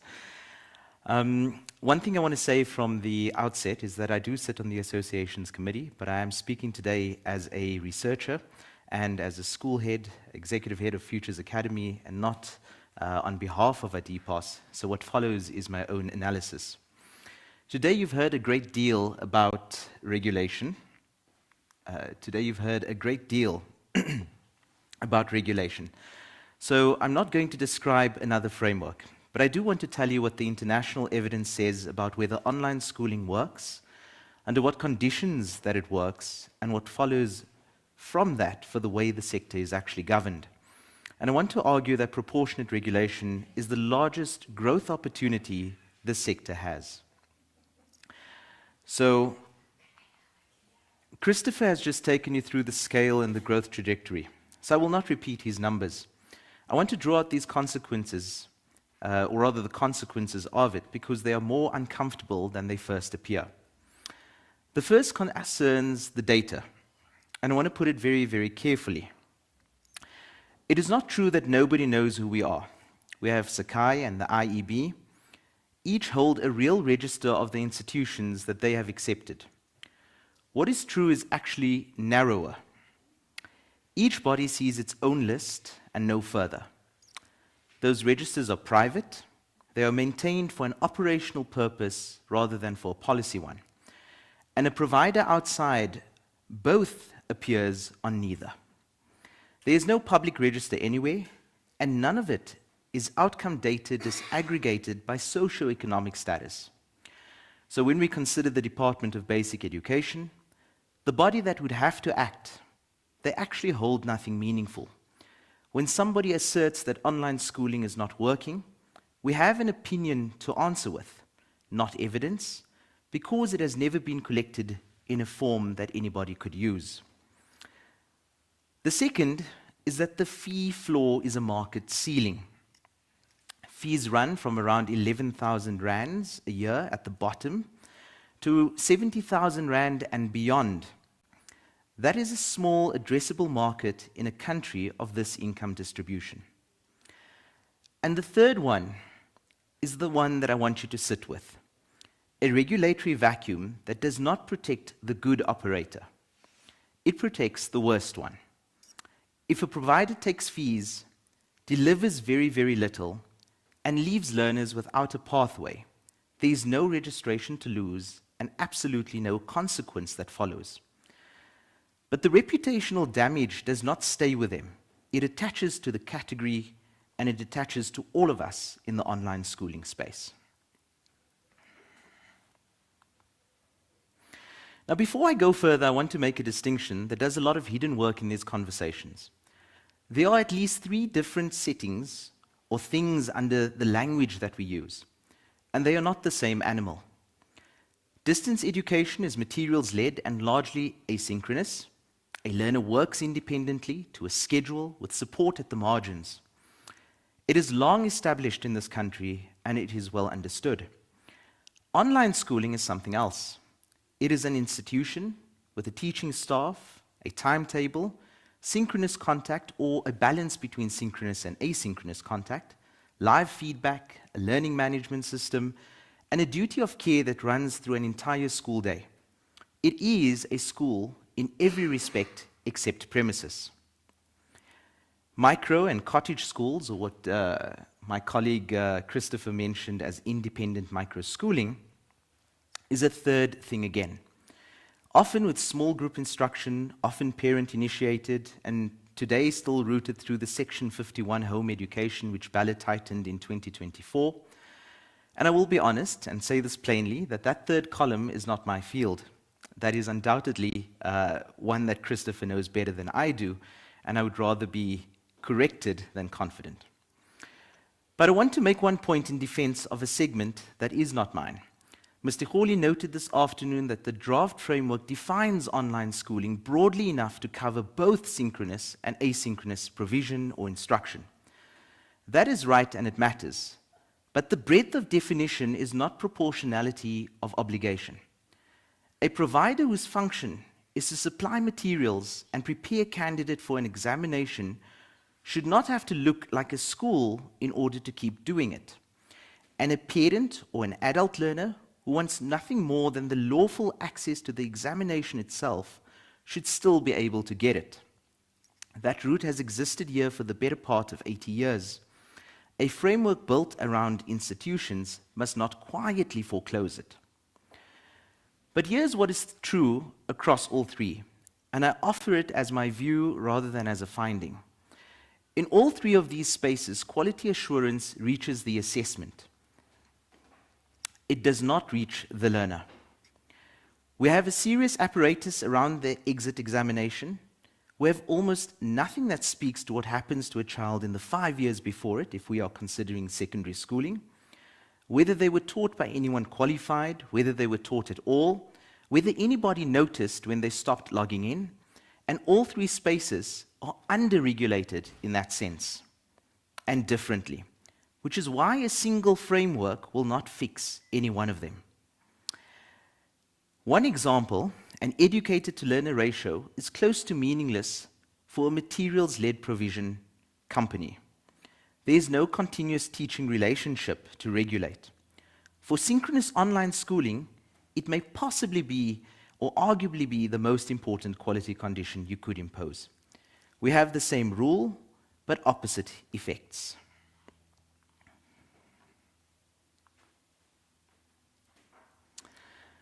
So let me show you what the absence of a column, or that column, actually means in practice. An online school opens. There is no registration with the state. There is no premises to inspect, and it does not fit the definition of the thing that we want to inspect.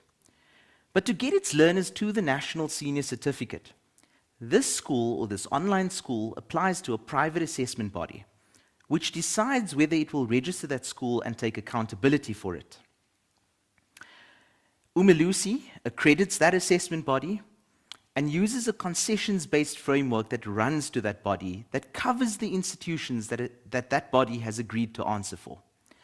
So in a way, public quality assurance does reach us as online schools, but at one remove, through a private registration decision, and only for as long as that registration holds. The reality is that that is nobody's fault, but it is what you get when an institution appears that the statute did not anticipate. But look at what it means for the learner. Their route to a national qualification rests on a private organization's continued willingness to vouch for their school. The reality is that is no longer hypothetical. Earlier today, you heard Ms. Conferernce say it from the virtual podium a couple of hours ago, that until the sector is regulated, the Independent Examinations Board will work only with online providers already registered with it. It is not taking on new providers. Now, I do want to be careful with how I characterize that, because it is a responsible decision and one I would probably make if I was in her shoes. A body carrying accountability for schools that it cannot verify in a sector with no registration and no floor is holding a risk nothing in the system helps it manage. Closing the list is the only instrument it has. But if we consider what just happened, one of the two doors to this national qualification has closed to new entrants, not because the regulator decided it, but because there is no regulator to decide it. And that is what the vacuum costs, and it is being paid today.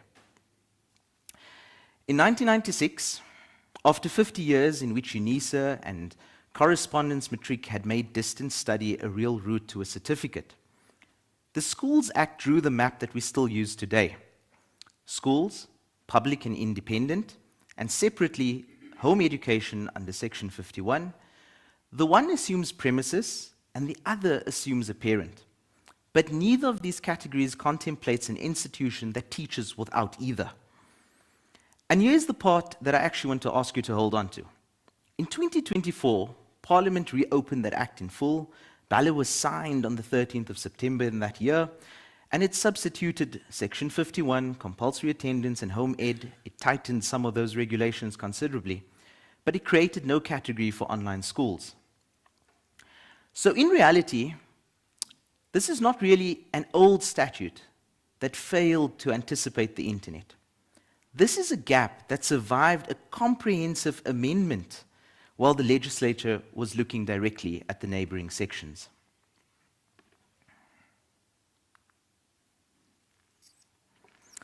So let me put my recommendation on the table now and then spend a few minutes earning that.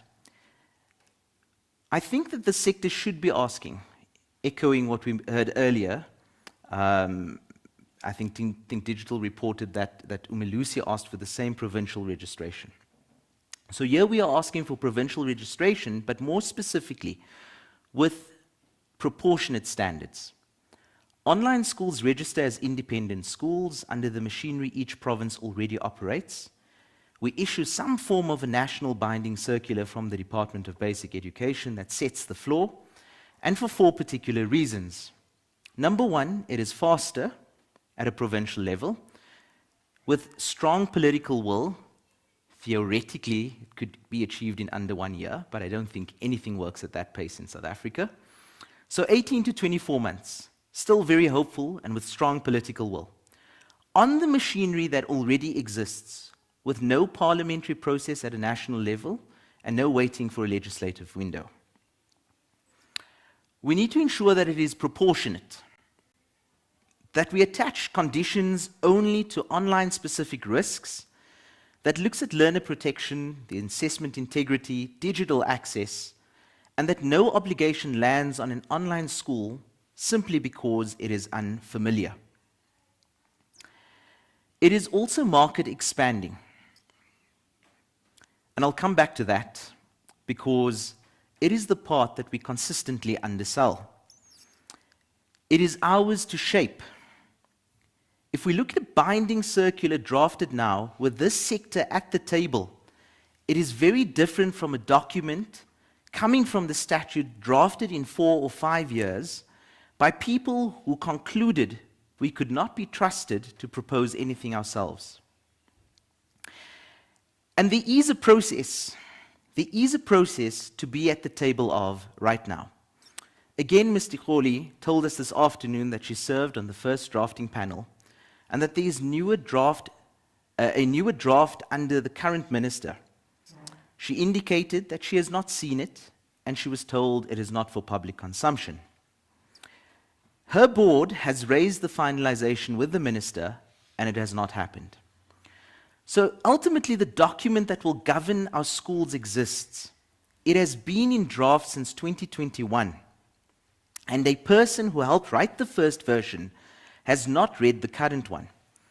I don't say that as a complaint. I say it because it tells us exactly what to ask for, and it is a far smaller ask than a statute. Ask to see it, ask to comment on it, and ask to be in the room. So a word on where this comes from in terms of the evidence base.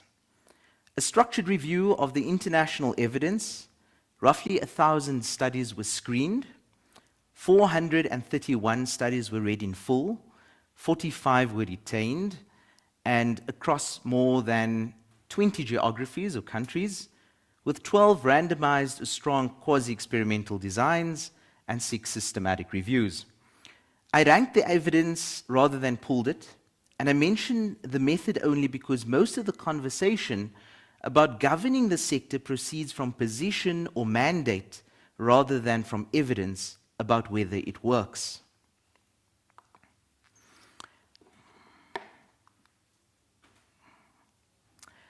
Here is the central finding. And it's not always one that everybody or anybody hopes for. But online education does not independently improve learning. It amplifies the system around it. So a brief word on the units before I give you the numbers. One standard deviation is roughly 37 percentile points. That's 3/10 of a standard deviation is about 11 or 12 percentile points. And in a class of 30, that's about 3 or 4 places. That is the scale we are talking about. Now, where the surrounding system is strong, online delivery does very, very well. Structured blended learning produces gains of 3 to 5/10 of a standard deviation. Adaptive formative assessment reaches 0.77 for low socioeconomic status learners. And note the direction of that gain. Larger gains for poorer children, not smaller ones. One-to-one phone tutoring in low-income countries close gaps rather than widening them. But where the system is weak, it does real damage. During Brazil's emergency remote learning, scores fell by 0.32 of a standard deviation, about a quarter of what students would have learned in person, and model dropout risk rose by 365%. That is risk increasing. Fully online schooling in the United States for first-time takers, minus 0.1 to minus 0.4. And here at home during COVID, 47% of adolescent girls in one study were simply unable to continue. We have the same technology but opposite outcomes. Now that cuts against us as much as it cuts for us, but it also means that quality is here and it is not mysterious. It is achievable, it is demonstratable, and the conditions are known. So 3 mechanisms explain nearly all of that variation. Infrastructure access is the binding constraint because without reliable devices and connectivity, nothing else matters. And the evidence shows that even differences in device quality shift outcomes measurably. Instructional quality and feedback is second. Interaction and adaptive feedback produce those 3 to 5/10 gains. Broadcast style delivery produces neutral to negative results regardless of how good the access is. And this is the single largest lever a regulator could pull. Household support is third and the most uncomfortable because it is the furthest outside our control. Self-regulation, parental capacity, and home environment mediate the outcomes even when the access is equal. These 3 things are what a proportionate standard should measure. I would argue that they are all that it should measure. Not premises, not contact hours imported by analogy from a brick and mortar school, not paperwork that demonstrates compliance with a form rather than delivery of an education. And that is not a plea for leniency. That is a substantive claim about where the risk in the sector actually sits, and it is a claim that we can defend with evidence.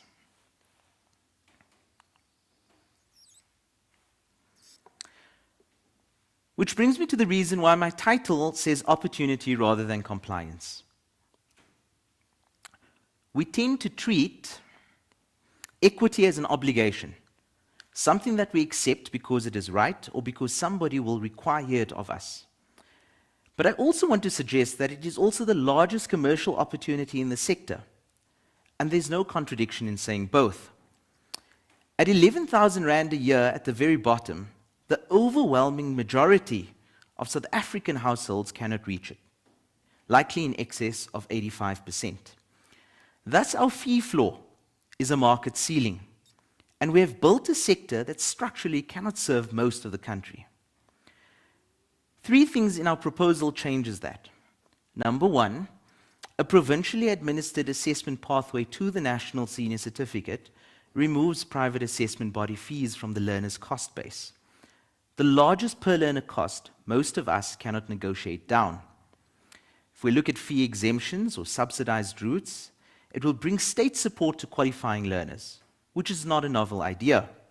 It already operates across the independent school sector in terms of subsidized independent schools. It does not exist for us because we do not exist as a category.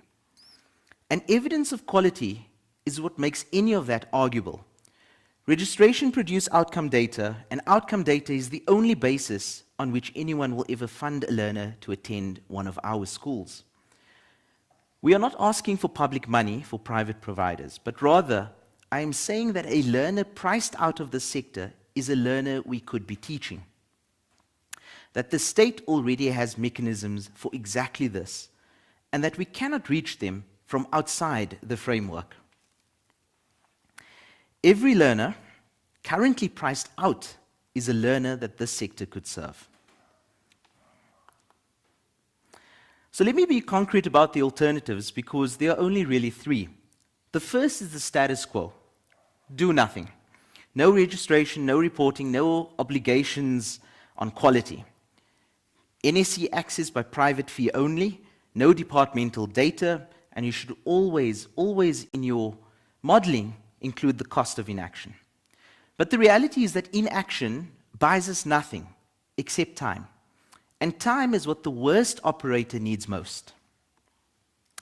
The second is what I've recommended, provincial registration under the existing school legislation, the existing independent school legislation, some form which requires buy-in at a national binding circular that sets a quality floor, a provincially administered assessment pathway, and having annual socioeconomic status disaggregated data. Realistically, 18 to 24 months. The third is a national amendment to the Schools Act, something we've heard the Basic Education Minister recently in the budget vote as the last point commit to. Creating a statutory category with umalusi and accreditation and statutory equity obligations under this. And I do think that this is the better long-run settlement. But it is also only 5 to 7 years, we heard Christopher say 7 years away, and realistically it protects absolutely nobody in the meantime.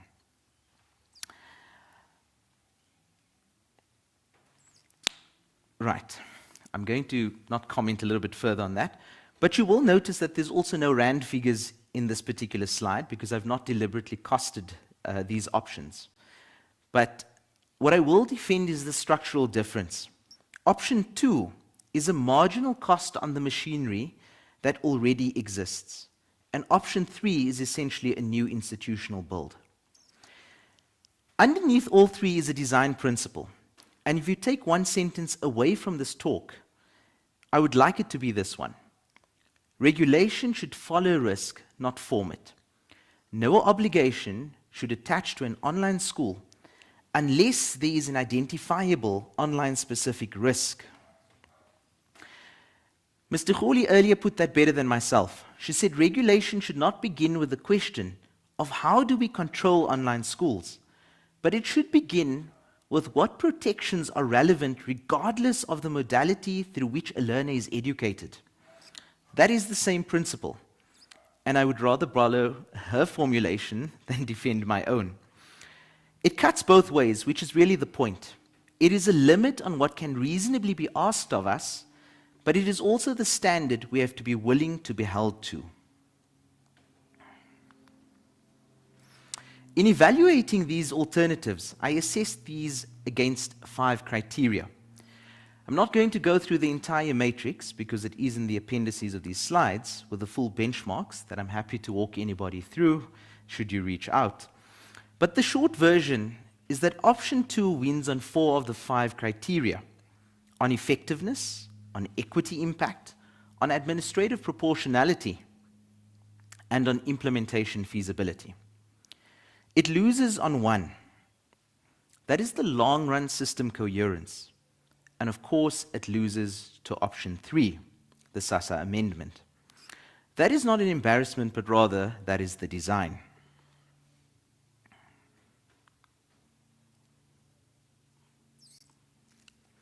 The trade-offs. I'm not going to pretend that the recommendation is costless, so let's put the trade-offs honestly. Speed against durability. A statutory amendment delivers the longer and stronger outcomes, but it is 7 years away, assuming we have that political will now. A 5 to 7 year legislative window, it is not a neutral waiting period. It is 5 more years of the vacuum, or 7 more years of that vacuum, for learners enrolled today. A learner in grade 8 now will have written matric before that arrives. Proportionality against accountability. This is the one that this room feels most personally. A full accreditation regime would add real accountability, but it would also add compliance costs that smaller providers may not survive. And a provider that exits takes with it its learners, which is an equity harm and not merely a commercial one. That is why proportionality is one of the 5 criteria rather than an afterthought. The sequencing point, very important. We should go with alternative 2 now for a very particular reason. It will generate the disaggregated data that builds the evidence case for option 3 in later years. So how do we know if it worked? Earlier today, we asked Dr. van der Westhuizen this morning whether the pass rates tell us what Mr. Rousseau was asking them to tell us. And her answer was honest, and also, I think, right. At the moment, there's not really much else to work with. But that is the problem this particular design of measuring or monitoring aims to solve. A pass rate is a terminal number with no baseline behind it, with no counterfactual beside it, and it says nothing about the years before grade 12. It is not disaggregated by socioeconomic status or by province, and it can be improved by controlling who is entered rather than by teaching anyone better. The one measure we do have is the most easily managed. So briefly, how would we know if it worked? 2 tracks. The first monitors implementation. We look at registration rates 12 months after the circular takes effect, uptake of the provincial pathway against the private routes, annual self-evaluation, and this will answer whether something was done. But the second thing that we do need to monitor is to test impact. Using difference in difference, DID studies, because a randomized design is not available due to the policy being applied universally. A staggered provincial rollout will give us early and late provinces as treatment and comparison groups, measured against that pre-circular baseline. So the honest position is not that we have good evidence and we are being ignored. It is that we cannot generate the evidence from outside of a framework. And provincial registration is the fastest route to gaining that evidence. 3 to 5 years of it is what will build the case for the statutory category later on. So what can we do? So I'm going to frame this a little bit differently from how I had planned because the challenge was already issued this afternoon. Not by me, once again, by Ms. Ticholi. She told the conference that trust cannot be legislated into existence and that if online schools want regulatory legitimacy, they must demonstrate educational legitimacy first. Transparency about learner performance, retention, teacher capacity, safeguarding, and assessment integrity, and an end to marketing claims that do not survive contact with what is delivered. And I think that is exactly right. I think it was said to us rather than about us. So here are 4 things we could do to answer it, none of which requires anybody's permission. Register voluntarily where you can. Several providers here already meet a standard higher than anything likely to be imposed. Say so, publicly. Voluntary compliance is the strongest evidence that a proportionate floor is actually workable. Publish outcome data. Nobody is stopping us. A sector that publishes its own SES disaggregated results cannot be characterized without reference to evidence. At the moment, we can describe, or rather we can be described however anybody likes, because there's really nothing to check it against. Agree to a common minimum, and this association is the natural vehicle for that, I would say. Carefully, as a member on its committee, not on its behalf, that a standard we write is far more likely to be proportionate than one written about us. And bring the equity case rather than the exemption case. Every time we argue for lighter treatment, we may sound like an interest group, but every time we argue for access, we sound like an education sector. The first invites scrutiny, and the second invites partnership.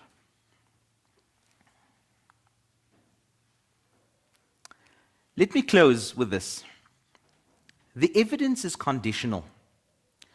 Online schooling works when the infrastructure, the pedagogy, and the household support align. But it does real harm when they do not. Most of all to the learners we most claim to serve. But the conditions are knowable. 3 mechanisms explain nearly all of the variation. And those 3 are what a proportionate standard should measure, and all it should measure. Equity is the growth story, not the cost of doing business. Our fee floor is our market ceiling, and an assessment pathway and fee exemption route or subsidized route changes who the sector is able to reach. And shaping beats being shaped.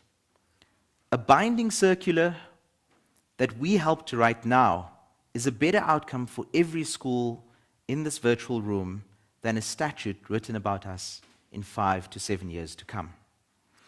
Regulation is not the price of legitimacy.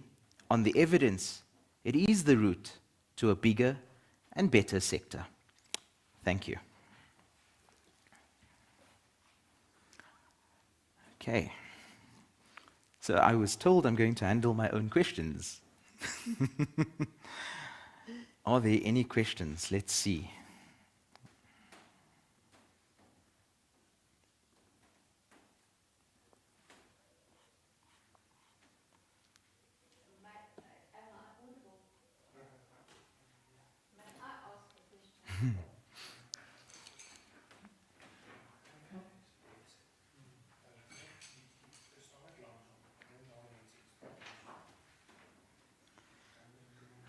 Anders kan jy net vra en dan kan hy herhaal.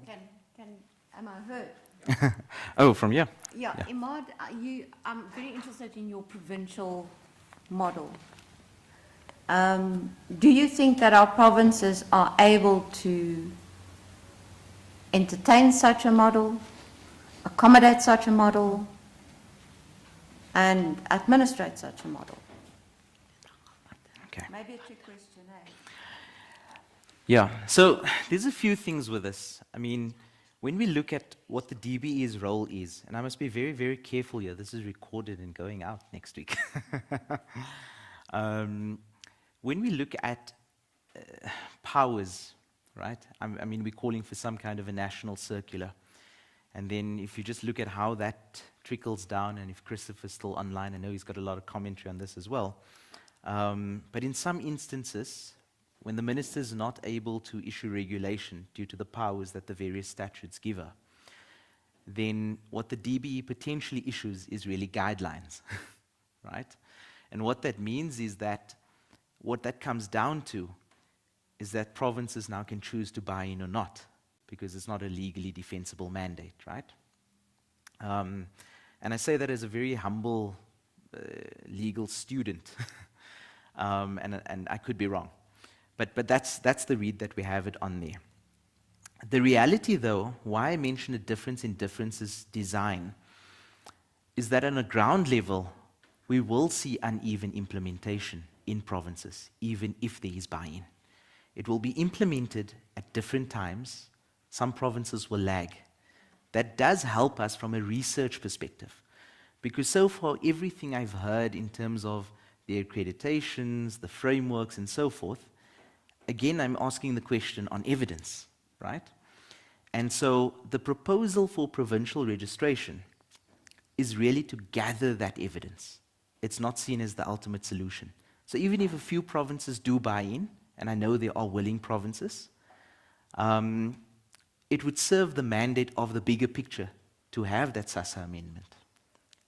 But realistically, I think that there are going to be that differences in implementation, but there are provinces willing, ready to engage in it. Hopefully that answered the question. Is there a question? Okay, let's see. Told you I have the graveyard shift. And now we must see if our thinking hats are still on. Last question at the bottom. Okay, I see it's coming from our offices in the Cape. How do we prevent the regulation intended to improve the quality of online schooling from unintentionally removing the very flexibility and accessibility that make online education valuable? Okay, let me apply my mind.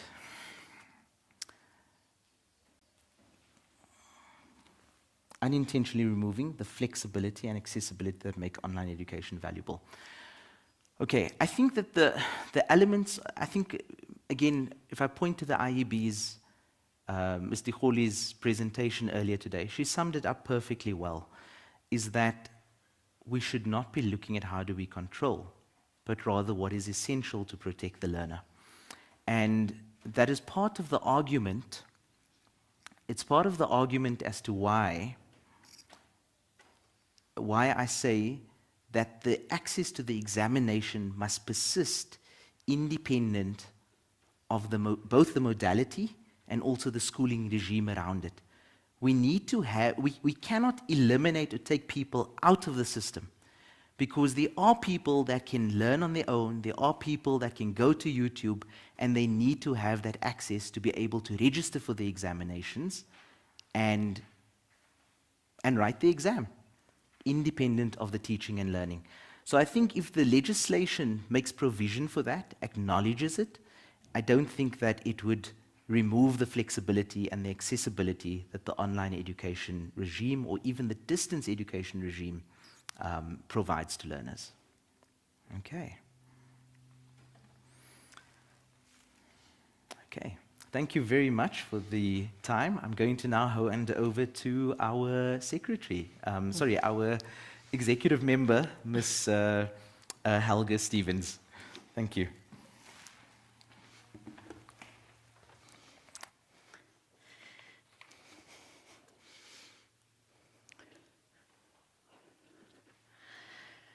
Okay, good afternoon, everybody. My name is Helga Stevens. I'm one of the founding members of Adepos, and I'm also part owner of Auxilio Distance Education. Thank you for joining us today. Please remember the recording is available on our YouTube channel, so that you can refer back to that at any time. It is said that if you are the smartest person in a room, you are in the wrong room. And I think that is especially relevant for us in education, because we should never stop learning. Last weekend I was watching Pirates of the Caribbean with my kids, and there was one part where it seemed like they were sailing off the edge of the earth. That was, of course, when the earth was still flat. And I thought to myself, with the speed at which our industry is growing, we often find ourselves at the edge of the earth, only to find out that the earth is round. And by collaborating with our peers, we are able to change our course. And with that, I would like to thank our esteemed speakers for sharing your knowledge and your experience with us today.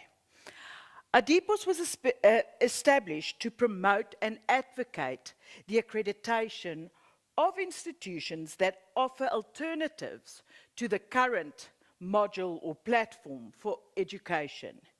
And by organizing a conference like this, we hope to bring all relevant parties to the conversation, to the table, so that we can achieve this shared goal.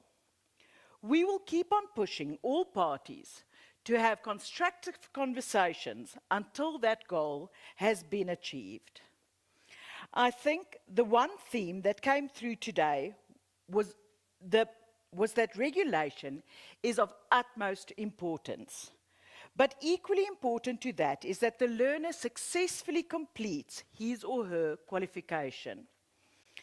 And that success cannot just be measured by the mark he or she acquired, but by their ability to become productive contributors to our society.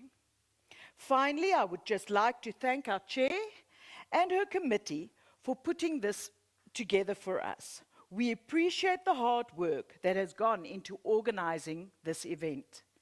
May you all have a lovely weekend and good night.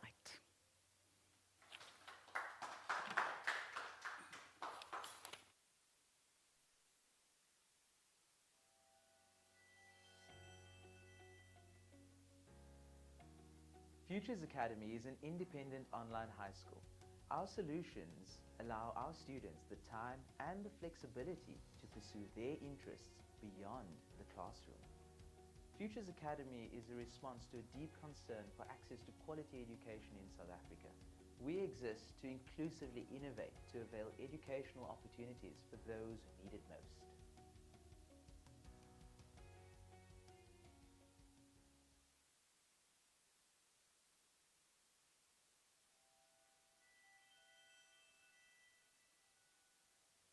The Futures Academy model involves online content. This includes digital, video, and animations. We also employ a flipped classroom model. The flipped classroom model allows students to go through content ahead of live discussion seminars. These discussion seminars take place weekly and allow students to deepen their understanding with the guidance of a subject specialist. We also employ accountability coaches. Our accountability coaches work with learners to ensure that they remove the barriers to their success.